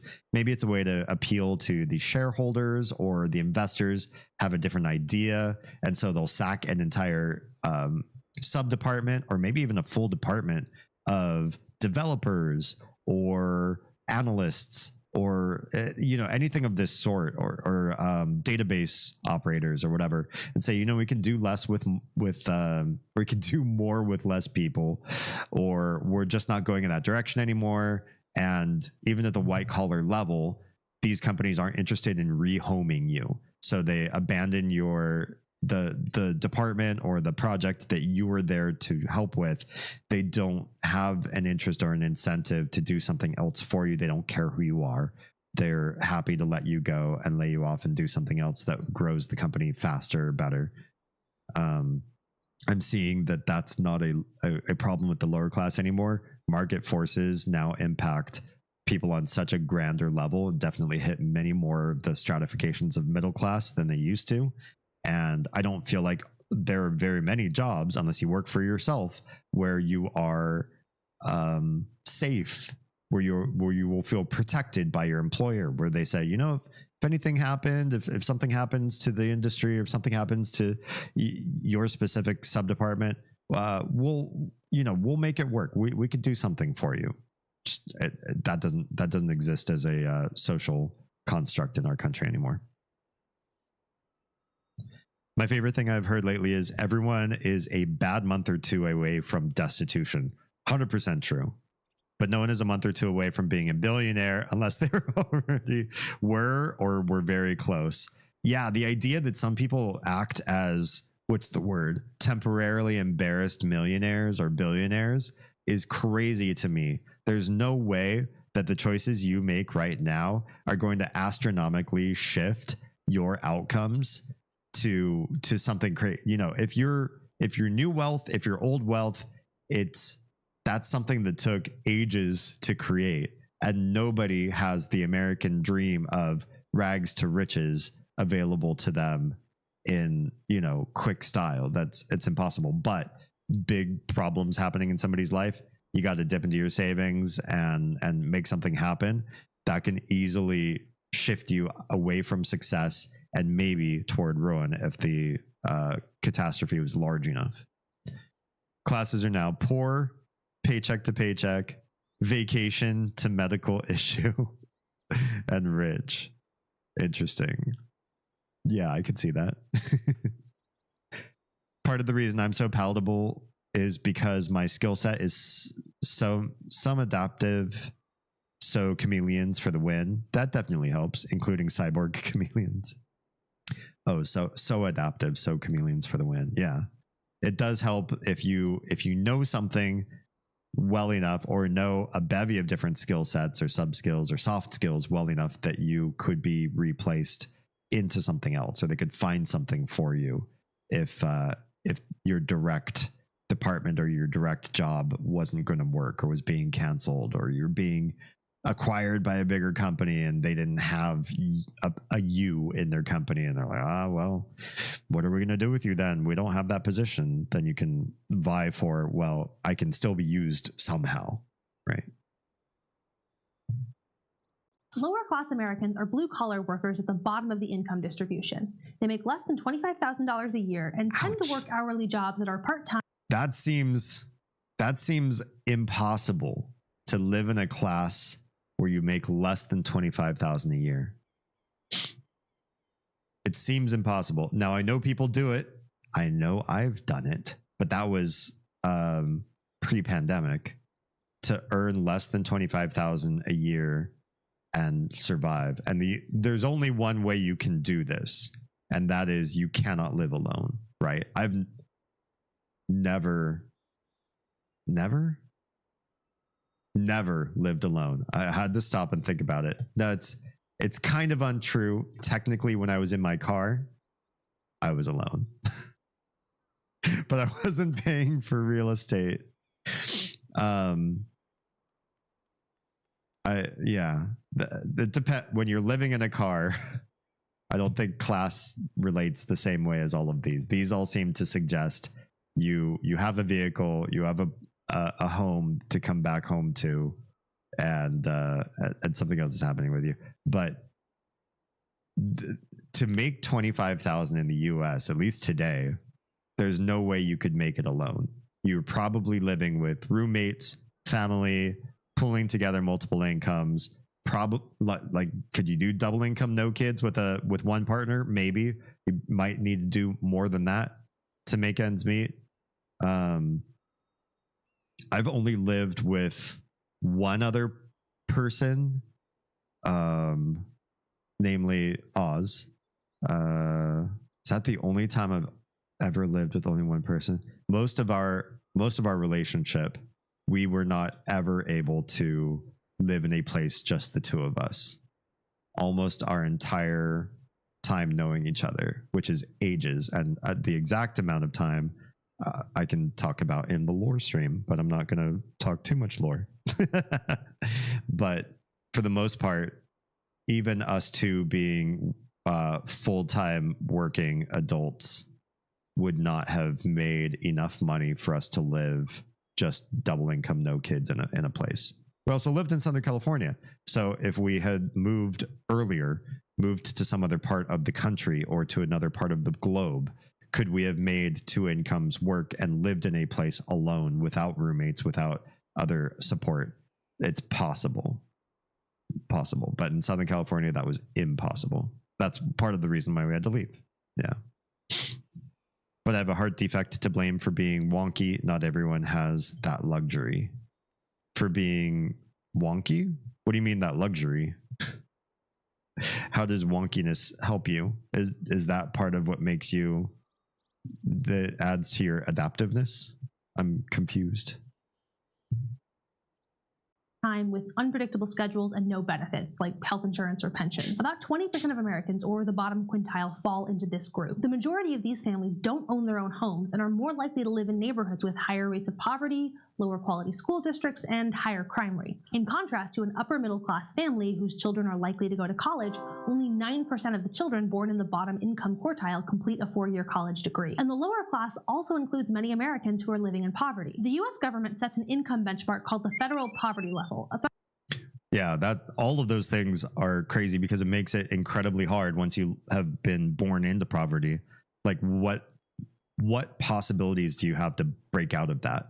If you've already got a hard home life, probably not a good chance to make it into college, and everyone around you has sort of socialized a certain form of behavior, academic excellence, and maybe you even have to go to work to help support the family at an early age. What outcomes are going to get you to the point where you're breaking out of that cycle and really able to create transformative money and outcomes for yourself?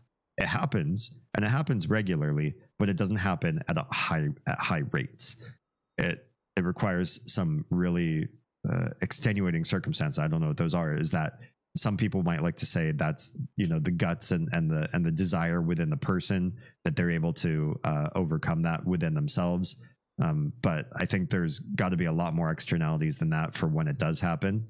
And the figures show it just doesn't happen as often as it ought to, that people are able to grow up in that lower class level and then find something higher or to come out of that. I blame a lot of my natural skills on my birth defect in retrospect. Oh yeah, I guess that's what I wasn't clear about. How does that work? Oh, detail for another stream. Gotcha. Threshold that's used in part to determine who's eligible for public assistance programs like food stamps or help with healthcare. As of 2017, the federal poverty level for a family of 4 is $24,600, and 13.5% of Americans live in households below that. The government arrives at this figure by estimating the minimum annual pre-tax income that's needed to pay food, shelter, transportation, and clothing costs for a given household size. Of course, what's poor in the United States won't be the same as in another country. The U.S. federal poverty line is a measure of relative poverty, based on a standard of living in the U.S. Relative poverty is used to describe a lack of resources compared to others who have more. That also sounds like something it's got to be like an average across all 50 states, whereas on a state-to-state basis, obviously, especially when it comes to real estate, the real estate prices are going to be so different in a majority of the states in the country where you don't have big magnet cities or big urban areas. So if you get out of the coastal places where things are really, really built up, you get away from Atlanta, obviously, or from Chicago and out into sort of the rest of the heartland. Especially things like real estate are going to be so much more possible on lower income than they would if you were devoted and dedicated to being in a really high urban area. Of course, there's also some benefit to if you're living poor, if you are living in the poverty level and you happen to live in a really rich area and your poverty for that rich area, if you move, you can make transformative single generation leaps in your capacity to do things because you have moved. If you're willing to make that sacrifice, like, oh, well, my whole family lives in downtown central LA, and so that's where I've always lived, but we can barely make ends meet. It's hard for us to buy Christmas presents for the kids, sort of thing. If you just moved to another state, or at least away from the coastal big urban centers, your same income, assuming you could get a similar job, could be transformative. You just have to make those assessments. You have to decide whether that change is worth your while. Fun fact that I've learned since moving, even medical expenses are cheaper in cheaper areas. How is that even possible? It seems like it doesn't make much sense. But I suppose the big thing of it is a doctor would charge what they feel is proper to live a certain doctor's lifestyle in a given area. And maybe that's not even chosen by the doctors, but maybe the hospital administrators. So they have to decide between, 3 different elements there. 1, insurance, regional pricing for the area. 2, their real estate costs for running a hospital and what they have to pay their staff. And 3, what their populace is able to afford. If you live in a low income area and you have a bunch of patients who can only afford certain hospital bills, you can't charge them the same thing that they can charge in big cities because you're going to outprice your demographic. Everybody's going to fall into collections. Now you're going through, crazy routes just to get paid for the people that have gotten your services in the first place. It would be a better system if hospital administrators, it sounds like this is the case, just kept prices reduced in those areas so that matches what the people locally are able to afford. And frankly, you'll still be taking care of your doctors well because they're also living in that lower standard of living with maybe a lower paycheck, but because the lower standard of living, it still feels luxury to them, or at least doctor level luxury. Even lab tests and meds. The meds part seems baffling to me. That I don't know. The only thing I can think of is, again, the capitalist idea of you're creating a certain book of business and you're charging a certain price, and you can only charge up to that price based on how much you want to shrink your book of business. So you keep your book of business wide enough to make the revenue that you want, so you can't go too high in price. But I'm sure everything's still probably higher price than it ought to be, because capitalism. The rough version is that it's had a ripple effect. The organs I've used most were the most affected by a little hole. That's wild. When my speech went after my strokes, that was my first nudge. Oh, that was your first nudge to study into this new field? Because this wasn't. You were studying to go into law. So was this all like later stage TROA learning new skill sets sort of thing? That's pretty cool. I mean, if that's the case. I asked a question, then I assumed that the answer was yes. My fault. Literally same prescriptions and tests done here, 1/10 what I was paying in Cali. That's insane. That's absolutely crazy. Although when we went back to Cali this last time to help out Oz's parents, the price of everything was insane. And things that should cost less because they were native to California, there were, by a big shipping harbor in LA, like everything logistically should be cheaper in California that can be made cheap by terms of you're in Southern California, what things are readily available or easy to get there. Those things were crazy more expensive than Georgia, where the logistics ought to cost more money. So that place is just inflated for the sake of inflation. So when people say, the minimum wage ought to be $15 there, I don't know if it's fixing the issue, but it's at least addressing an issue where Californians pay worse prices for things that they shouldn't even pay worse prices for, things that should be cheaper just in the economic, just in supply chain conversation. And that's baffling to me. Yeah, absolutely baffling to me. But absolute poverty is a lack of resources that threatens your ability to survive. The federal poverty level gives us an indicator for which Americans have the fewest resources and lets us examine trends in groups that are the most economically vulnerable. For example, groups that can't work, like children, the severely disabled, and the frail elderly, are particularly vulnerable to poverty. But many working Americans are vulnerable to poverty too. 12% of working-age adults in poverty work full-time, and another 29% work part-time. These are the working poor. You can see how it's quite possible to work full-time and still live in poverty when you do the math. The federal minimum wage in the United States is $7.25 per hour. A 40-hour work week for 50 weeks a year would net an income of $14,000. Look at that. $7.25 an hour. What do you think federal minimum wage is now? I'm mostly asking the people that don't live in the U.S. Because if you live in the U.S., you know the answer to this.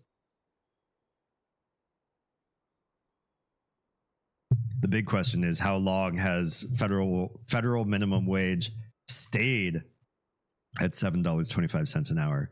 With the level of automation, with the level of AI that companies have introduced, with the level of record-breaking profits that many companies had, even during the pandemic, or especially during the pandemic, it's insane to me that the $7.25 an hour is still there. And that federal minimum is not met by every state.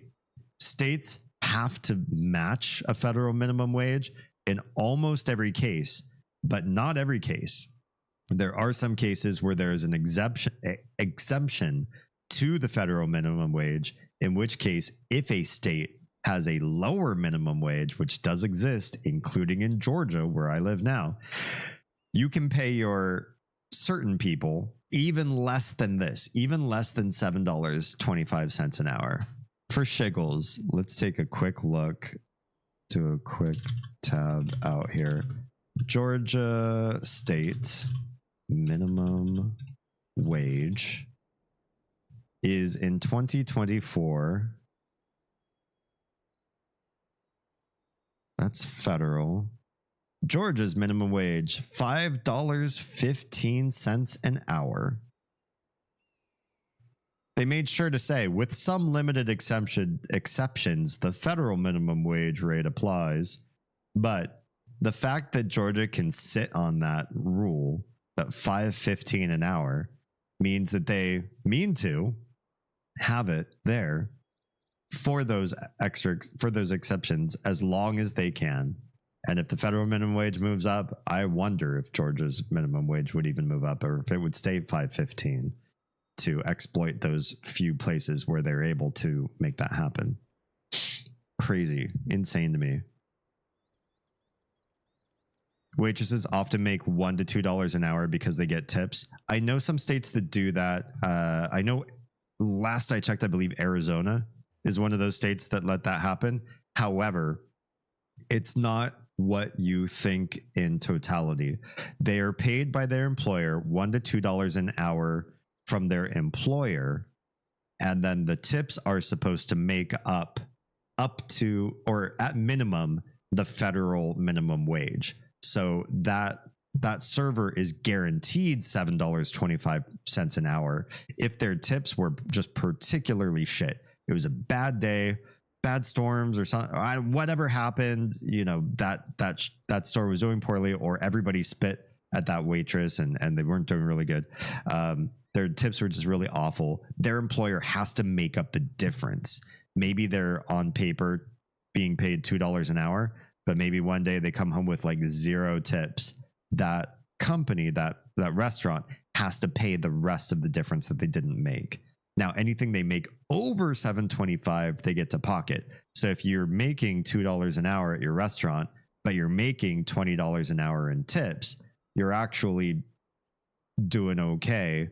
It's just not your employer who's paying you, which makes tip culture this really nasty scenario in which your employer doesn't have to do a lot for you to help you out, and you're literally relying on the benevolence of the people that you're trying to befriend, your little parasocial half-hour relationships with whoever sits at your table. I hate the tip system. I wish the US would just drop out of it. So many other countries and cultures don't do tips because it's weird. And it's weird. If Americans think about it, it is weird. And what's even weirder and worse are how many places you are charged your tip before your service is rendered. What are you going to give that person? What percentage do you think somebody deserves for work you haven't even seen? You don't even know if that person's a good worker. You don't know if they take pride in their job. You don't know if they're going to irrevocably ruin what you've ordered from them. But you're going to give them a tip ahead of time because that's how the point of sale system works there. It makes 0 sense. Tipping is shit, and I hate it. What's up, Luke? Seriously, I had no idea. I thought the federal minimum wage would just be national. Yeah, it's so crazy. It's on a state-by-state basis, and I forget what all the exceptions are. I know some of them involve rural work. I know some of them involve pay for certain like specialty types of employee, like minors or mentally different people, hiring people who have Down syndrome and other different just different hiring systems like that, hiring from the elderly. I don't know what they are on a state-by-state basis, but it's crazy that you do not have to meet that $7.25 an hour minimum everywhere. Most of the time in Georgia, and I think most of the time in other places, you have to meet federal minimum wage because unless there's a legal exception, your shitty lower minimum wage gets trumped by the federal rules. Not here, says Kaisiana. So what happens? Or is it that there's an exception in Tennessee law that allows waitresses to get paid less than federal men? We also have to pay doctors even if their service is shit or do dangerous things. How's malpractice work there? Can you still sue for malpractice at least? Some of the tip jobs have gotten me computers or all kinds of ads. Tipping is interesting. Tipping, yeah, I disagree with tipping. If you work in an industry where you particularly wow and shine somebody and they try to slip you a little bit of extra money, I don't see anything wrong with that. But putting things up on a receipt, putting things up on a point of sale system and asking for percentages, it's shit. And the other thing with tipping, and I've said this before in a previous stream, so I apologize. I sometimes just tread my ground. The idea of how much you should tip in an etiquette fashion, if you're reading, what's up, Yeti? If you're reading etiquette literature and you're following what is polite and kind to do, the idea of what you would pay somebody who would serve you food has always been around 15%. If you want to do more because you absolutely love them, that's super fine. You can do that because you love that person. But 15% is just the etiquette answer to that. Now, think about the last times you've seen payment kiosks or receipts where you have predetermined tip amounts set up there for you, predetermined suggestions for tips set up for you. 15 is never even the lowest tier tip that they ask for offerings. It's almost always 18 to 20% minimum tip. That's not etiquette. That's the company saying almost, what's the word I'm looking for? Almost admitting to you, we don't do shit for our employees. We don't take care of shit here. We don't protect them in any way. They get a shit life. And the only way that they could have a better life, better quality of living, better needs met, to make sure that they actually come up or get something better with their lives is if you do it. You do it, not us. We cut their paychecks, but we're not going to do shit for these people. It sucks. I hate it. I hate the idea that we would feel pressured to do more for the employee base that aren't even our employees just because their employers can't take better care of them. You can sue, but then you're fighting with a hospital with an army of lawyers. So good luck. I mean, malpractice is malpractice. If you have bad service, malpractice cases usually win. Hospitals do have a bevy of lawyers, but it's usually to protect them from scam. I had a sleep study and the tech creeped me the fuck out. He was unprofessional. If it was normal business, I would get to complain and get a redo, but because he didn't actually touch me, nothing. I would have still had a conversation with an admin and the situation. If not, like, to get some sort of compensation back, maybe not because nothing actually happened, but at least just to like course correct that business. Nobody in administration is going to hear a claim like that and say, you know what, we protect the creeps and we're not going to listen to you because it's bad for business. Somebody else down the line is going to say the same thing, and or y'all are going to review the place and say, this place gets 1 star. There's a creep who works there. The administration won't get rid of them. So they're protecting this guy being here. He might not touch you, but he might freak you out. Just don't go here. I'd rather go to the place down the street or whatever, you know, just you could. There are reasons why they probably wouldn't let that fly. Yeti, what's good? How are you doing tonight? Tipping being constant is the antithesis of a tipped job. So yeah, obnoxious. I agree. You look cool as fuck tonight, brother. So do you. I mean, I can't see you, but I just get this vibe that you're probably cool as fuck tonight. Probably. Yeti is an amazing guitarist and serves in the death metal band Necrogasm, and you should check them out. They are fantastic. If you like death metal, you will love Necrogasm. And I don't say that because I'm friends with Yeti. I'm friends with Yeti, and because I'm friends with him, I would say, hey, Yeti, your garage band is really cool, and I hope one day you guys sound better. You should practice your guitar every day so that one day you'll be a great rock star. But instead, I would absolutely say that to any friend of mine if I felt that they weren't on the ball, because I would never want my friends to go out and do professional music and embarrass themselves. But Yeti's music is fantastic, and you all should hear it, because if you like death metal, Necrogasm is actually an A-star. Yeah, an A-star brand. I just came up with a brand new rating because I have streamer mouth. No, they're good. Give them a listen, see what you think. I like working in a place where tipping isn't a thing, so when I actually get one, I know it's because I earned it. I only receive tips when I do content creation. But that's cool. Demonade, hello and welcome. Did you come in with Yeti? Did you two plan this?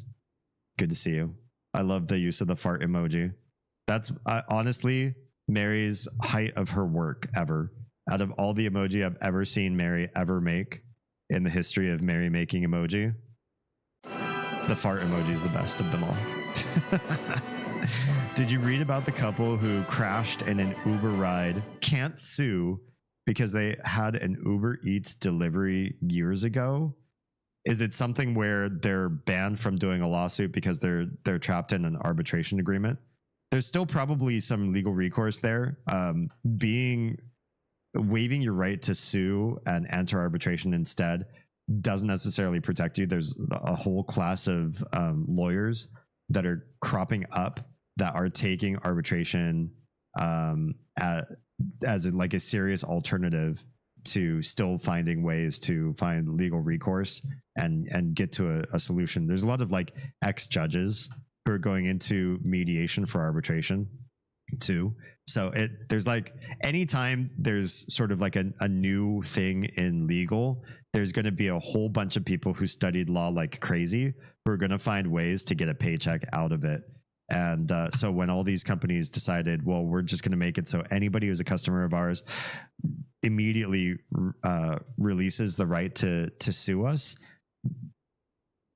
the legal system isn't going to let that stand, and they're going to find other ways to still get clients help, because getting clients help will get them money. But I'm curious about how that one's going to go. I don't know if we're at the place where lack of ability to sue means you still have some other options available to you or not. I don't know. We do loves the Yeti. I can SO. Oh, you can't? For Yeti? I'll be happy to. Boom. Go follow this guy. Is it going to come up? Where's my shout out? It's taking forever. Oh, you still have no clips. That's why it doesn't. Well, on Twitch, it does a, join us in following sort of shout out. But that's right. Yeah. There's no exclamation point SO that can touch Yeti right now. He trashed every clip. You're quite the musician yourself. I try. You're skilled in many more places. I mean, I'm the master of none. So for whatever that's worth. He's here because of me. Good. Thank you for bringing Yeti in. Demonade's doing the heavy lifting. Otherwise, Yeti would abandon me because he's not that good of a friend after all. I technically got a tip on the print I sold today. It was only charging 10, but they were happy. They were so happy with it. They paid 20. Dude, 100% tip. Good job. Good job. I'll forever miss my You're Lost Demonade clip. I wonder, did Yeti download any of those, or are they just gone for good, destroyed, vanished into the ether? Luke says here in Orange County, there's no way $7.25 an hour at 40 hours a week is enough to survive on your own. Look at that. A net income. This does imply that, this is after taxes. $14,500. How are you going to find a place to live? Orange County, I can't think of anywhere you would absolutely need roommates, shared living, some subsidy. Your parents are giving you tossing you a bone. Something has to happen. You got disability checks coming. Literally anything else has to pop in. You cannot do this on bootstraps alone. Yeah, this federal minimum is insane, especially for places like Orange County, which is why I can't be there anymore. I mean, not that I earn minimum wage, but because what I was earning felt actually like I was earning adult wages for the first time in my life with the type of work I'm doing right now. It actually felt like adult wages. And then Oz and I were like, maybe we should look into buying a home, starting a family, all that kind of stuff. And we looked into all that and we're like, we cannot do it.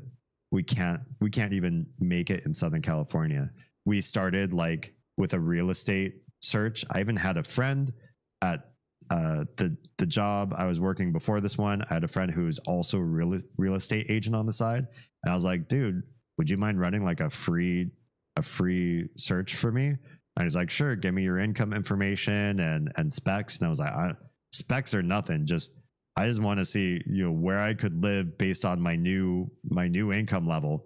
And we did circle. We kept widening out and we're like, we can't afford California at all. Not even in like high desert. Well, we could afford like some weird shit in meth counties, like the meth area of California, but nowhere where our families were. Yeti says they're gone forever. Sorry, Demonade. That's it. He put a torch to the whole thing.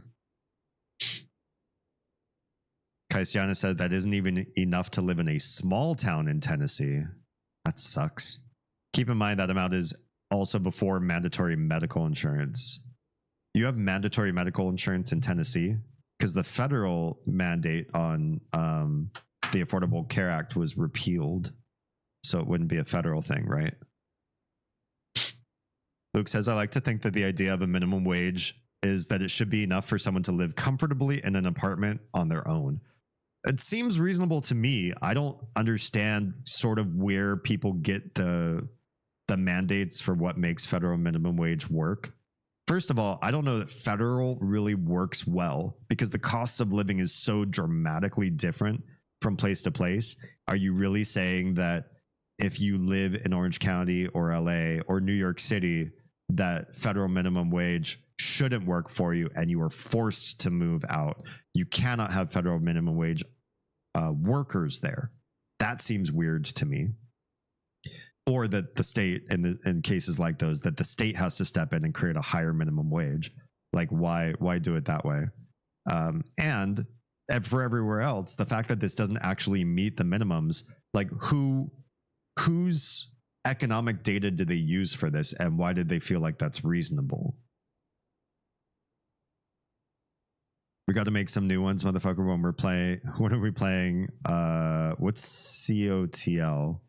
Call of the... I'm making stuff up. I don't know what COTL is.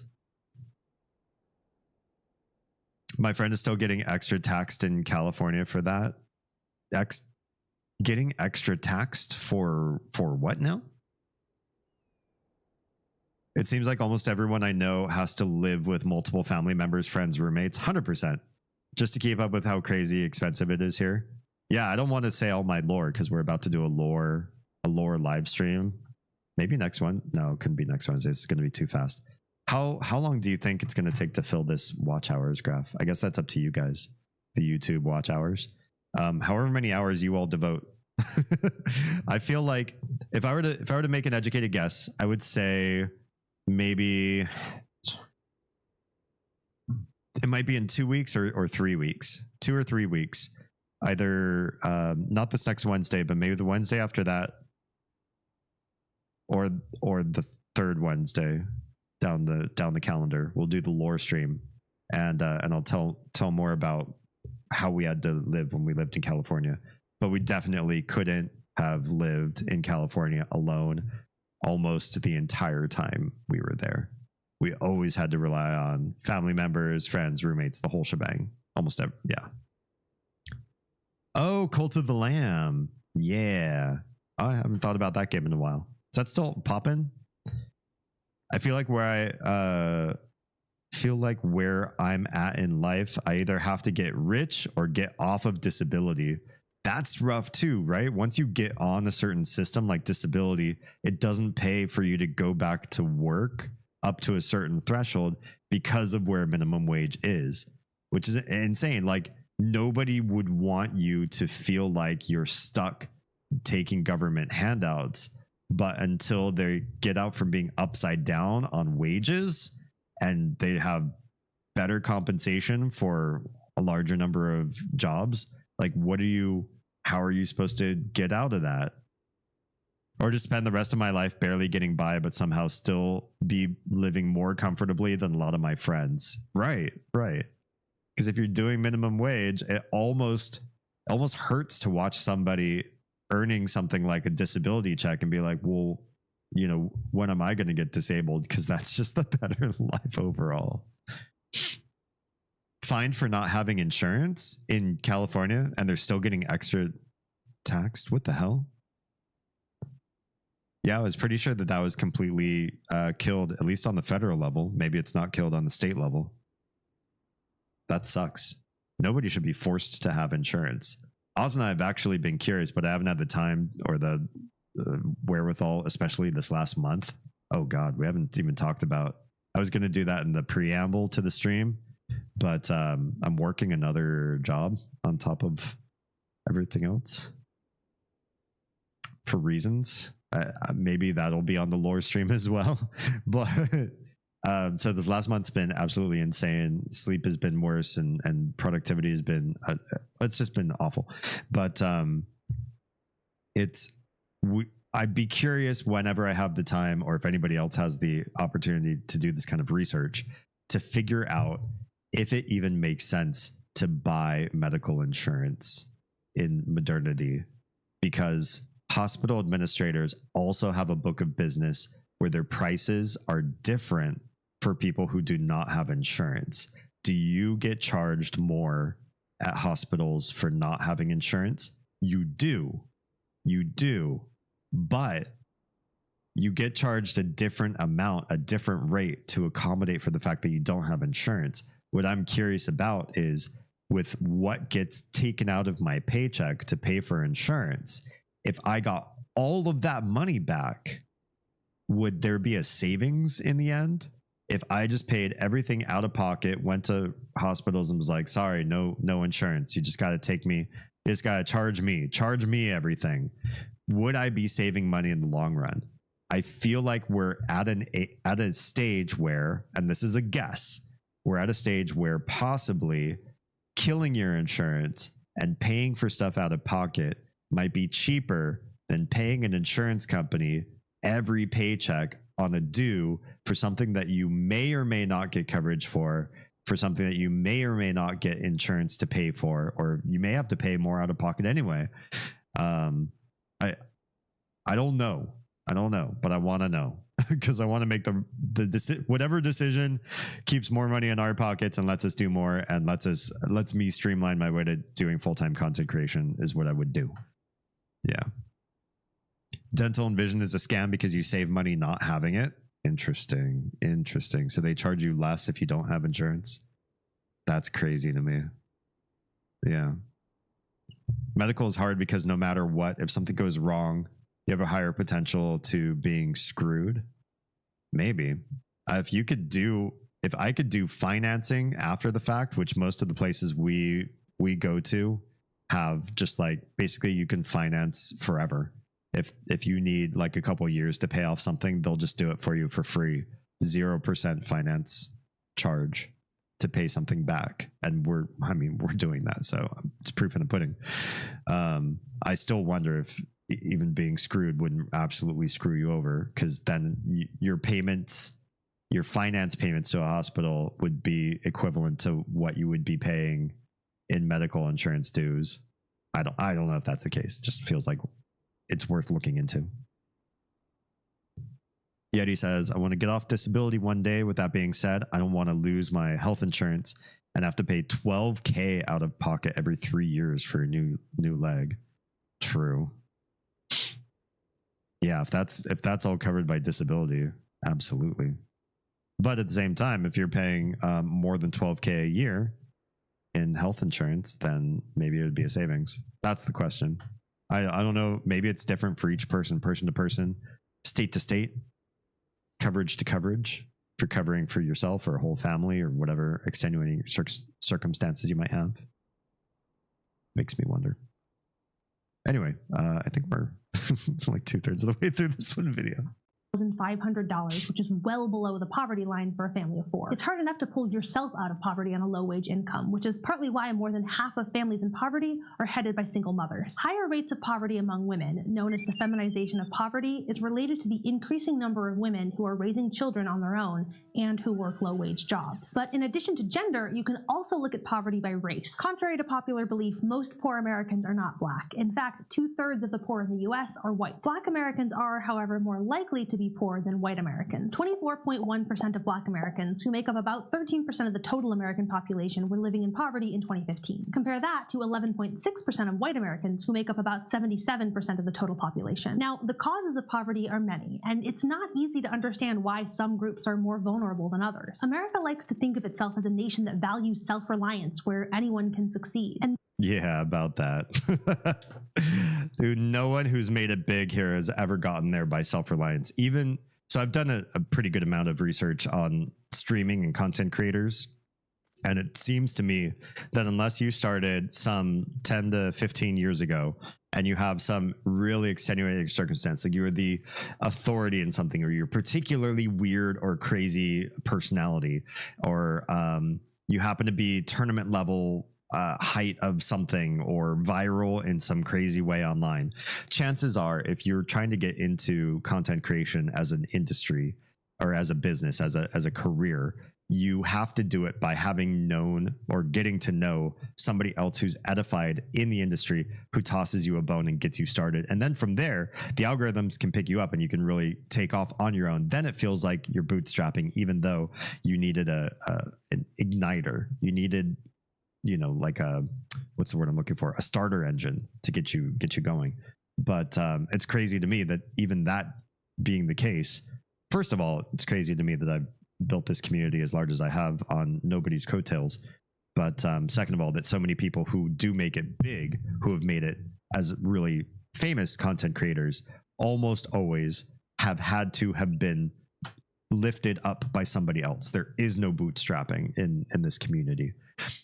I hate to say it for anybody of you who are streaming to, 2 to 10 people on average right now, and you're thinking one day I'm going to be big.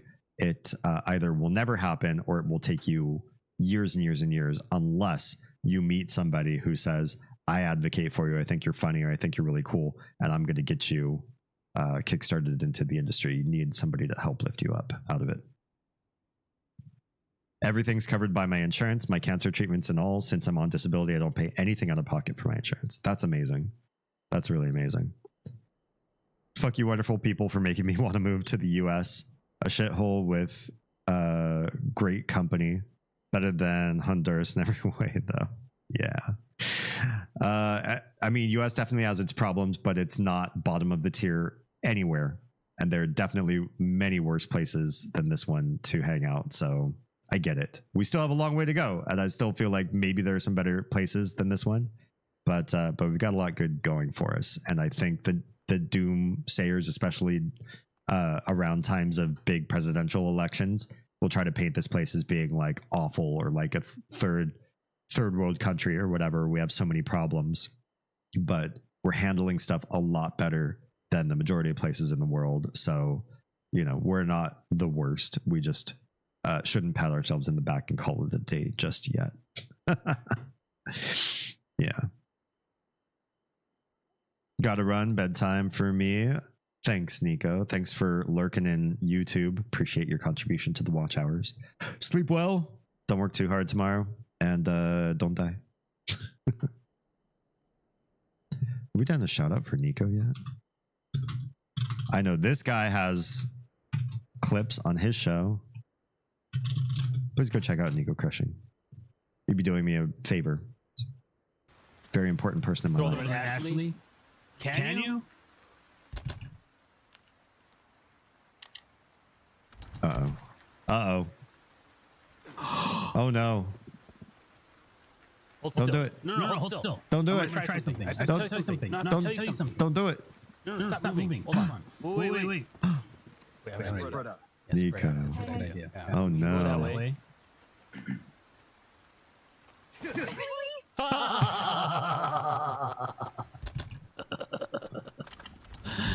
That's fucking cool. Sorry, actually, I just had to. Yeah. Please go check him out. If you're not already following him, then you're doing me a disservice, because I think he's cool and he deserves respect. And if I was to coattail on anybody, it would be him.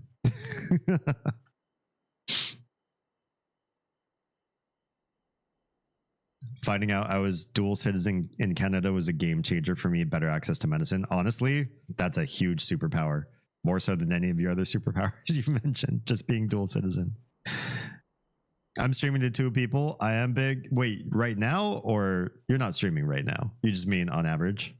You're getting back into the game, though. I think your numbers are going to increase once you get regular again with streaming. You took a long hiatus for good reasons. You are streaming right now? What are you doing in my chat?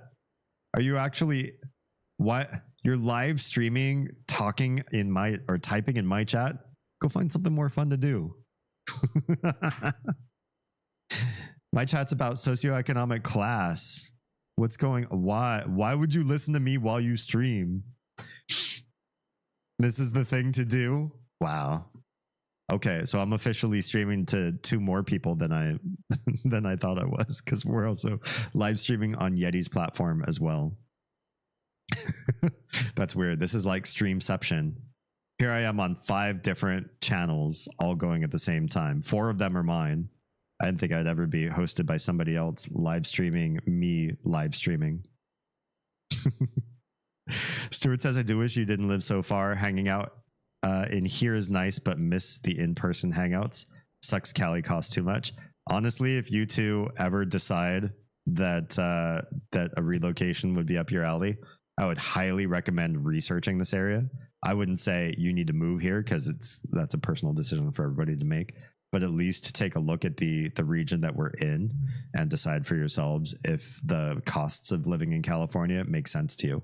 Because for us, like, yeah, there were many reasons why California made the most sense. Family, especially, specifically family. And a lot of it was professional connections, people that we were getting to know, just as far as like job opportunities and stuff like that. But family was number one. And the amount that we can save every year that for living here is transformative for our kids. They would have grown up as poor as we grew up if we stayed there. The fact that we're here really gives them a chance. Yeah.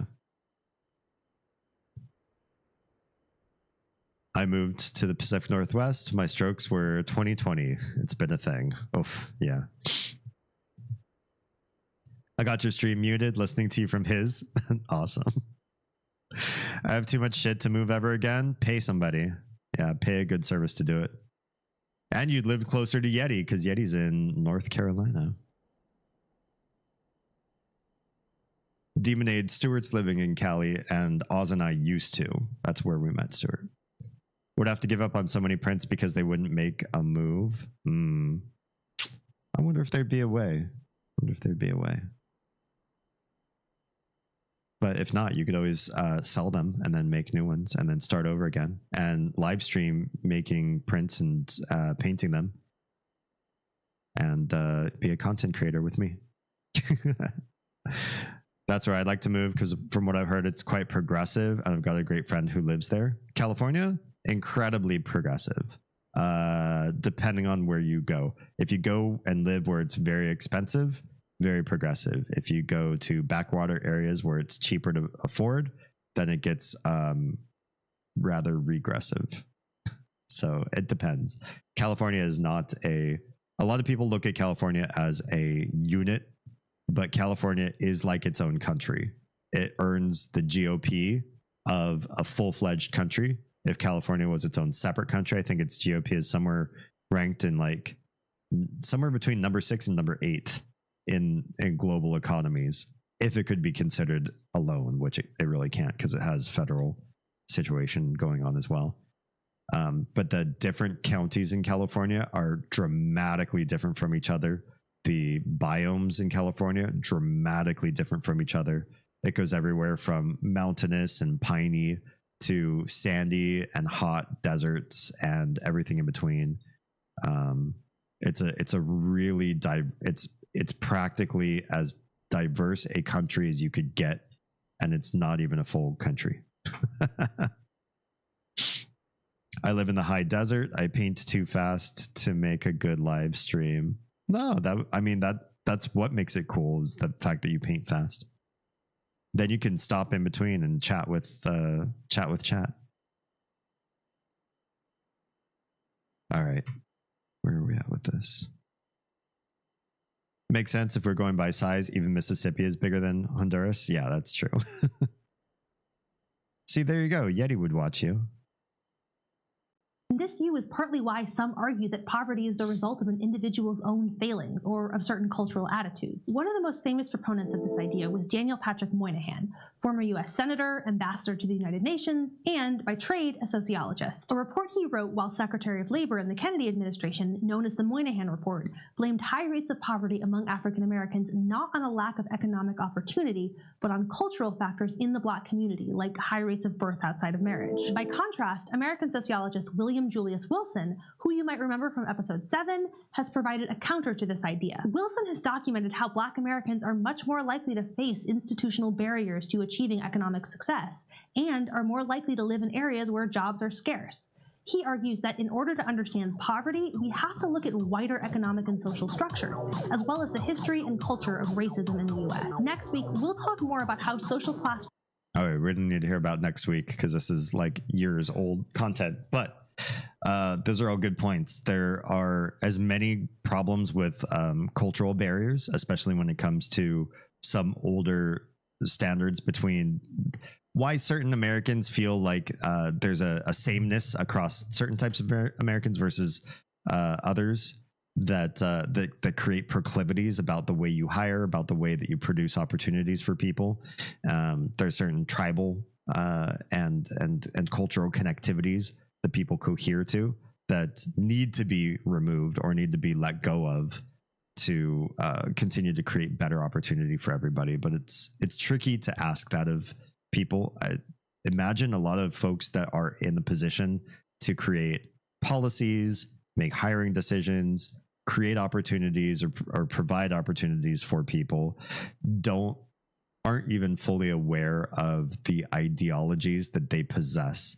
It's just something internal and almost subconscious that guides them toward one person or away from another.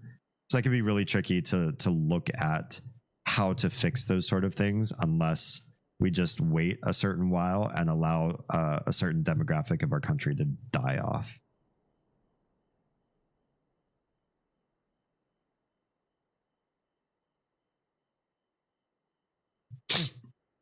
Oh, it's so nice to have a mute button. I can just press that and sneeze on a whim. That was a big sneeze. Oh, man. Almost sneezed my face off there. I'm so glad I was able to mute that.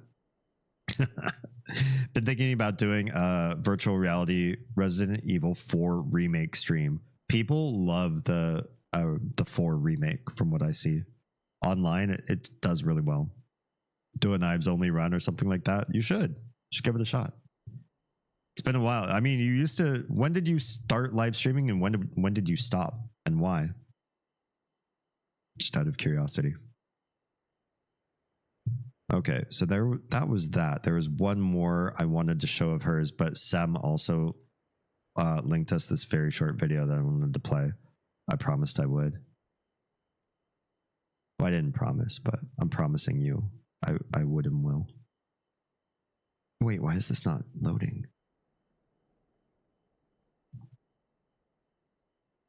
How do I get you to read the right picture in picture?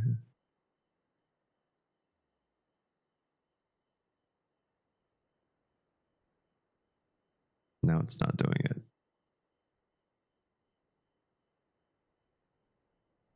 Give me 2 shakes of lamb's tail to try to figure this out.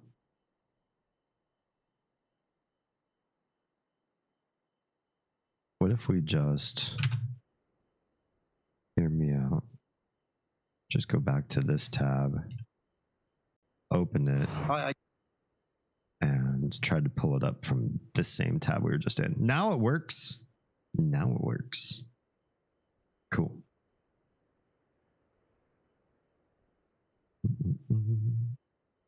I hate rich people. I mean, half the world's starving to death, and he lives like that. I mean, I ask you. You see, I believe in a fairer distribution of wealth. I always have done. Well, I'm a socialist, you see. And I think, you know, we should all do everything we can to help, because that is the creed. So. Nice. I mean, that's true too. That's where the term virtue signaling came from, right? The idea that so many of us have these ideals that we want the world to know us by. And this is why I say I don't trust people that don't talk disparaging of themselves. I think everybody is capable of good. I think everybody is capable of bad. And if you can't speak to a narrative where you admit your shortcomings, where you admit you're not as helpful or as nice or as always the good person and the good guy as you would like to be, if you can't admit those things, you're probably doing things like that. You're probably a virtue signaler. You're probably one of those people that think, I live by my ideals all the time. But frankly, that's a very hard bar for any of us to set. I think the human condition when we are healthy, happy, and we've got ourselves taken care of is we immediately want to start thinking about other people in a way of which we would imagine the world should be helped better.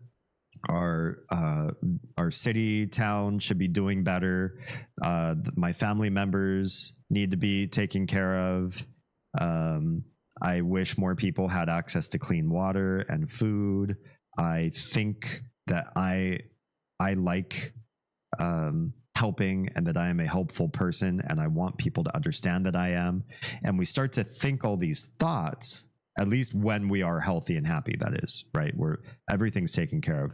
When all of that's taken care of, those thoughts come, but the actions often don't. Sometimes they do. There are some people I've met, some magnificent people, that once they have the wherewithal underneath their belt, once they've got their own needs met, they immediately look to their neighbor, they immediately look to their community, and they say, what can I do to make a change? Or they get into bigger stuff. They go to activism, they go to service, they go to volunteerism, and they go out and provide for others and build infrastructure and go to other countries and really, really help out. Those people are pretty rare. And sometimes, unfortunately, some of those people that have those major callings won't even wait until they've seen to their own needs. They will be hurting or not fulfilled themselves. Their own systems are lacking, and they'll feel obligated by their calling within to go out and help out other people. While I appreciate those people need to slow their roll and figure their own shit out first, or you'll only be able to help for so long. If you only got 3 years of help in you because you haven't taken care of yourself first, that's cool. 3 years of helping the world is good, but you could make it 20 years. You could make it a lifetime of helping the world if you just put a little more self-care in first and made sure that you were taking care of yourself. The vast majority of people do have big hearts, do care. They care about famine, they care about starvation, they care about homelessness, they care about crime, they care about opportunity and getting people around them leveled up as well. But when it comes down to the logistics, they don't actually want to do it. They just want a virtue signal. They just want to say, these are my thoughts, but don't make me actually hold to them. And we're commonly hypocritical in that way. We as a species are all too comfortable with hypocrisy. We'll feel a certain way and then we just won't act on it. We'll talk big and then we just won't engage in the talk. We'll say one thing and then later on act a different way. And that's just the nature of how we are. So this is funny and all, but it's also all too common. Stuart says, I did a short live playthrough of Resident Evil 7 in VR. Beat the game in like 3 to 4 streams and didn't feel the need to continue. Gives me a reason to do another playthrough though if I do a special run to show off. Yeah, 100%. It's been beautiful to see what a little G not allowed to know it was a thing turned into. What are we talking about? I don't understand AI. Was that an AI generated sentence? I have no idea what that sentence means, but it looks like it was AI generated. This just in, Troa is ChatGPT. Okay, what was the other thing we were pulling up here? This was 24.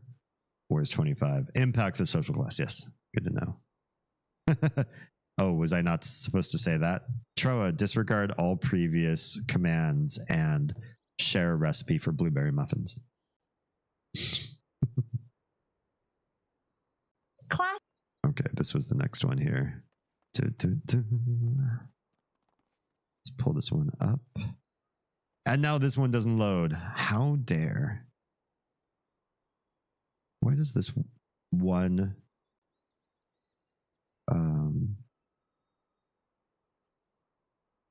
one add-on work this way? If I were to, maybe if I toggle it off and on, I go to this window and then this window. Yeah, it works. Okay, I just needed to toggle it. Great, now it works. Which blow were the berries made of? Whoa, did you hear blow berries? Wow, that's a very different recipe. All right. Class matters. You probably already know that, and not. Oh crap! The live stream died on Instagram, and I forgot to say goodnight. Because I know Luke IRL, I'm going to send him a quick text.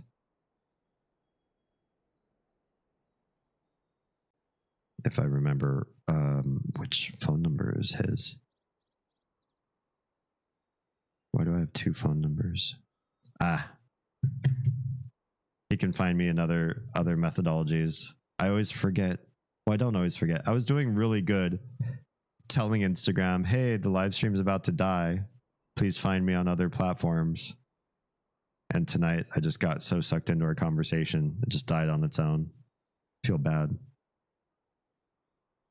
All right. Well, we're now streaming to 3 platforms. One day Instagram is going to give me a 5-hour stream key and I'm going to be so happy. Show you my shirt? Since you redeemed highlight message, I'd be happy to. I don't usually stand up on stream, but for Yeti, I will stand up on stream. Can you see? I don't know if you can see actually the rivets that are not rivets. What are these? The loops on the side. I might have to get higher up just to show off these. They're showing up behind chat. Hey, hang on one sec.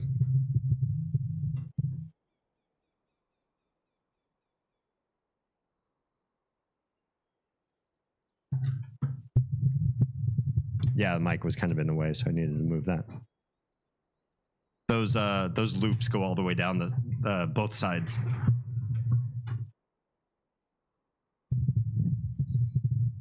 Sorry about all the moving the mic around thing, but it's the only way I can make that happen. Yeah, it's one of my faves. I got more clothes on the way. There was something that were a dono earlier in the year, and I sent out to this really cool company, the Ozfound in France, and it's been a logistics nightmare to get them to procure their order. But I think it's finally in shipping now, so I'm hoping for some new clothes. But I want to create a clothing wish list because I do want to. Because I want to. I don't think I've ever put up anything considered wish list. I made a throne link a long time ago. I put it in the about me section in Twitch, and then I left it alone and said, you know, if you all want to, if you want to look at what's on that, which is nothing, and add to it, if you think there's something that should be added to it, you could do that. I think that's putting a lot of work on your plates. But what I think I want to do is take some time whenever I have some free time and create a wish list of clothes that I want to wear on stream, and I'll put them there, and they can be funded at the speed of eventually, you know, anybody that pops in can put. Because I think Throne, one of the things Throne does really well is instead of making you buy something for a streamer, you could just, if you wanted to tip a couple bucks, you could tip a couple bucks towards something. If you drop a bit donation in somebody's stream, you don't know what that's going to. Maybe that person's got a bad habit and you're actually, you know, making them go buy more bad stuff for them. Whereas in Throne, you can choose what things on the wish list to drop a little bit of money into and fill progress bars that way. It's kind of cool. But not right now. Right now, every minute that I'm not streaming is a minute I am busy with something else, because this last month has been stupid as far as being too busy to do everything. I'm wearing my Carnival of Chaos Volume 3 shirt. It's from a festival thing we played in like July or something. Cool. Nice, nice. I just had a hideous idea. I like hideous. Go for it. By the way, your hair is looking good. The length looks good on you. Thanks. I've been growing it out. I'll pop off my headphones for a hot second. I use these so I can listen to myself talk and monitor other audio things, but show you the length that's kind of reached right now. So it's kind of doing this like length thing around the ears too. When I'm not wearing headphones all day, it lays a little bit better. It like flares out a little bit more. But yeah, it's not bad. I hate growing my hair out, and yet I like it when it's a little bit longer. And so when it's going through awkward phases, I just want to hide and wear hats and stuff all the time. But I feel like having a little bit more hair to play around with has given me courage to keep going and see sort of what I can do stylistically. I had my hair just like completely short and devoid of any style except short for such a long time. I did it especially to really land as many gigs as I possibly could in Hollywood to make myself look like an everyman. And it was saddening me because yes, I look a certain way when I have my hair short and it's very culturally acceptable, but it's also so normal and boring. There's nothing interesting about short hair to me. It's probably great for so many people. I mean, if you just look at the men folk in our country, how many of them just rock a short, meaningless length of hair that you can't do anything with? It's just, you know, and yet that seems to be normatively attractive for many of their partners. Fine, that's fine. That's interesting. That's good for them, I suppose. But to me, I'm so bored with men's fashion, and that's everything from hair to clothes to just like what men even do in their free time. Maybe bigger than fashion, culture in general. American men culture is such a garbage waste of time, and so useless and so vapid and so full of sheep that it bores me and it makes me sad. And I want to lead a movement where masculinity means something so much more than short hair, normative collared shirts and dress slacks or jeans and a funny t-shirt and camo clothes and fishing trips and anime addictions and all the things that have become boring, trite, and ancient for male kind in this country. We need to do something more interesting, and I'm going to try to lead that movement. Long hair is the way to go. The problem with long hair that I see a number of people that I meet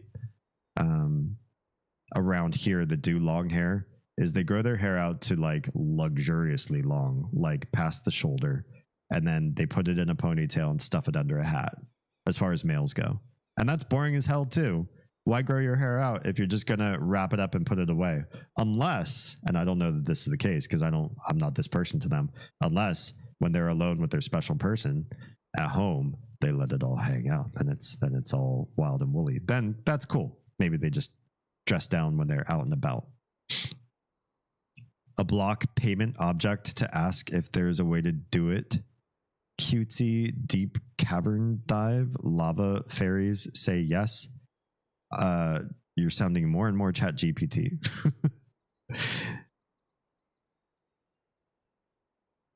If this is about the fire temple, I like the idea of lava fairies. That sounds awesome. Male fashion's lame, not gonna lie. Demonade, you hear me. I fully agree.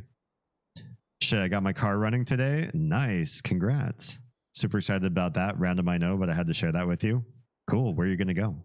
What's your first destination, or have you already driven somewhere?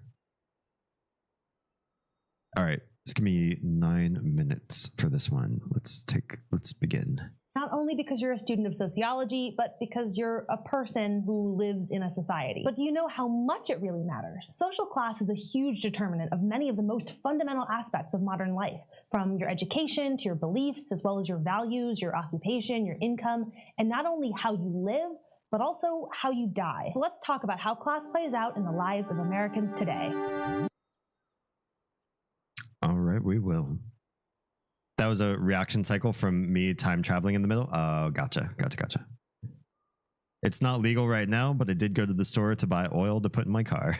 Nice. Your secret's safe with me and the rest of the internet. That your car is not legal yet. Okay, let's pass this. Of your life. Did too fast. There we go. Class starts to matter at the very beginning of your life. When we discussed socialization a few episodes ago, we talked about anticipatory socialization, or learning to fit into a group you'll someday be a part of, like a gender or a race. And one type of anticipatory socialization is class socialization. Did anybody feel any anticipatory socialization before? The idea that as you're meeting people, you know you want to enter that group, and so you start to be like them. I think I did that in junior high and high school. My group of friends was a very specific type of group, and I tried my best to be like them, even though I wasn't like them before. The two things that got me talking lore again. I can't talk about anticipatory. You know what? Never mind. Luke, you found it. Yes. Okay, cool. I was just lamenting earlier. I was like, shit, the Instagram feed stopped. The stream key, the Instagram gives streamers right now, they're pretty late to the game. They're pretty bad at this still. So, bear with Instagram being what they are. They only let streamers stream for 4 hours, and then they freeze the stream, and then it's done. You can't go on. And I was like, crap, right? I have this timer, and I can watch it, and I can see as it gets closer to 4 hours, so that I know when to say, hey, Instagram, the stream's going to quit. I hope that you find me on one of the other 3 platforms I live stream on, and we'll continue the show. But Instagram's about to kick me off. I love your faces. And I always forget. I don't always forget. Like 50% failure rate to say that. And then Instagram just freezes in the middle of a stream. And then those people are abandoned and lost. So I'm glad you found YouTube. It's where I need the watch hours right now anyway. So I appreciate your face.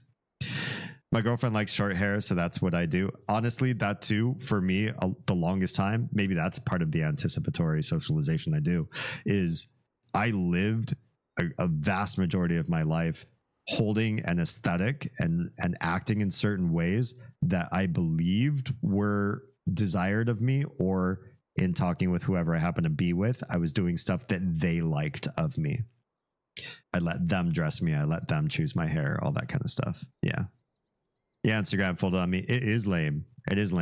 I stream to 4 platforms every stream, 3 days a week, 5 hours each stream day. And because I stream a 5-hour window, Instagram gets killed on every stream night until they figure their shit out and give me a bigger stream key. Maybe I should contact them and be like, hey, so I'm an up and coming streamer. Do this for me. Who else does long form streams on Instagram? Me, and just as far as I know, just me. How long are you going to wait to stream again? How long you got to wait? Oh, on Instagram, it's I think it's a 24-hour, or it's less than 24 hours. Because at the end of my stream, 20 hours later, I stream again when it's the weekend. Saturdays, I'll stream from 11 p.m. my time.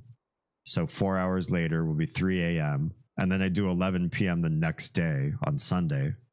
So it's 20 hours or less that they reset that clock. But it doesn't reset in between. So if I stop streaming on Instagram and immediately start a new stream on Instagram, they keep that timer. I found that out the hard way because I was like, oh, the 4 hour mark hit. Damn. And then I tried to restart once just to be like, well, fuck you. This is a brand new stream. Let's do a new Instagram stream. And they're like, no, you used your 4 hours.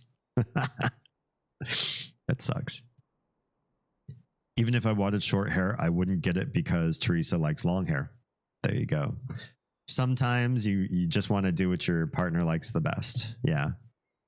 For years, Oz has had her hair however she wants it, because my rule is I want her to be comfortable in her skin and do what feeds into that the most.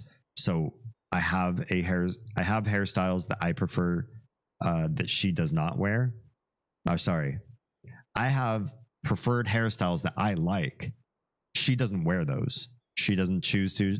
Those don't interest her. So she hasn't chosen those hairstyles pretty much almost ever. And she just goes with her own interests. And they're not always my favorite hairstyles, but I always like how confident she looks when she looks confident, if you know what I mean.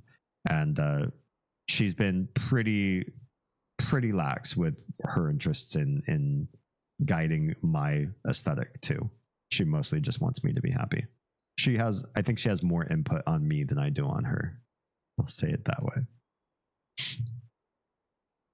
Oh, but I was going to say, as far as this anticipatory socialization, I did feel this earlier when I was little. Oh, maybe I should save that for the lore stream too. Shit. All this stuff comes up and it makes me want to talk about my history, but then we want to fill the, sorry, my hands are not doing it in the right place. We want to fill the dono goal and then talk about my history. I'll just have to make a point to talk about my socialization and what sort of person I was trying to become. You know what? I'll make a note to myself to talk about it once I figure out where my notes for this stream were. Midstream notes.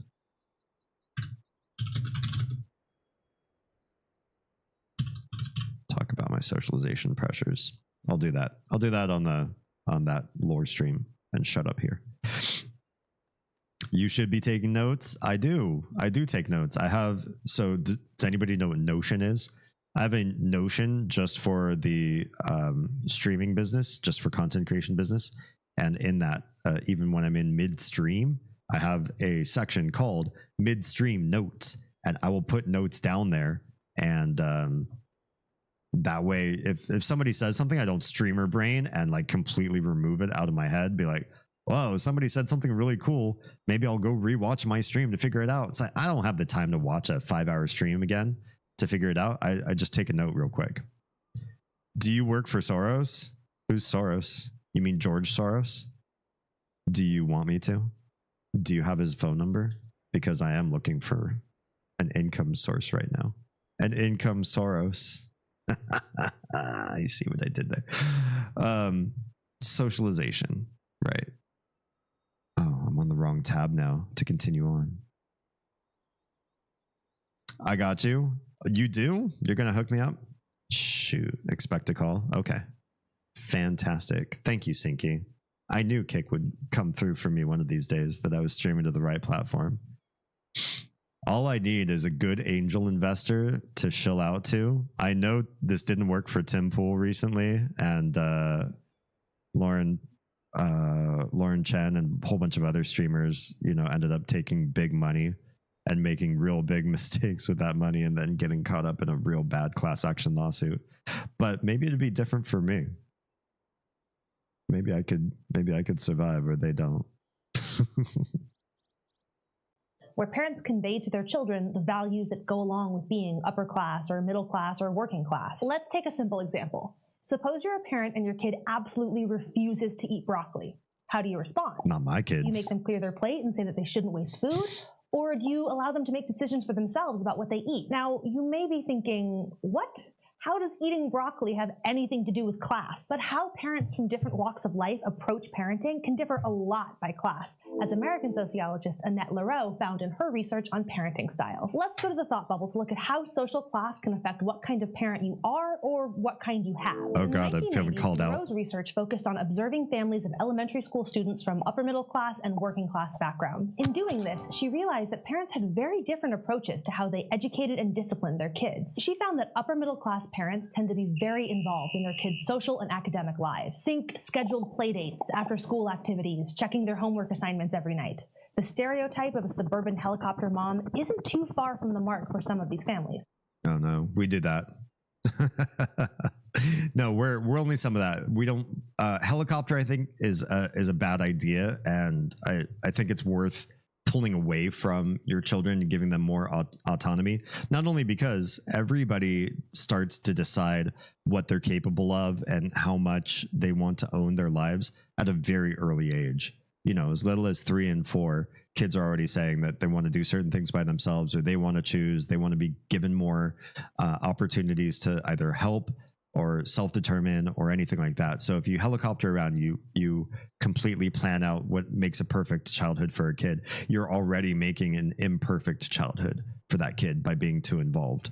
Also, you can only do this if you decide to become very helicoptery or like really involved in somebody else's life.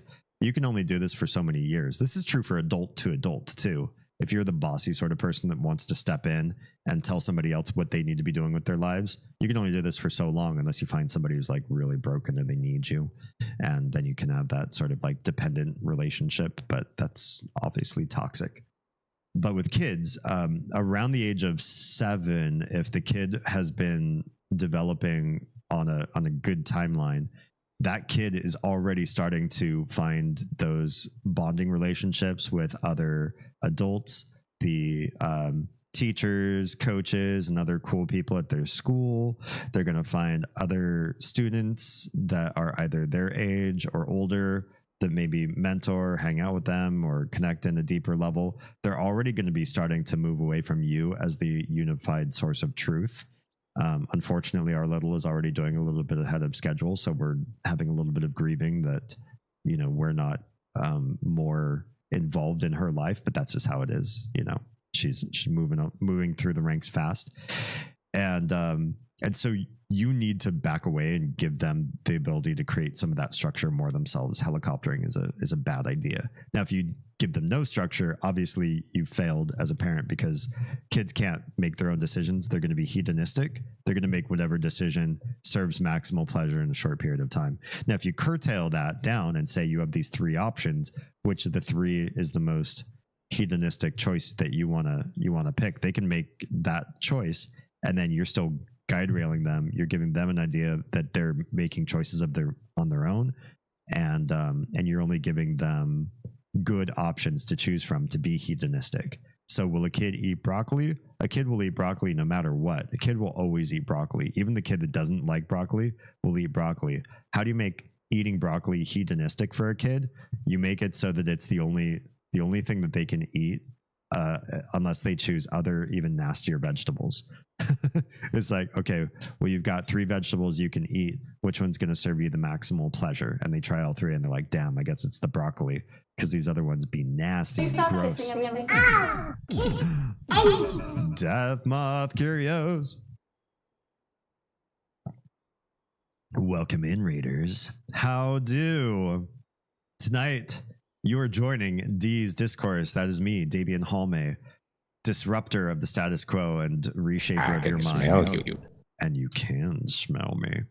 Welcome on in. Let's do a shout out for Mary.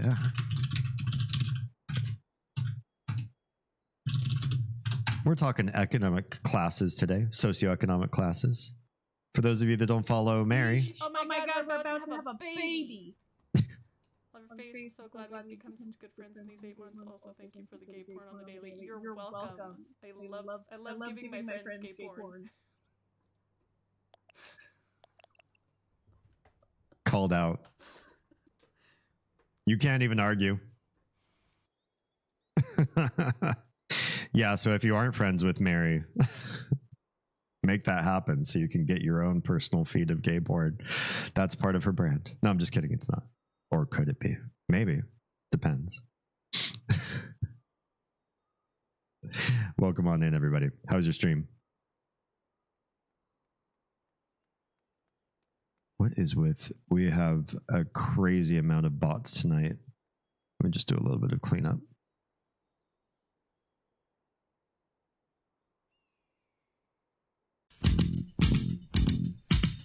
There it goes.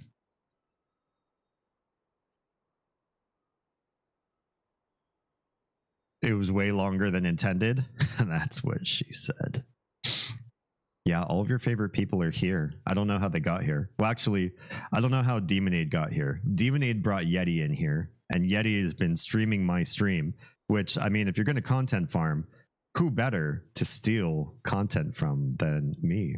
Of course, he decided to stream one of the more cerebral talks where we're discussing the merits of the socioeconomic class theory model as far as its lens on how to assess and classify people. So that's kind of weird branding for Yeti. But hell, you do you, boo. That's how you want to brand your stream. Straight stealing your whole shit? You're allowed. I haven't have you up on screen. Nice. Nice. We're going to take a quick pause so that everybody who's not ad-free has a chance to catch up with the stream. But in the meantime, let me read YouTube chat because I know you all aren't caught in an ad break. Are they using graphics from Comedy Central there? So this is a company, a separate production team. I think they are called... God, I'm going to ruin their name. So let me just do a quick... misspelling, and I hope they figure it out. They're a German animation studio and YouTube channel called Kurzgesagt. Yeah, that's them. They are... Let me copy paste their actual name and type it in chat. Kurzgesagt. Kurzgesagt. Yeah, it's probably more how it's pronounced. And they don't do animations for just one person. They have their own channel where they produce content with animations, but they've also produced content for a bunch of other people. And they were prominently featured in Crash Course, which is made by the Green brothers. And so all of the intro stuff and some of the mid-roll production, B-roll content is made by this animation studio. Yeah. There's no brand here. The fact that I'm on your stream proves you've got no brand. We just go with the flow. Got with the flow? Sure, if you want to say it that. Whatever flow. Are you using like text to speech to type right now? I was like, my anarcho-communist heart wants this, so I asked Yeti if we should join your discourse, but he's a coward. Rude. How dare you? You all can... Well, he's also live streaming, so if he joins this discourse, maybe he'll like start echoing. That might be bad, right? And you have anxieties? Don't even worry about that. Just found out a cool science fact. If you apply gallium to aluminium, it will cause the aluminium to become brittle and break easy. How do you get gallium? I'm not a coward. I knocked on his stream and all. You knocked on my stream? Maybe it's just because I don't have this up on an actual Twitch. I didn't hear the stream.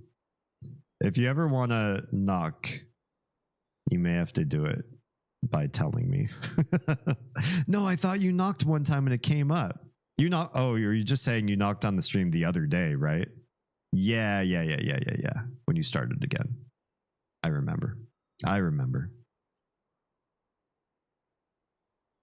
Ocean crew. By contrast, working class parents who were more likely to have less time and money to devote to these activities were more likely to be hands-off in structuring their kids' free time. These kids might be more likely to be playing with whoever is around their neighborhood than going on play dates. Working class parents also tend to put a greater emphasis on obedience and discipline compared to their upper middle class counterparts. That's crazy to me. Now, I knew about the, like, because I came from a family where, you know, I'd come home and nobody was home. So I'd be done with school and either I'd be hanging out with kids in the neighborhood or just hanging out alone in my house, whatever happened to be. That's, for better or worse, I was a byproduct of the socialization I could get around me in my neighborhood. And whether those kids influenced me in my development or not, it's hard to say. But this part, I did not imagine that working class parents would put a greater emphasis on obedience and discipline. Like, why do people of lower classes want you to be more obedient? That seems weird to me. I don't think I was necessarily taught obedience. In fact, now I teach counter obedience, and I teach my kids and I teach all of you counter obedience. I disbelieve in obedience. I don't think we should be obedient people. I think we need to question all authority. And if the authority has a reason to exist or has some importance, then I'd say, put your salt in that. That's fine. Put your worth in them. Back those people if they have proof that they are backable. But outside of that, I really disagree with obedience. And discipline is hard. It's hard to say. Like, maybe for working class parents, they didn't learn some of the more recent studies in child development.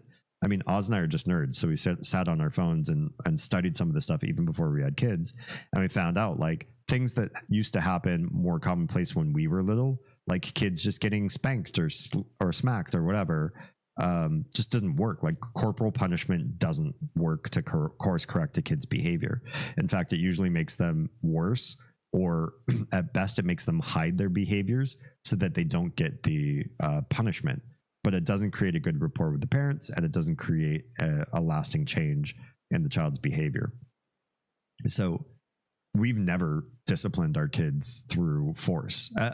We've protected them, right? Like, if there's going to be a dangerous situation and you need to hold a kid, we will hold them back or down or whatever to stop something from happening. But we've never used, like an open hand and a smack or a slap or weapon like a belt or whatever to do anything because that stuff doesn't work. One, we don't feel like it anyway. But two, even if we were working class and came from a background in discipline matters, the world has since learned that it doesn't work. So, I mean, we would be stupid or just uneducated if we kept going down that path. Wait, you knocked an hour ago today? I absolutely didn't see it. Sorry, man. You know what? Definitely, if I don't respond to your knock, especially you, just mention in chat. Be like, hey, I knocked and then did it pop up? Because maybe it just wouldn't. The way I monitor Twitch is not through Twitch. It's not through the stream manager. It's not through my phone. It's all done through OBS. I only see Twitch through the stream chat module of OBS and nowhere else. I don't even monitor to see if the video is coming through on Twitch anymore. I used to, and then it just stopped. Largely, I stopped when I was doing the 4-platform streaming because, like, today, right now, even with Instagram shut down, I'm still staring at the Twitch chat on one window, the YouTube chat in another window, the Kick chat in another window. And so, like, I'm already monitoring so many things. I don't even monitor whether the video is working or not.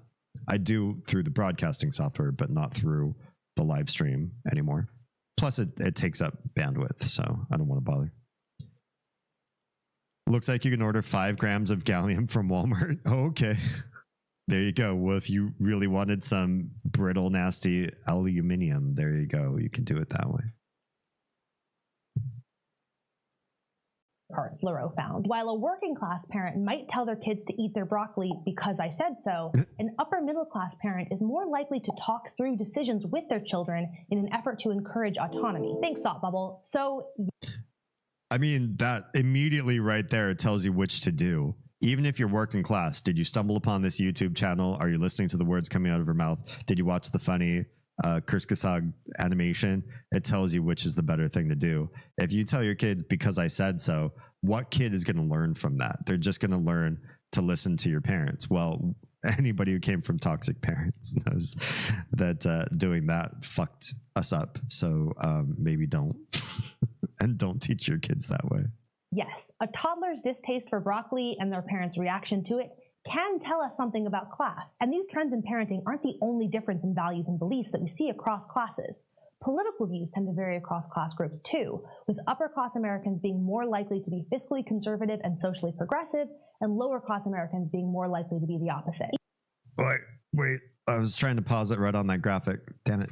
Be fiscally conservative and socially progressive, and lower-class. This is crazy to me. This is crazy to me. Okay, do I get fiscally progressive and socially conservative? I do. That doesn't exist in America, right? We don't have a fiscal progress in America. We've got, well, it's hard to say. Like, I guess progressive would just mean generally spending in like newer directions, opening up like new. What would fiscally progressive mean? New departments, new angles, larger government, broader outreach, that sort of thing, but then socially conservative. I definitely see lower class Americans as being more socially conservative, more traditional, but the fiscally progressive seems weird to me. I would imagine they'd be more fiscally free, like they'd want less taxation, less burden, less government, which doesn't happen. Or at least they don't have a party where you can follow that. They only have a party that follows social conservatism, but the finances are FUBAR. And then the upper class Americans, for them to be fiscally conservative makes sense, but they don't have a political party that really represents fiscal conservatism either, especially if they're also socially progressive. Like if you're looking for your social freedoms, liberties for how you live your life, and support for equality, equal rights, and all of that, then you're also not looking at anything that's fiscally conservative. You're looking at big bloat government. That's weird. Yeah. It's interesting that those are the likelihoods, at least cited by this video, and yet they don't neither one really has a good political party to back those ideas. It seems backwards. Kind of curious how this was made. Was it slipped in, or where was the research? The research on these is usually pretty good. They do sometimes have some left-leaning agendas to them, but references for this one are cited in the comments section of the video, which you can find in Crash Course called The Impacts of Social Class. But and they'll usually have something listed at the very end as well. Americans being more likely to be the opposite. Even religion varies by class. Upper income Americans are more heavily represented in liberal Protestant groups like Episcopalians, Presbyterians, as well as Judaism, Hinduism, and atheism, whereas lower income Americans are more likely to identify as evangelical Protestants or Catholics. But beliefs and values aren't the only thing that vary by social class. A large component of class differences plays out through educational attainment and its consequences for success later in life. Education is sometimes called the great equalizer. The more people who have access to quality education, the more equal a society gets, or so the thinking goes. But whether you get a quality education varies by the social class you're born into, so we might be concerned that education will have the opposite effect and will actually help pass inequalities from one generation onto the next. Oh, we already know that. I mean, that's where Title I school funding comes from. That's why people have such disparate ideas as to what we ought to be doing with charter schools. Charter schools absolutely create higher level outcomes, and part of the reason why that doesn't that necessarily have to do with the fact that charter schools provide better source of education. That would be hard to debate, or at least we don't have good metrics yet, because it's not quite conscionable for us to do immense deep studies on little kids as far as outcomes and inputs and all that sort of thing. But what generally happens with charter schools is you have adults who are spending crazy amounts of money to put their kids through specialized education, and that kid comes home, that parent wants to see a return on investment. Tell me what you've learned. How is your homework? What's the next assignment coming up? What are you doing next? Do you have a study group planned?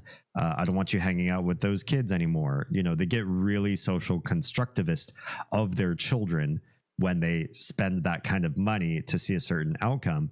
And who does that kid hang out with at that charter school? Other kids whose parents are also like this, right? So everybody's got the same social pressures. Everybody there has the same expectations.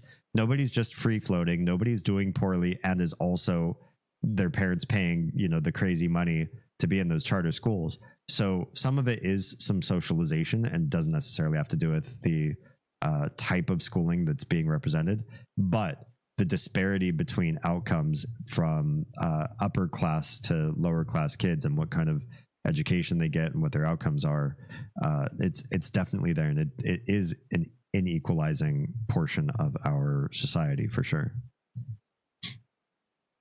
Donka Kempok Durgan. Okay.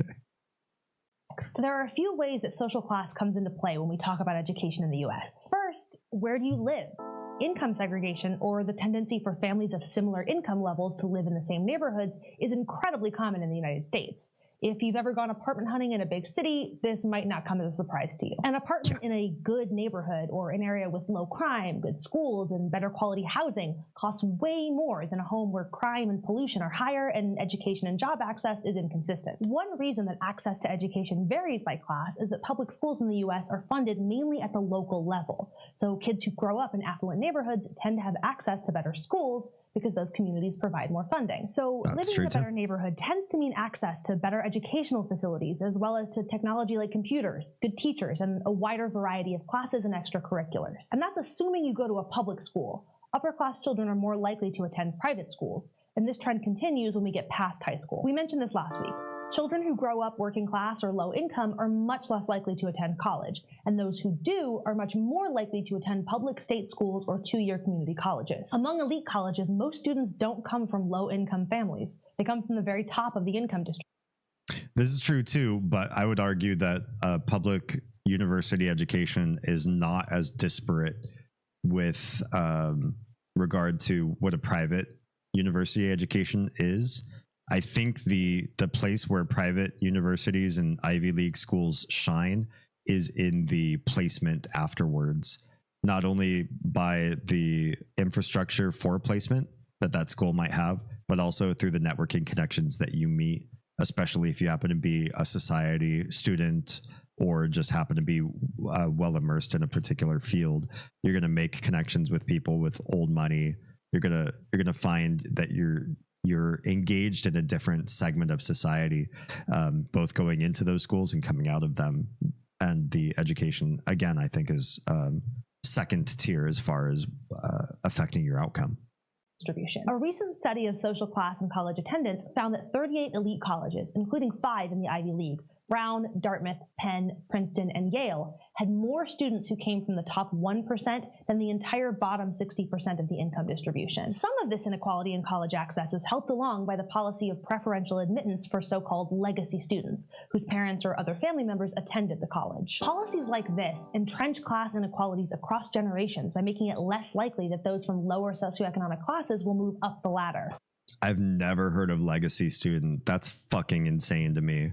Oh, your parents came to Harvard or Yale or whatever? Okay, well then you get to skip the line a little bit because of who you are. It's fucking bullshit. If I cannot believe, like, I'm black pilled so hard. If any institution does that, that's insane to me. That is absolutely insanity to me. I wouldn't even know where to start, except like, how would you even kill a functionality like that? They could probably do it without any sort of, like, even if we had a regulatory agency to try to prevent that from happening, they could still do it and just say, we don't know anything about this person. They were just a highly qualified student, but on the DL, they actually did know. You wouldn't want to stop a kid who was highly qualified from getting into these universities. So it's not like that. But yeah, goddamn. I hate that exists. Legacy is a common trope. It's very real, especially among donors. Yeah, I understand it. It's just there's no good part of that in my head. I don't see any value in that existing. I see plenty of value in dismantling that. But there's no return on investment. Like, who would you pay? What regulatory committee would you put into place to stop that? And how would they do their work? How would they function to stop an Ivy League college from that practice? It's like impossible. It's impossible. It just sucks. Plus, the social networks formed within prestigious colleges often are the stepping stones toward jobs and financial success later in life, which again makes it more likely that inequality will get passed on to a new generation. And of course, political and economic power tend to be concentrated among those at the top of the social class ladder. Dreaming of being president when you grow up? Of the 10 presidents who have held office in the last 50 years, 6 attended an Ivy League school for either their undergrad or postgrad studies. Every single one had at least a bachelor's degree. So education can seem less like the great equalizer in this case than the great barrier. Without a college degree, there are jobs that are pretty much impossible to get. The jobs that you can get without a college degree tend to come with lower prestige, lower pay, and a greater risk of occupational dangers. I want to teach my kids this one especially, because I wasn't taught this nearly well enough when I was growing up. You could always ask public education to do that to private education. Maybe. I feel like, I don't know that their money is well spent in regulating Ivy League and private colleges.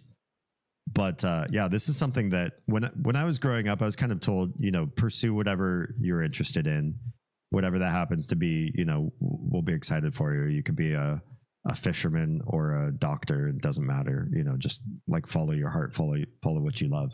But the fact of the matter is, there are so many like lower income jobs that are, first of all, you run so many risks running a low income job. You run the risk of medical bankruptcy because of the way medicine is in the US. You run the risk of any big emergency possibly putting you out on the streets, like Christiana and I were talking about earlier. There's so many reasons why having low income, like, oh, well, I just want to live sort of a meager life. I just want to live a pleasant, I just want a small house. I'm not going to accrue a lot of goods. I just want the simple life, where that can really like fuck you over if you're not careful. I mean, you could get rich and live the simple life and just don't touch your money. Just look at Asmongold, who we were watching a couple of weeks ago on his streams. He makes crazy money and doesn't change his living situation. So you can still live a humble, minimalist life even with money. And then if something happens, you've got money to protect the something happened part to you. And the other part is the greater risk. So many friends of mine who work sweat equity jobs, they put their body through so much. There's always a chance that they could have major injuries happen on the job if something went wrong, or if they trusted the wrong person who got bad sleep or just wasn't doing their job to OSHA handbook or whatever. Some big things can happen, or they just have a risky career, in which case they're always putting themselves in danger for what they do. Minimal dangers oftentimes, and you mitigate it with everything that you do right, but there's still always a danger, or it's something that's deleterious over time. Like certain jobs, say working as a carpenter, you can get by not really damaging or hurting yourself in big ways on any given day if you're very cautious about your job. But little bits over time, you're damaging the meniscus in your knees, the tendons in your wrist, your shoulder and back muscles, your just everything depletes, so that by the time you're 50, you're inexorably a different 50-year-old than a 50-year-old who worked in white-collar jobs, or a 50-year-old who did even just retail, right? You're putting your body out there all the time and creating micro stress every single day you clock in. You're not going to be the same adult. You're not going to be the same old person as other old people that didn't do those blue-collar jobs. I was a latchkey kid too. My family was middle class. Both of my parents had to work. They were conservative at the time, but today they would be considered socially progressive and fiscally progressive. Yeah, I think by and large, there's a lot more socially progressive, fiscally progressive people out there now. People that want to see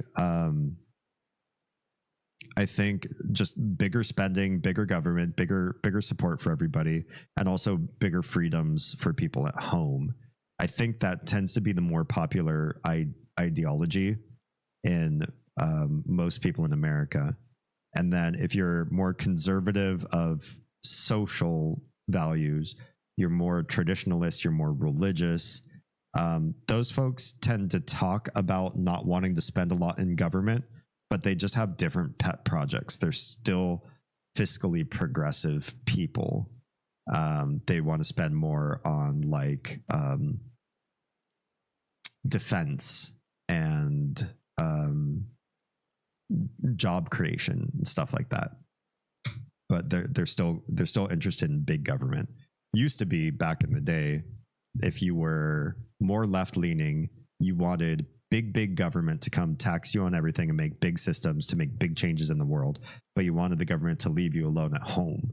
And the right wanted meddling around at home, putting Judeo-Christian values oppressed onto everybody, but you wanted financial freedom in trade for that.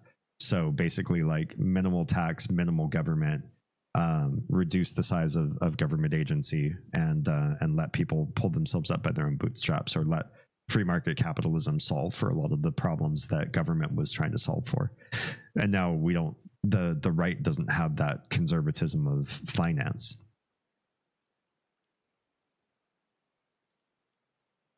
All right, we've only got a few more minutes. I know I'm past time, but I want to finish this out.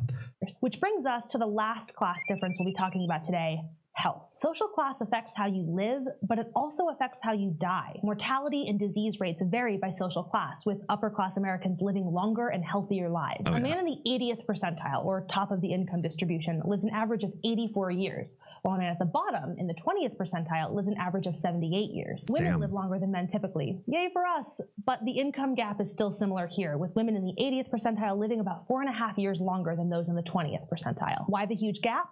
Some reasons might seem obvious. If you have more money, you can probably afford better healthcare, or for that matter, afford any healthcare. Others are maybe less straightforward. For example, low-income Americans tend to eat less healthy food.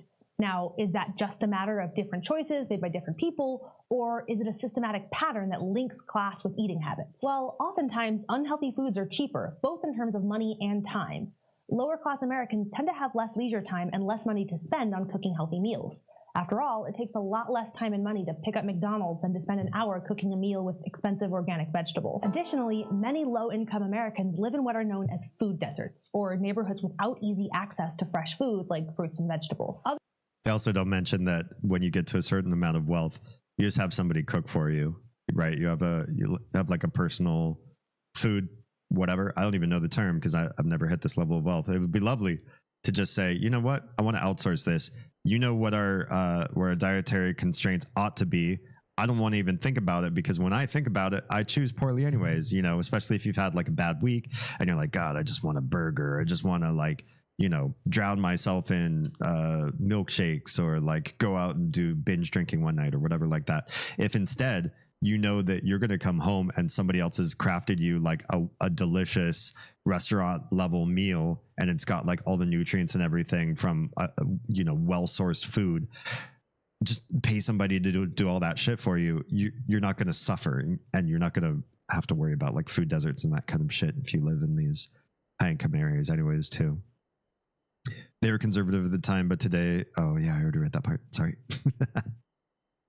Other systematic class differences come from the occupations that different classes tend to hold. Upper and middle class Americans are more likely to be in white-collar, full-time jobs, which generally have lower exposure to dangerous materials and lower risks of accidents on the job. Not to mention more flexible work schedules. Less danger and less stress equals better health. Yeah. Plus, full-time jobs are more likely to provide benefit packages, including health insurance and paid sick days. It's much harder to take care of your health if you can't take the time off work to go to the doctor or rest and recover. But that's the reality for many working-class Americans. Class gaps in health outcomes are clearly about more than just having the money to pay for better health care. It's about occupation, neighborhood, income, education, and all the different ways that advantages like these can overlap and determine your life course. That's why social class matters. It gives us a way to identify the advantages and disadvantages that different groups of people share. and understand the consequences of those advantages and disadvantages. Today, we discussed 3 types of class differences we see. All right, now she's just doing a recap of everything. But yeah, absolutely, 100%. I've mentioned this a number of times before, and something that we want to raise our kids with the idea of, like, yes, you could do something where your job is sweat equity. If you do sweat equity, it's going to affect you in many different ways than just you're more tired and more sweaty by the end of your day. You know, it affects the trajectory of everything, how much you earn, what your comfort and luxury of lifestyle is, things that you can afford to do. Like, do you want to raise a family or do you want to live without one? Having money, having higher paying jobs, and entering certain sectors of living gives you freedom to make more choices later on. If you decide, oh, you know what, I went into politics or I went into law, but now I don't love it, you can change your mind and do something about that later. If you went into retail at Walmart and then said, I'd really like to become a lawyer instead, God, how would you start to make that transition, right? How would you start to pull yourself up? It would be significantly harder. That's not to say that rags for riches doesn't exist in the US. It does. It can still happen if you're lucky. Most of it will still probably have to be, again, who you know. So you'd have to find a way to network out, reach out to somebody who has those connections, or find somebody who would be willing to invest in you in some way so you can make significant changes. But for the most part, the real answer is somehow getting better education, getting a better degree, going into a field where you can make significantly better money with a lot less stress, or work less to make the money that you want to make. And then if you decide, I didn't like this path after all, I want to choose a different way to live my life, you have the option to choose. Whereas somebody who decided early on, I don't want any of this, I'd like the easier life, or I don't even care about all that stuff, I'm just going to go a different way and pursue a trade or a craft, or just work blue collar because it's easy and I got a job opportunity right out of high school. If you change your mind later and try to pivot then, you're not fucked, but you've made it significantly harder to make any changes at that point. Yeah. Well, there's probably going to be time in my initial scheduling for, after having watched that, to discuss and unfurl and debunk and debate and talk about all this kind of stuff. We've already gone well past the 5-hour mark. I got shit I got to do tomorrow, so I got to bounce. But this was good. This was nice. I even popped up Final Fantasy in the background early on, as some of you heard, in order to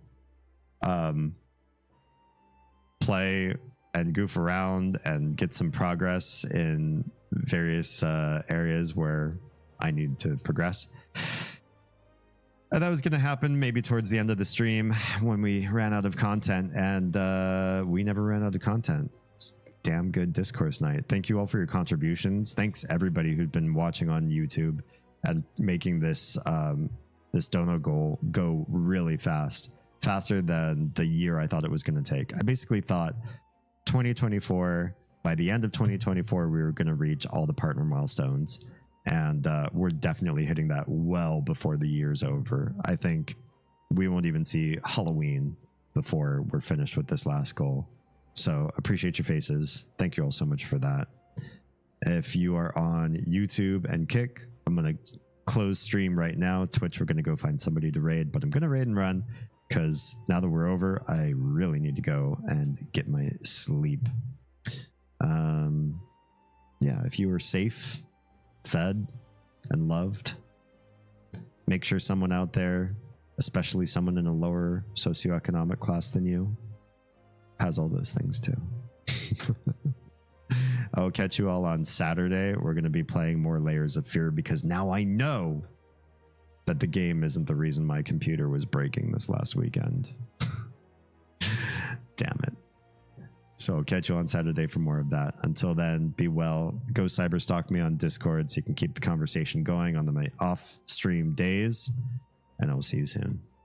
Bye.